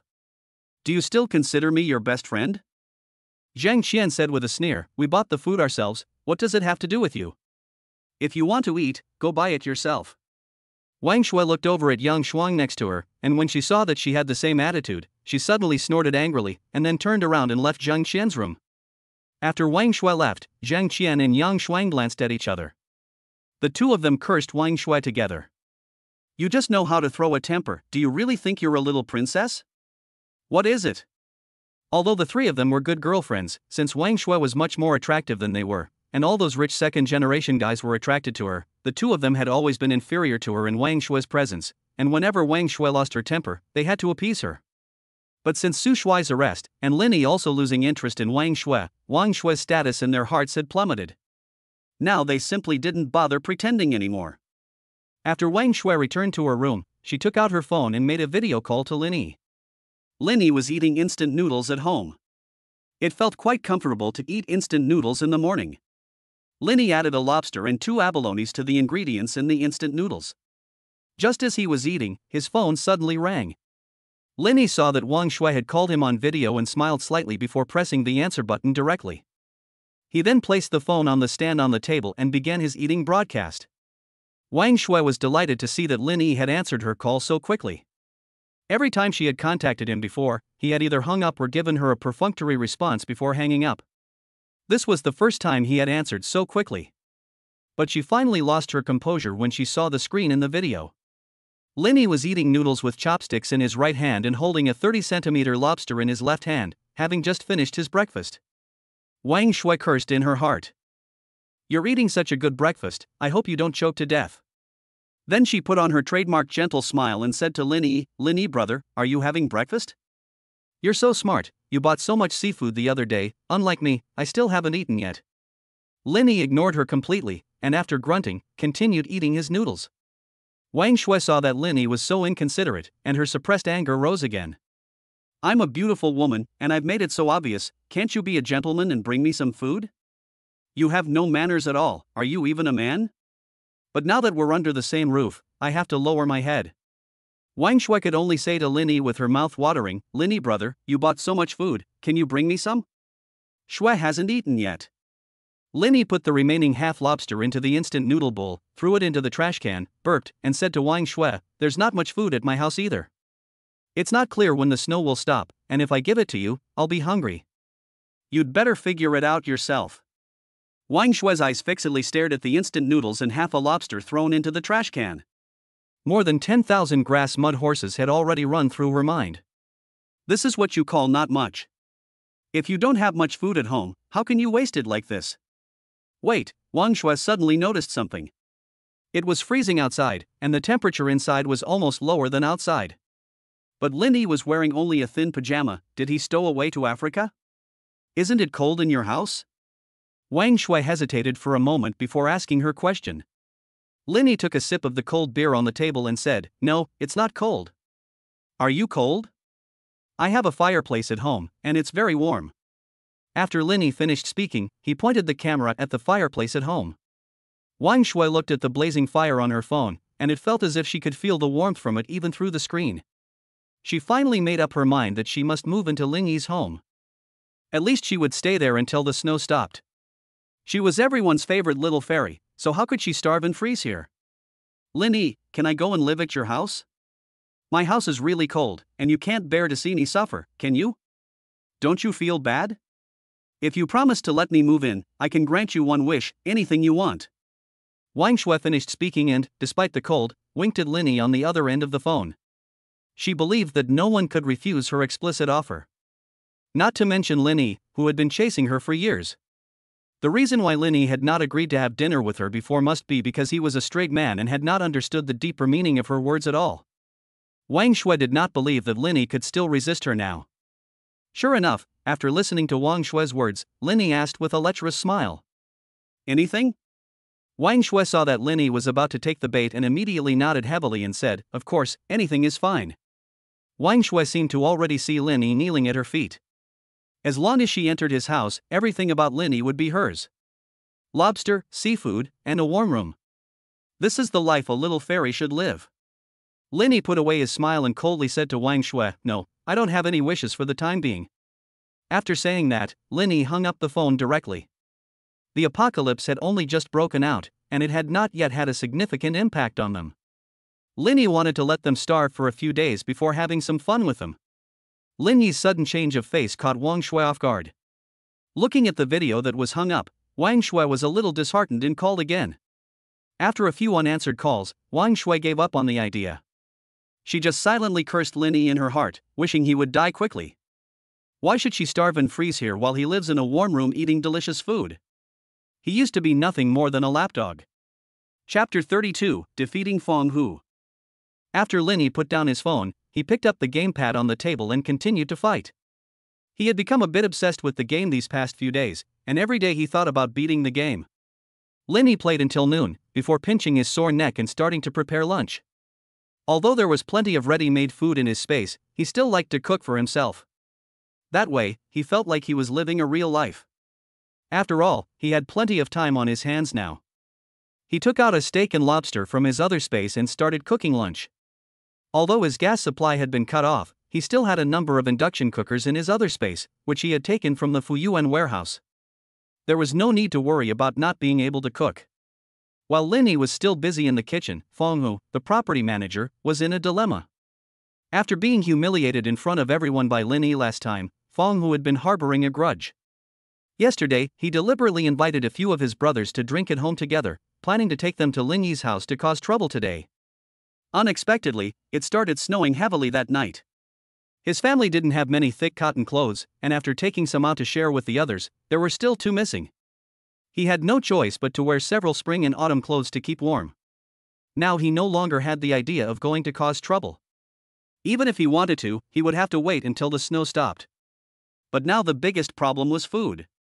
Feng Hu's family usually didn't stock up on food, and they always bought what they ate. Fortunately, they bought a lot of food and wine last night, and there was still some left after they ate yesterday, otherwise they would have been hungry in the morning. But the daily consumption of 5 or 6 men is also not small, and now it is almost noon and there is nothing to eat at home. Several big men sat in the living room, looking at each other. Looking at the heavy snow outside, there was no sign of it stopping.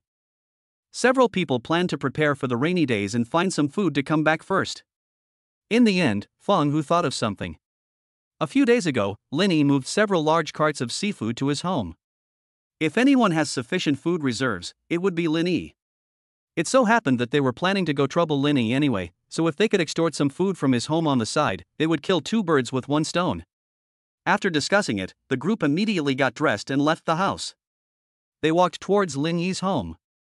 Feng Hu lived in Unit 2 of Building 16, and to get to Unit 1, they needed to pass through the corridor on the 6th floor.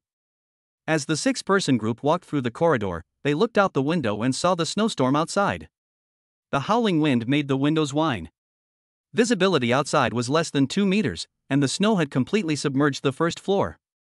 At this point, it was impossible to go out and buy supplies. Everyone was trapped at home. Haikao City is located in the south of Longhua. When have they seen such heavy snow? Seeing the scene they had never seen before made Feng Hu and the others feel a sense of crisis. The few of them quickly walked through the corridor towards Lin Yi's home. When they arrived at the elevator, they found that it had stopped running with a flashing red light. The temperature outside had dropped to -40 degrees Celsius. Although there was a wall to block it, the temperature in the stairwell had also reached -30 degrees Celsius. Naturally, the elevator had stopped running at such a low temperature. There was no choice but to walk upstairs. After arriving on the 26th floor, several people were already panting from exhaustion. Moving around in such thick clothing was not convenient, and coupled with the cold, they took 2 breaks to climb the 20 flights of stairs. When the several people arrived at Lin Yi's front door, they looked at it and their mouths immediately opened wide. Feng Hu knew that Lin Yi had been busy renovating his house, but he really didn't expect him to renovate it like this. Feng Hu went up and knocked on the door with his hand. The solid feel let him know that the door was definitely not thin, at least more than 10 centimeters thick. But looking at the several people standing behind him, he felt confident again. He then took out the weapon he had prepared and started banging on the door. Linny heard the sound of banging on the door from outside and opened the surveillance camera on the door to take a look. He found that Fong Hu had come to the door with people. He didn't expect the end to be here in less than a day, and yet someone was already at the door. But he wasn't worried at all, and was actually a little happy. He was bored, and it was nice to have company. Linny turned on the loudspeaker on the door and said into the microphone, "Fong Hu, what are you doing at my house?" Fong Hu was trying hard to smash the door with the wrench in his hand, and the sudden sound from the door startled him. Fong Hu put down the wrench, took 2 steps back, and shouted at the door, "Linny, you bought several truckloads of seafood before. Now it's snowing heavily and the roads are blocked, and no one has anything to eat. Just hand everything over to the property management company for safekeeping and have them distribute it to the owners of Building 16. After the snowstorm passes, we'll pool our money and return it to you." Linny gave a sneering smile from inside the door. Fong Hu had played his calculations well. Obviously, it was he himself who wanted to keep the food for himself, but he had dragged in the banner of all the owners of Building 16. If Linny handed over the food, it would be up to Fong Hu to decide who to give it to. "I've already eaten all that food. Do you want the poop I've produced?" Fong Hu was furious when he heard Linny's words, and he started to swear at the door. The men behind Fong Hu also started to prepare to smash the door with the tools in their hands. Just then, Linny unceremoniously pressed a button on the door. 2 small holes suddenly appeared in the middle of the door. While the few people were wondering what was going on, 2 flames gushed out from inside. Fong Hu was in the front, and he was the first to be covered in flames. A sound of wailing and howling came from outside. The few people then ran into the corridor to avoid the range of the flame jet. Fortunately, they had worn quite a lot of clothes when they went out because of the cold weather, and Fong Hu took off the 2 outermost layers of clothes before extinguishing the flames on his body. Although the few people took off their clothes in time, Fong Hu's hair had been singed by the flames, and his glasses were also blackened by the smoke. The few people had burns of varying degrees on their bodies. They didn't realize that Linny had actually installed a flamethrower on the door of his own home, which was illegal. Wasn't he afraid of being taken away by the police? Fong Hu took out his phone and dialed 911 as soon as possible, but the line was constantly busy. He then called an ambulance. Like the 911 call, it was also busy. The few people had no choice but to go back in disgrace for the time being. Before going back, Fong Hu stood at the corner of the corridor and shouted at Linny's door, "Linny, you just wait for me. As soon as the snow stops, I'll immediately call the police and have you arrested." Chapter 33, People are on edge. Linny ignored Fong Hu's shouting. The reason he didn't kill him was because he wanted to keep him alive first. It would be no fun if he died so easily. He also wanted to keep him around for fun. After Fong Hu returned home, he began to check his injuries. His hair had almost been burned off, and his face and hands had several blisters. Thanks to his blocking, the burns on the others were much less serious, and only their clothes had caught fire. Fong Hu found the family medicine cabinet, but there was no medicine for burns. However, his face and hands were hurting badly, so he tried to wash them with water, but found that the water pipe had frozen and couldn't release a single drop of water. Fong Hu gave the water pipe a hard kick. Then he picked up his phone and started threatening Linny in the WeChat group of owners of Building 16. "Linny, you son of a bitch, how dare you burn me with fire? Just you wait, I won't let you get away with it, I'll make sure you suffer." Fong Hu sent the voice message, and the WeChat group of owners immediately exploded. Several owners who usually got along well with Fong Hu asked what had happened. After learning that Linny had burned Fong Hu with fire, they also began to join in the scolding of Linny. Naturally, Fong Hu did not say in the group chat that he had gone to rob Linny's food, but that he had gone to ensure that the owners of Building 16 would have food to eat and would not go hungry. He had no choice but to go to Linny's house to borrow food, but he never expected that Linny would not only refuse to lend it, but also go crazy and set fire to him, burning him. Not a word was mentioned about his smashing on the door. After this remark, more and more people began to attack Linny in the group. "Linny, you've gone too far. Even if you don't lend it, you can't just hurt people. This is a society ruled by law. Just wait until you go to jail. Last time I saw you buy several cars of seafood. Now that everyone is stuck at home, what's wrong with you giving a little? At worst, we'll pay you back after the snow stops." Exactly, can you eat all that food? Watch out for diarrhea. Some people are so selfish, they don't care about the lives of their neighbors.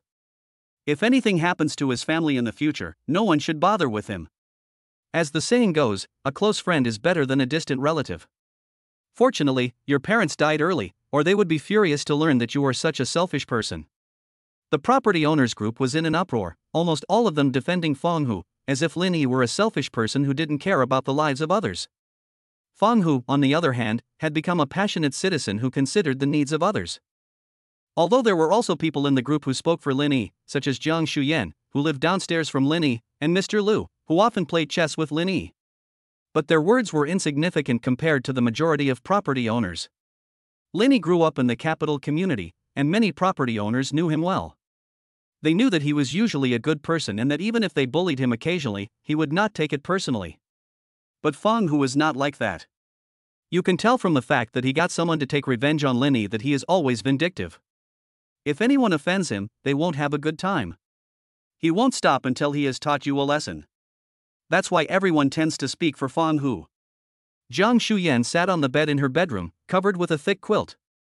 Her room was very girly, with not only the bed sheets and covers being pink, but also the carpet and dresser. Outside, she was a capable police officer, but at home she was just a young girl in her 20s. As she watched the snow fall harder and harder outside, she didn't know what to do for a while. She curled up into a ball to minimize heat loss, and her delicate, white little feet were curled up in the covers. As she read the owners' group's condemnation of Lin Yi, she frowned slightly. The thing she feared most had happened. In extreme weather like this, the most terrifying thing is not the natural disaster, but human nature. She had just contacted her parents, who told her that the heavy snowfall was likely to last a long time, and that she must pay attention to her safety, keep the door closed, and no matter what happened outside, she must not open the door. Jiang Shuyan had just followed her parents' instructions and locked the front door, blocking the furniture in the room against the door. This was the first lesson she had learned at the police academy: no matter what, always ensure your own safety first. If you can't protect yourself, how can you protect others? Fortunately, she likes to snack, so she has quite a lot of snacks at home, and she even set aside a room as a snack house. The chips, marshmallows and cookies inside fill up 2 large cabinets. If she eats sparingly, she should be able to last for more than half a month. If the heavy snow continues for a month, there's nothing she can do, but that's highly unlikely. If it snows for another month, I'm afraid the 10th floor and below will be flooded. Wouldn't that be the end of the world? Jiang Shuyan was startled by her sudden thought. She quickly stopped her rambling thoughts. Humans have been around for thousands of years, so how could there be any end to the world? Even if there really was, it would be in the future, and she would definitely not be around to see it. Jiang Shuyan comforted herself a little, then got up and walked towards the snack bar. She picked up a bag of potato chips and instant noodles and was just about to go back to her room when she hesitated. She put the instant noodles down. Food was becoming more and more precious these days, so she should save as much as she could. Lin Yi was lying on the sofa, drinking a cold beer while watching the news on TV. The fireplace behind him was burning fiercely, and because Lin Yi had specifically requested to connect the floor heating to the fireplace when renovating, the temperature in the room was now very high, reaching 25 degrees. Even if you step on the floor with bare feet, you will only feel warm. The warm air goes well with a cold beer. If Lin Yi had not installed an alloy plate on the floor, Jiang Shuyan downstairs would also be able to feel the warmth, but because the alloy plate has excellent thermal insulation, even if Lin Yi's house catches fire, Jiang Shuyan will not feel the slightest bit of heat. The host on the news is talking eloquently, calling on everyone not to go out at will, that the snowstorm will soon pass, and not to raise prices at will. Lin Yi watched for a while before turning off the TV. There were still TV programs, but in a couple of days, all the channels would be left with nothing but snowflakes. And the host's claim that the snowstorm would soon pass was even more nonsense. In his previous life, until Lin Yi was killed, the heavy snow showed no signs of stopping. As for the host's claim not to drive up prices, it made Lin Yi want to laugh. The accumulated snow outside had reached a thickness of 3 to 4 meters. Who could go out to buy things now? How could prices be driven up? Chapter 34: The first victim of Building 16. Lin Yi took a look at his phone. Apart from the people in the owners group who were accusing him, his college group, high school group and middle school group were also talking about the sudden snowstorm. These groups, where no one usually spoke, had also started talking about the sudden snowstorm. Lin Yi also saw Wang Shui chatting with a male classmate in the college group. This male classmate was named Sun Qi and was in the same class as Lin Yi and Wang Shui. The two had been dating for a while, but eventually broke up because Wang Shui had fallen for a small-time delinquent from outside the school. From what Wang Shui said, it seemed like she wanted the male student to bring her some food. Linny didn't know if Wang Shui had a brain in her head, but it was snowing heavily outside, so who could go out? The two exchanged a few words in the group chat, but then it went quiet, and it looked like they had gone to private chat. Linny had already silently mourned for this classmate in his heart.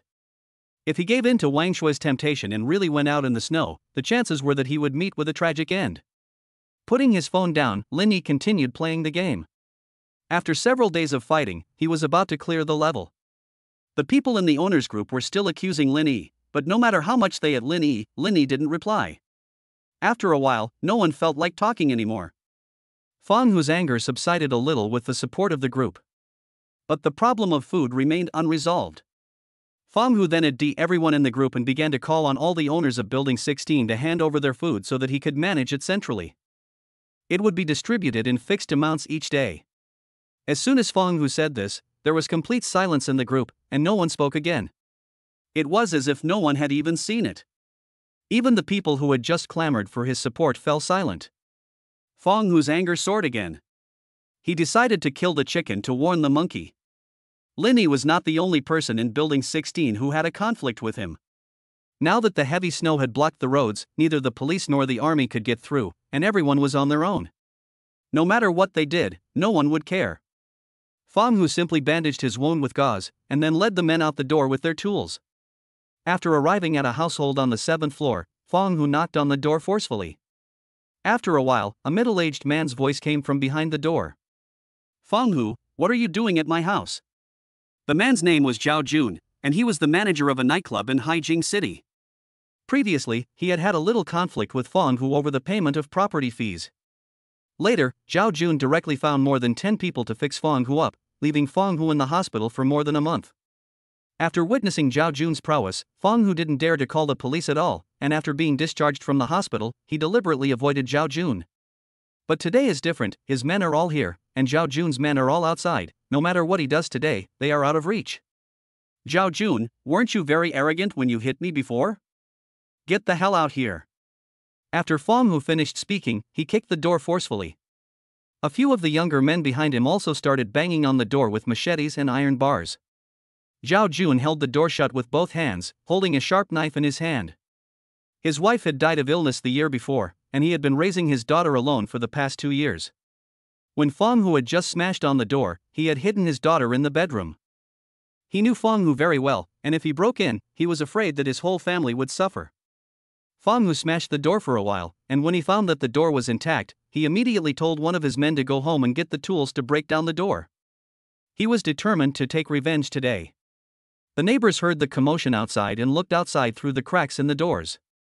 They found that Fang Hu was leading someone to smash the door, and then immediately locked the door. They couldn't care less about whether other people live or die, as long as it doesn't spread to them. After more than 10 minutes, Fang Hu's younger brother slowly walked up from downstairs with a large hammer in his hand. Fang Hu and the others began blasting on Zhao Jun's door. After several people took turns smashing for more than 10 minutes, the security door began to loosen, and seeing this scene greatly boosted the morale of Fang Hu and the others. They then smashed even more desperately. After another 5 minutes of smashing, the sturdy security door fell with a loud crash. Zhao Jun stood behind the door with a sharp knife, looking at Fang Hu with a face full of anger. At Fang Hu's command, several of his men rushed in. Although Zhao Jun had a knife in his hand, the weapons they had were longer. After waving the knife at the men twice, Zhao Jun was hit on the head with a stick. While Zhao Jun was in a daze, several men pounced on him and held him down on the ground. Fang Hu leisurely walked in and stamped on Zhao Jun's face with his foot. "Aren't you pretty awesome? Why are you still lying on the ground like a dead dog? You're so talented as a dog, if you learn to bark a couple of times, I'll let you go, how's that?" Fang Hu finished speaking and looked at Zhao Jun with a smile on his face. Zhao Jun, on the other hand, stared at Fang Hu with a deathly glare and didn't say a word. He knew that Fang Hu wouldn't dare do anything to him. He was just a small-time thug, after all. Would he dare kill someone? Seeing that Zhao Jun was so insensate, Fang Hu waved his hand, and his henchmen began to beat and kick Zhao Jun. At that moment, the bedroom door suddenly opened. A young girl rushed out from inside and hugged Zhao Jun on the ground. The young girl was 15 or 16 years old, with a pair of pigtails and dressed like a student, looking very pure. Fang Hu's eyes were instantly attracted to the young girl, and a fire of desire arose in his heart. Looking at Zhao Jun, who was pinned to the ground, Fang Hu suddenly had a bold idea. He stepped forward 2 steps, grabbed the young girl by the hair, and dragged her into the bedroom amid her screams of agony. Then he gave a small smile at Zhao Jun on the ground and closed the bedroom door. Zhao Jun, listening to his daughter's screams of agony, fought back desperately. He directly embraced one person and bit him. Seeing his brother get hurt, one of the younger brothers picked up an iron rod on the ground and hit Zhao Jun's head hard with it. Zhao Jun only let go of his mouth after receiving this blow, and slowly collapsed to the ground, motionless. A young man with dyed yellow hair plucked up the courage to test Zhao Jun's breathing and found that he was already dead. The several people were suddenly shocked. Although they were small-time crooks, they were used to fighting and brawling. However, they had never thought about killing someone, as this would cost them their lives. The several people looked at each other for a while, without saying a word. Just then, Fang Hu walked out of the bedroom with his pants in his hands. Seeing Zhao Jun on the ground and the blood all over the floor, he also froze in place. He had initially wanted to take revenge on Zhao Jun and grab some food on the side, but now he had directly killed someone. However, as the boss, he could not blame the crime on his subordinates, not to mention the fact that he had just raped an underage girl. Chapter 35, Robbery. If the police investigated in the future, he would not be able to escape the blame. Fang Hu calmed down a bit, then looked at the snowstorm outside and began to tell a few people to throw the bodies downstairs. It was still snowing outside, and he didn't know when it would stop. If there was no more food, they would all probably starve to death, so what did he care? Now that Zhao Jun, who had a grudge against him, had been killed by him, the building would be his world in the future. Fang Hu's several subordinates also came back to their senses at this time and worked together to throw Zhao Jun's body out of the window. Then several people began to rummage for food in Zhao Jun's house. Fang Hu glanced in the direction of the bedroom and signaled to several subordinates. After a few lewd laughs, they formed a line at the door. Fang Hu and the others bashing on the door was clearly seen by Lin Yi on the surveillance camera, but he could not see what happened afterwards. Today is only the first day, and someone has already died. Lin Yi remembered that in the last life, the first victim did not appear until a week later. An hour later, Fang Hu and the others walked out of Zhao Jun's house contentedly, still holding 2 large bags of food in their hands. Not only did Lin Yi see this scene, but Zhao Jun's neighbors also had a panoramic view of it. Due to Fang Hu's power, they were afraid to say anything in the owners' group, but they were also afraid that Fang Hu would keep an eye on them. With no choice, a few people created another group and invited all the owners of Building 16 to join, naturally excluding Fang Hu. As soon as the group chat was created, it became extremely lively. The sound of Fang Hu banging on the door had spread throughout the building. Many people still didn't understand what had happened. It wasn't until Zhao Jun's neighbors told them that the whole family had been killed by Fang Hu that they understood what had happened. Once they heard this, the group exploded. Many people directly called the police, but without exception, they were unable to get through. Now that there had been a murder in the community, and the murderer was trapped in the same building as them, almost all the residents felt a sense of crisis. Even the people who had helped Fang Hu insult Lin Yi at first changed their tone. They all blamed Fang Hu and the group. But as soon as someone suggested that everyone should join forces to bring Fang Hu to justice, a bunch of excuses appeared in the group again. We are all ordinary citizens, shouldn't we leave catching the murderer to the police? Exactly, I've never been in a fight either, what if I get hurt? Lin Yi was also dragged into the group and smiled mockingly as he read the comments. Fang Hu still dared not be too unrestrained, after all, no one knew when the heavy snow would stop. But in a few days, in the absence of food, the ugly side of human nature would be revealed. Lin Yi estimated that at least half of the owners of Building 16 would die at his hands.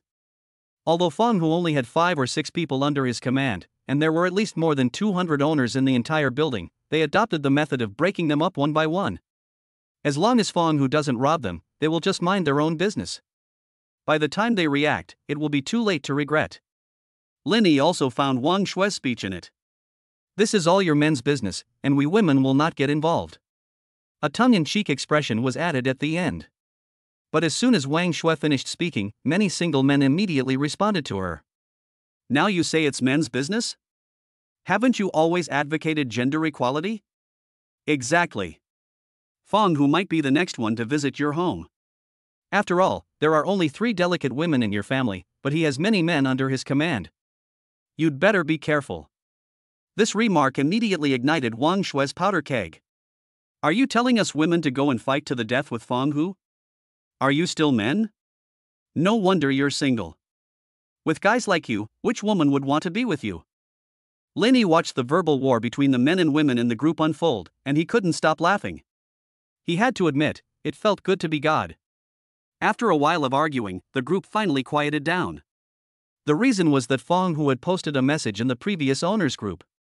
The content was about the grudges between Zhao Jun and him, and he explained that he would never break into someone's home for no reason, so the owners could rest assured. Lin Yi thought to himself that Fang Hu was quite a character, being able to guess that everyone would join forces against him because of his actions. Now he had shattered the loose alliance of these owners with just one message. Sure enough, after reading Fang Hu's message, the group of people in the owners group echoed one after the other. I've long since seen that Zhao Jun doesn't seem like a good person, and neither does his daughter, who dresses like a little tomboy. I've heard that she bullied her classmates at school before. Brother Hu has removed a great danger for us. Right now, the traffic outside is inconvenient, and the community needs someone to manage it. From now on, we will listen to Brother Hu. In addition to those who expressed their loyalty in the group, there were also many people who betrayed the few owners who had just created the group, and even posted screenshots of the chat. Brother Hu, a few neighbors next to Zhao Jun just pulled us into a group to unite against you. Fang Hu looked at the screenshots sent to the group and silently wrote down the names of those who had said they would deal with him. These people would be his next targets. Although he had taken some food from Zhao Jun's house, there were several men there, and there was simply not enough for them to eat. As for Lin Yi, he was not yet sure how to take his revenge. The door to his house was too sturdy, and there was also a flamethrower. It was best not to provoke him for the time being. It wasn't until the evening that the sound of banging on the door could be heard again in the stairwell. Fang Hu's target this time was a neighbor of Zhao Jun's, a single man in his 30s, who had started the group chat that everyone had joined at noon. After witnessing the murder of the Zhao Jun family, he was now so scared that before Fang Hu and the others could break down the door, he opened the window and jumped. Although his house was not tall, only 4 stories high, the snow on the ground was so thick that he sank directly into it after jumping from the upstairs. Most importantly, it was so cold outside, and the front door on the first floor was completely blocked by the snow, making it impossible to enter from the outside. Now jumping out the window was no different from committing suicide. A few minutes later, Fang Hu and his men rushed in. Looking at the snowflakes all over the floor and the open window, Fang Hu quickly ran to the window and looked down. However, the snowflakes were so dense that the visibility was extremely low and he could not see clearly what was going on below. Fang Hu spat out a mouthful of saliva at the window and closed it. Then a few people began to search the house, but after searching for a long time, they only found half a bag of rice and some seasonings, nothing else. Chapter 36, Trading Food. Although there was relatively little stuff, it was at least a bit of a harvest.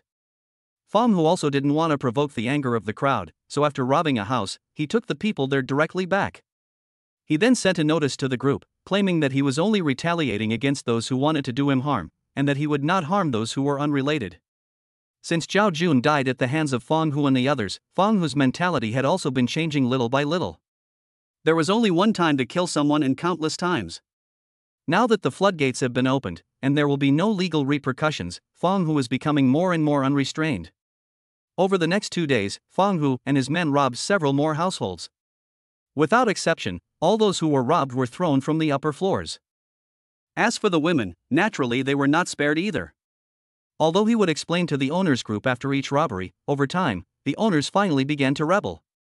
They are not stupid, although they are selfish, but they understand the principle of mutual dependence.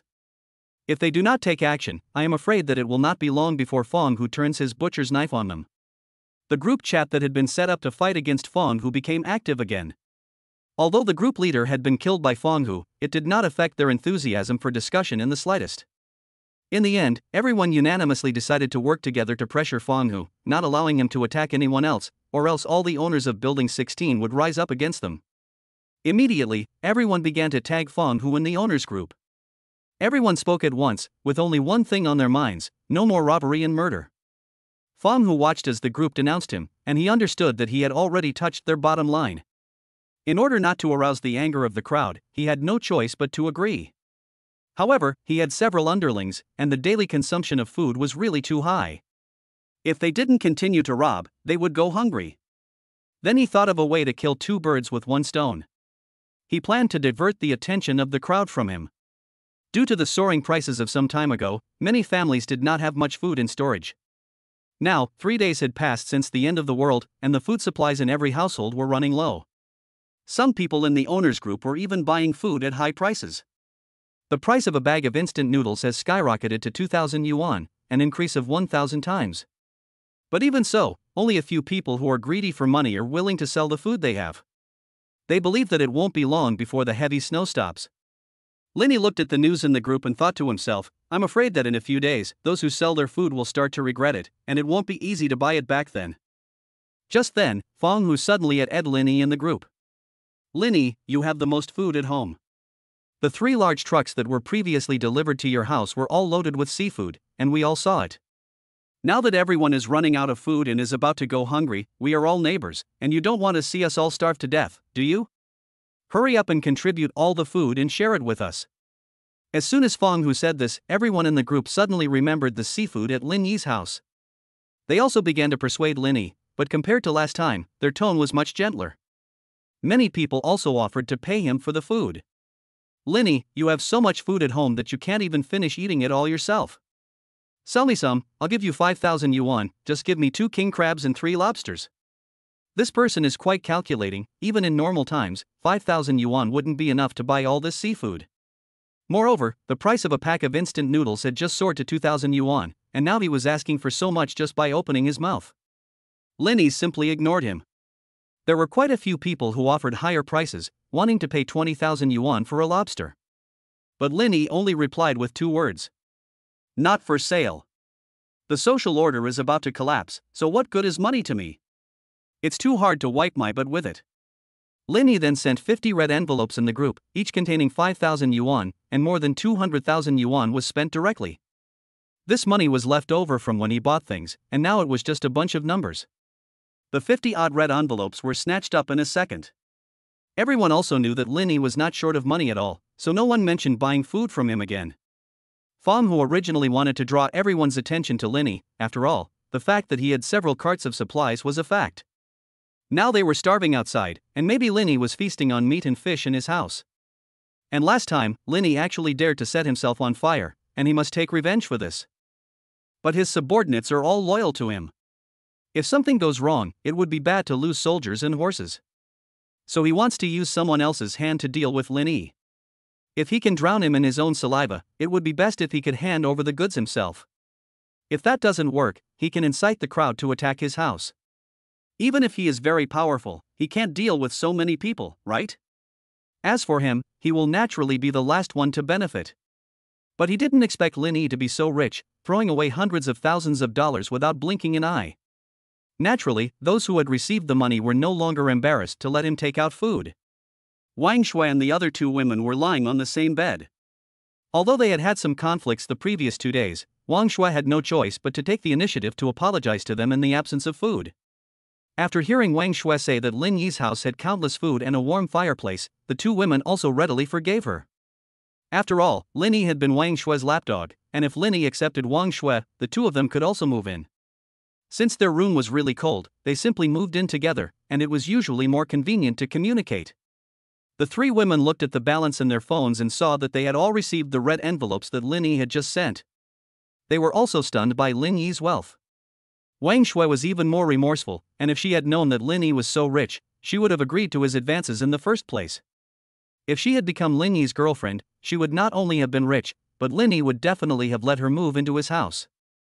Zhang Qian looked at Wang Shui and said, "Why don't you call Linny again and tell him that you miss him and want to be his girlfriend?"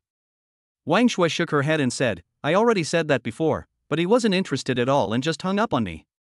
Yang Shuang lowered his head and thought for a moment, then said, "I guess it was the Su Shui incident last time that made him angry, so he won't forgive you. As long as we explain it clearly to him, he will go on to kneel and lick your feet. After all, what kind of person is Linny? We have known for so many years." Zhang Xian also agreed after hearing Yang Shuang's words. "That's right, you don't need to say anything for a while, Yang Shuang, and I will go and explain to him." Chapter 37, 3 Women, 1 Scene. Wang Shui nodded obediently. She was now living off the 2 women, so naturally she had to listen to their arrangements. Zhang Xian took the lead and sent a message to Linny. Lin Yaich, I apologize to you for what happened with Su Shuai last time. It was my fault before, encouraging Su Shuai to go to you. This has nothing to do with Shuai. She has always stopped us from letting Su Shuai take revenge on you. Her heart is all on you. Linny looked at the message sent by Zhang Qian and was a bit confused. What does it have to do with Su Shuai? Before he could finish reading it, Yang Shuang's message also came through. Linny, do you want your wife or not? Shuai really misses you right now, and she can't sleep at night. Can you come and keep her company? I know that you've always had her in your heart all these years, and now the opportunity is here. If you say the word, Zhang Qian and I will immediately take Shuai and go to you. Yang Shuang clicked send, glanced at the two people in bed, and edited another message to send to Linny. Brother E, I've actually liked you for a long time too. What I just said was against my will. Wang Shuai doesn't love you at all, she only loves herself. Don't let her appearance fool you. She's actually already had more than 10 boyfriends and even had an abortion. And last time, she was the one who picked up Su Shuai. She is my best friend, and I shouldn't be telling you this, but I can't bear to see the man I love being cheated on by a bitch. If you want, I can come over to see you right now. Although I'm not as pretty as Wang Shuai, I swear that I will only love you in this life. If you stay by my side no matter what, I will be there for you in life and in death.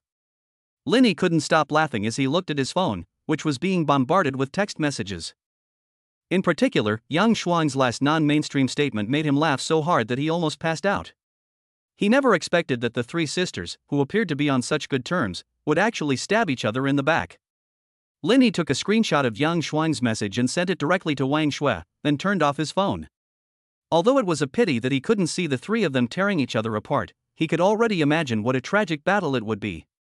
Sure enough, after receiving Linny's message, Wang Shuai thought Linny had changed his mind. She excitedly clicked on the chat box and, upon seeing the message, her face immediately turned gloomy. Zhang Xian, who was standing next to her, also curiously leaned over to take a look, and then the two women glared at Yang Shuang with ashen faces. They never expected that Yang Shuang would stab them in the back. Now that all their secrets had been revealed, Wang Shuai shouted at Yang Shuang, "You bitch." Then she charged up, her teeth bared, and started punching and kicking Yang Shuang. However, Wang Shuai's weight and strength were no match for Yang Shuang, and she was quickly pinned under Yang Shuang. Just then, Zhang Qian finally joined the fray. Although she usually got along well with Yang Shuang, she couldn't care less now. Yang Shuang's backstabbing behavior had completely angered her. Zhang Qian directly grabbed Yang Shuang's hair, and then the whole person hung on her. Yang Shuang was suddenly attacked by Zhang Qian, but she was not at all panicked. She was the most capable fighter among the three women, and she was always the first to fight in school. Although she was now fighting two people, she was not at all out of the game. With her right hand, she pulled Zhang Qian over from behind and punched her in the stomach. Zhang Qian let go of Yang Shuang's hair in pain. Yang Shuang then used her weight advantage to temporarily suppress the two women. After a stalemate of more than 20 minutes, the three finally ran out of strength and gradually separated their intertwined bodies. However, each of the three occupied a corner of the bed, wary of each other, no longer as close as before. Wang Shuai also started messaging Linny, telling him how she missed him, and secretly sent him the nude photos on her phone. They were taken when Wang Shuai and her ex-boyfriend had a hotel room, and she had just thought it was exciting and fun before, but now it came in handy. Wang Shuai believed that as long as Linny saw her naked photos, he would definitely be instantly aroused and would let her help him relieve his arousal as soon as possible. After all, she was the goddess in his heart. Unexpectedly, it had been half an hour since the photos had been sent, but Linny had not said anything, not even a message back. Zhang Qian had just calmed down after fighting with Yang Shuang. After receiving Yang Shuang's inspiration, she also had other thoughts. Judging by Lin Yi's reaction, he must have given up on Wang Shuai. Of the three women, apart from Wang Shuai, she was the most beautiful, so if anyone had the best chance of winning Lin Yi's favor, it would be her. Could it be that fat pig Yang Shuang? Zhang Qian thought about this and began to play the emotional card with Lin Yi. Brother Yi, I'm sorry, it's all my fault. Wang Shuai forced me to do those things before. From the time we went to university until now, you have always been so good to Wang Shuai. I can see it in your eyes and it hurts me. She doesn't deserve your love at all. For the rest of my life, please let me take care of you. I can swear that I have never had an abortion and I can still have children. I am willing to carry on your family line. Linny turned his phone to silent mode, and he didn't see any of the messages sent by the others. After finishing a game, Lin Yi picked up his phone and took a look. He discovered that Jiang Qian had also changed her tone of voice so quickly. Jiang Qian and Yang Shuang were quite amusing. One was going to spend the rest of their lives together, and the other was going to be inseparable for life or death. They were both non-mainstream.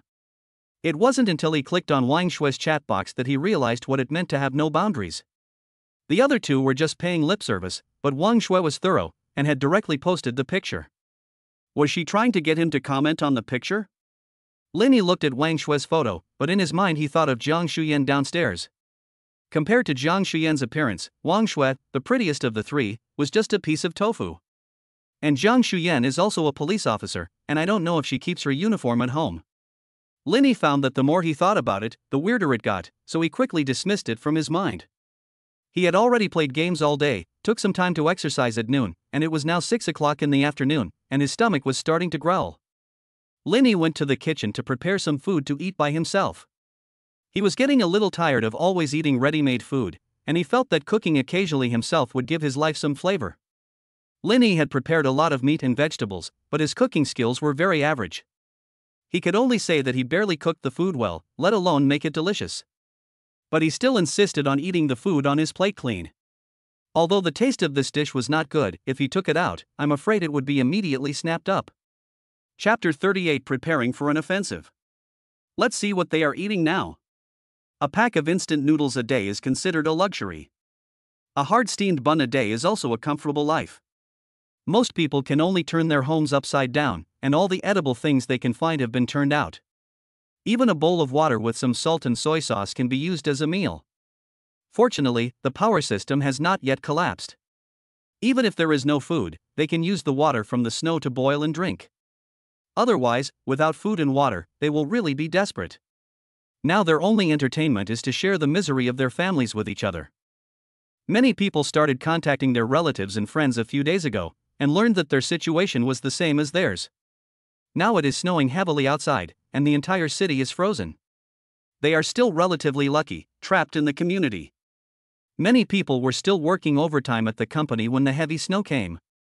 By the time they wanted to leave the company, the snow had already made it impossible for them to go out. These people stayed in the company without thick clothes or food, and most of them died after just 3 days. Now the temperature outside has dropped to its lowest point.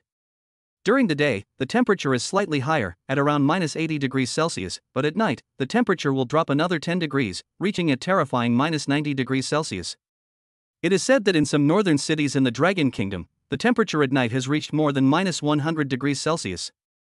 Many people have frozen to death overnight, and the windows of many homes have cracked from the cold. Lin Yi was also feeling lucky as he watched the news. If the temperature outside dropped to more than -100 degrees, he didn't know if his safe house could withstand it. Ordinary people could only survive for an hour at most in that kind of terrifying low temperature before they died directly. Fang Hu had been honest for 2 days since the owners of Building 16 had forbidden him to loot. But after his last failed attempt to incite the crowd to attack Lin Yi's house together. If he couldn't rob anyone else, then he would have to target Lin Yi. His house had a lot of food. As long as he promised to share the food equally with everyone before the attack, he could get all the owners on board. As for how to divide it up after the success, naturally he would still call the shots. Fang Hu also created a group chat and invited everyone except Lin Yi to join. After entering the group chat, everyone wondered what the group was for, until Fang Hu mentioned Lin Yi's food again, and everyone suddenly realized. It turned out that Fang Hu had been eyeing Lin Yi's food. After seeing Fang Hu's message, Wang Shue was the first to speak in the group, saying that Lin Yi's house not only had a huge amount of food, enough for the entire building to eat, but it was also very warm, with a warm fireplace inside, and Lin Yi was living in it wearing only thin pajamas. As soon as Wang Shue said this, the people in the group immediately believed it. After all, it wasn't just anyone talking, it was Wang Shue. Many people knew about Lin Yi and Wang Shue's relationship, and if anyone here knew the situation in Lin Yi's house best, it would definitely be Wang Shue. The reason why Wang Shue betrayed Lin Yi so quickly was also because Lin Yi had ignored her for the past 2 days, and even ignored the photo she had sent, which she could never tolerate. Fang Hu was also taken aback when he learned that Lin Yi not only had plenty of food, but also a warm room. The idea of taking over Lin Yi's house became even more intense in his mind. But thinking that Lin Yi's house would spew fire from the front door, he still kindly reminded everyone. It wasn't that he was kind-hearted, but he was worried that if Lin Yi directly burned a few people to death, the remaining people would immediately be scared away. By then, his plan would be completely invalidated. He then began organizing the manpower, with each household sending at least one person. If someone didn't show up, they would be considered a no-show and automatically excluded from the distribution of supplies. After some arrangements on his part, a total of more than 70 people were organized, most of whom were men, with only a few women standing in a group in the corner. Wang Shui and her two friends were naturally among them. The reason the three of them came out was because they wanted to get 2 extra portions, and they were all worried that the one who went out would hide the food they were allotted. So in order to be fair, the three of them decided to act together. Zhang Qian and Wang Shui each took a fruit knife for self-defense, while Yang Shuang took 2 kitchen knives. Paired with her fierce expression, she looked as comical as Li Kuei, the Black Whirlwind. Fang Hu saw that everyone was present, so he went straight to an old man. He said to him, "Master Lu, it's going to be up to you in a moment. Lin Yi's house has a very thick door, and our hammer may not be able to break it. You've been a locksmith for decades, so I'm sure you can open his door without any problem, right?"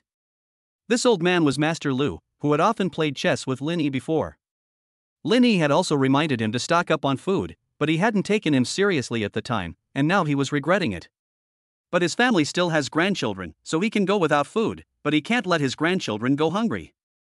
So even though he and Lin Yi are friends from different generations, he now has to wield the butcher's knife against him. After hearing Fang Hu's words, Master Lu nodded bitterly.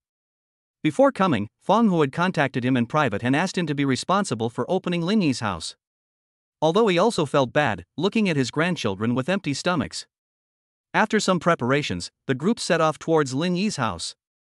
Wang Shui followed at the end of the group and, after thinking about it, sent a message to Lin Yi.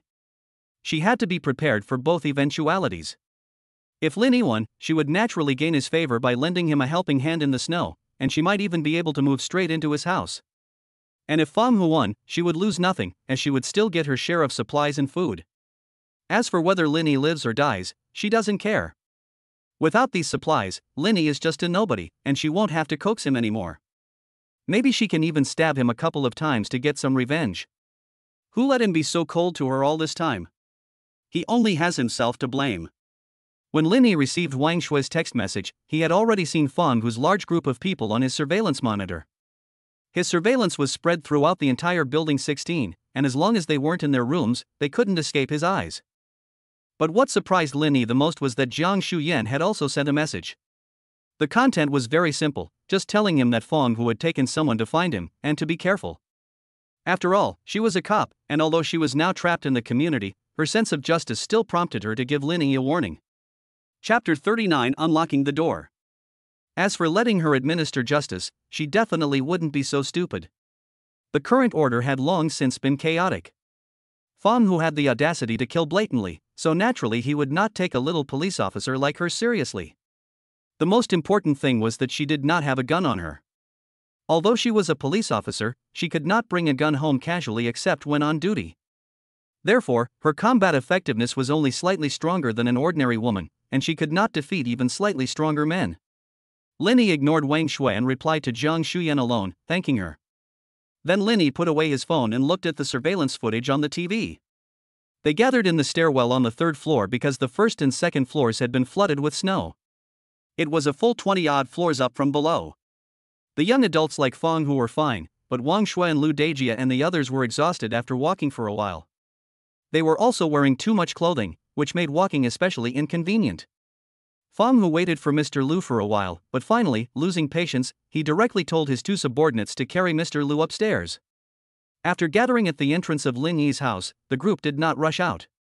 Through Fang Hu, they already knew that there was a flamethrower on the front door of Lin Yi's house. In order not to become a roast pig, they had to be careful. After all, they were not playing a game. If they died, and there was no chance to come back. Fang Hu waved his hand, and several youths came out behind him, carrying a table covered with a quilt. It seemed that the quilt had been doused with water, and in the low-temperature environment, a thick layer of ice had formed. At Fang Hu's command, the youths rushed out of the hallway at the same time and placed the quilt-covered table over the fire-breathing opening in the door. Then, Mr. Lu walked towards the door with his tools, beginning his work of picking the lock. Lin Yi felt a pang of sadness when he saw Mr. Lu. Even though he had already been through this once, it was still hard to bear to see someone he knew joining forces with others to try to kill him. Lin Yi pressed the button on the door, and 2 jets of fire shot out, but they were blocked by the quilt. Lin Yi was not in a hurry when he saw this. This door was not so simple.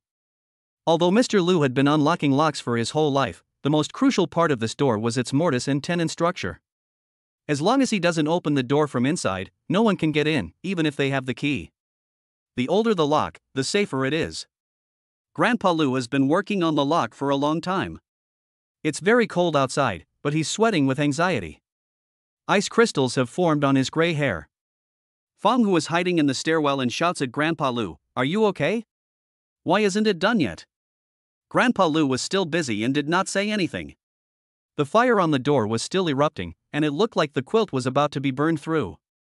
They had no choice but to stop for now and retreat to the stairwell with the table blocking the way. Fang Hu grabbed Grandpa Lu by the collar and said, "I promised you 3 portions of food. If you can't open the door, I'll take your life." Grandpa Lu was scared and his hands trembled, but he nodded his head. He had never seen such a door before, and it didn't look like the vault door of a bank, but the difficulty of unlocking it was even higher than that of a vault door. This door was custom made by Luo Jun at great expense using high-tech alloys during the renovation. The lock cylinder even used the latest technology, with extremely complex arrangements of serrations inside, with hundreds of thousands of variations. Even if Master Lu were just an ordinary locksmith, let alone someone from the amazing magic troupe, they couldn't get in. Soon, the group brought 2 more quilts, which they dampened and spread on the table. Then they headed for Lin Yi's door again. Before Lu went, Fang Hu had already issued an ultimatum: if he couldn't open the lock this time, Fang Hu would throw him down the stairs himself. So Lu was extremely focused this time. After all, his life and his grandson's lives were at stake, and he couldn't afford to be careless. But as he watched the quilt burn through again, and he still had no idea how to open the door, Master Lu became increasingly anxious. He even began to play on Lin Yi's emotions. "Lin Yi, it's Master Lu. I've known you since you were a child. Open the door. If you don't, my grandson and I will die at Fang Hu's hands." Fang Hu, who was hiding in the stairwell, heard that Master Lu and Lin Yi had such a relationship, and his heart suddenly leapt. Fang Hu began shouting at Lin Yi, "Lin Yi, come out immediately. If you don't come out, I'll kill this old man surnamed Lu." Master Lu was shocked when he heard Fang Hu's words, and the tools in his hands suddenly fell to the ground. At this time, he also regretted in his heart that he shouldn't have come into this mess. He had originally thought that Lin Yi's home was just an ordinary security door, and that he could easily open the door after so many years of experience with locks, and would be able to get a share of the food to take back to his grandson. As for Lin Yi's situation after opening the door, he couldn't care less. Although the two were friends despite the age difference, they were nothing compared to his own grandson. Lin Yi stood at the door and gave a small smile before speaking in a tone full of derision. "Fang Hu, what are you thinking? Do you think it'll work to use him to blackmail me? He's already going to open my door and come in to kill me, and you actually think I'd care about his life?" After saying this, Lin Yi moved a stool and then stood on it, opening the top firing port of the door. This firing port was only 10 centimeters in size. The moment it opened, Fang Hu and the others saw Lin Yi. Just as they were about to make a move, they saw a green spherical object fall from above. Although Fang Hu did not see what it was, he instinctively pulled the person next to him in front of him. With a loud noise, the shrapnel of the grenade flew out, and Master Lu and several young men at the door were instantly knocked to the ground. Without the shield of the door, the flames began to shoot out, and the bodies of Master Lu and the others immediately caught fire. Fang Hu tightly covered his ears with both hands. The explosion had just made his brain rumble, and his eyes were also seeing double. The person he had just pulled in front of him to block the gunfire had already fallen to the ground, spitting blood. Although there was a barrier, Fang Hu was still injured in the left arm by shrapnel. When he came back to his senses, he found that the clothes on his left arm were soaked in blood. No one expected Lin Yi to actually have something like a grenade. He caught him off guard. Master Lu and several young men who were guarding the door were already lying motionless on the ground, with black smoke rising from the flames burning on their bodies. Seeing this, Fang Hu could only lead the others back first. His arm injury must be treated quickly, otherwise he would lose too much blood and his life would be in danger. Chapter 40 Qianfu. After everyone was scared away by Lin Yi's grenade, Lin Yi sighed as he watched the surveillance footage of Mr. Lu's corpse. He had warned him before the end of the world to stock up on food, but he didn't listen, and now he had brought about his own death. This also made him understand the ugliness of human nature. Although he did it so that his grandson would have food to eat, it doesn't mean that Lin Yi doesn't blame him. Sometimes no one can tell right from wrong. From his point of view, he was doing what was right for his grandson. But from her point of view, he was an ungrateful villain who deserved to die. Lin Yi gathered himself and turned on the air purification function in the room. The smoke and the smell of meat from outside were instantly cut off. He received a message from Jiang Shuyan asking what had happened. It seemed that the sound of the explosion just now had also startled her. Lin Yi briefly explained that he had beaten them all off and then put the phone down. Jiang Shuyan saw Lin Yi's casual words, but a wave of emotion washed over her. She knew exactly how powerful Fang Hu and the others were. In the past few days, more than 10 people had died at his hands. Not to mention that Fang Hu had just brought along dozens of owners and a locksmith. How could Lin Yi alone have driven off so many people? And what was the sound of the explosion just now? Lin Yi did not explain any of this to her. Instead, he said that in order to repay her for reminding him just now, if she ever encountered any difficulties, he would help her once, but only within his capabilities. If Jiang Shuyan asked him to leave the shelter, then sorry, that was beyond his capabilities. Jiang Shuyan replied with a memorized. She was also a little afraid of Fang Hu. No one was afraid of death, and she was no exception. Fang Hu is now completely gone dark, and robbing and killing people has become a way of life. But perhaps a person like this is more suitable for the world nowadays. After Fang Hu returned home, he immediately told his subordinate to find Qian Fu from Unit 1. Qian Fu is a doctor, 36 years old, and he has his own clinic in Haikao City. Last time, after Fang Hu was burned by the fire, he temporarily forgot that there was a doctor named Qian Fu. But when he was preparing to deal with Lin Yi, he realized that there was a doctor in the next unit. Soon after, his subordinate led Qian Fu in. Knowing that he was there to treat Fang Hu, Qian Fu didn't want to come, but Fang Hu promised to pay him 2 bags of instant noodles as consultation fees, so he reluctantly agreed. After taking off Fang Hu's clothes, his left arm was suddenly exposed in the air, with a deep cut on it that was still bleeding. Qian Fu opened the medical kit, disinfected the wound, removed the shrapnel inside, then applied some medicine and bandaged the wound.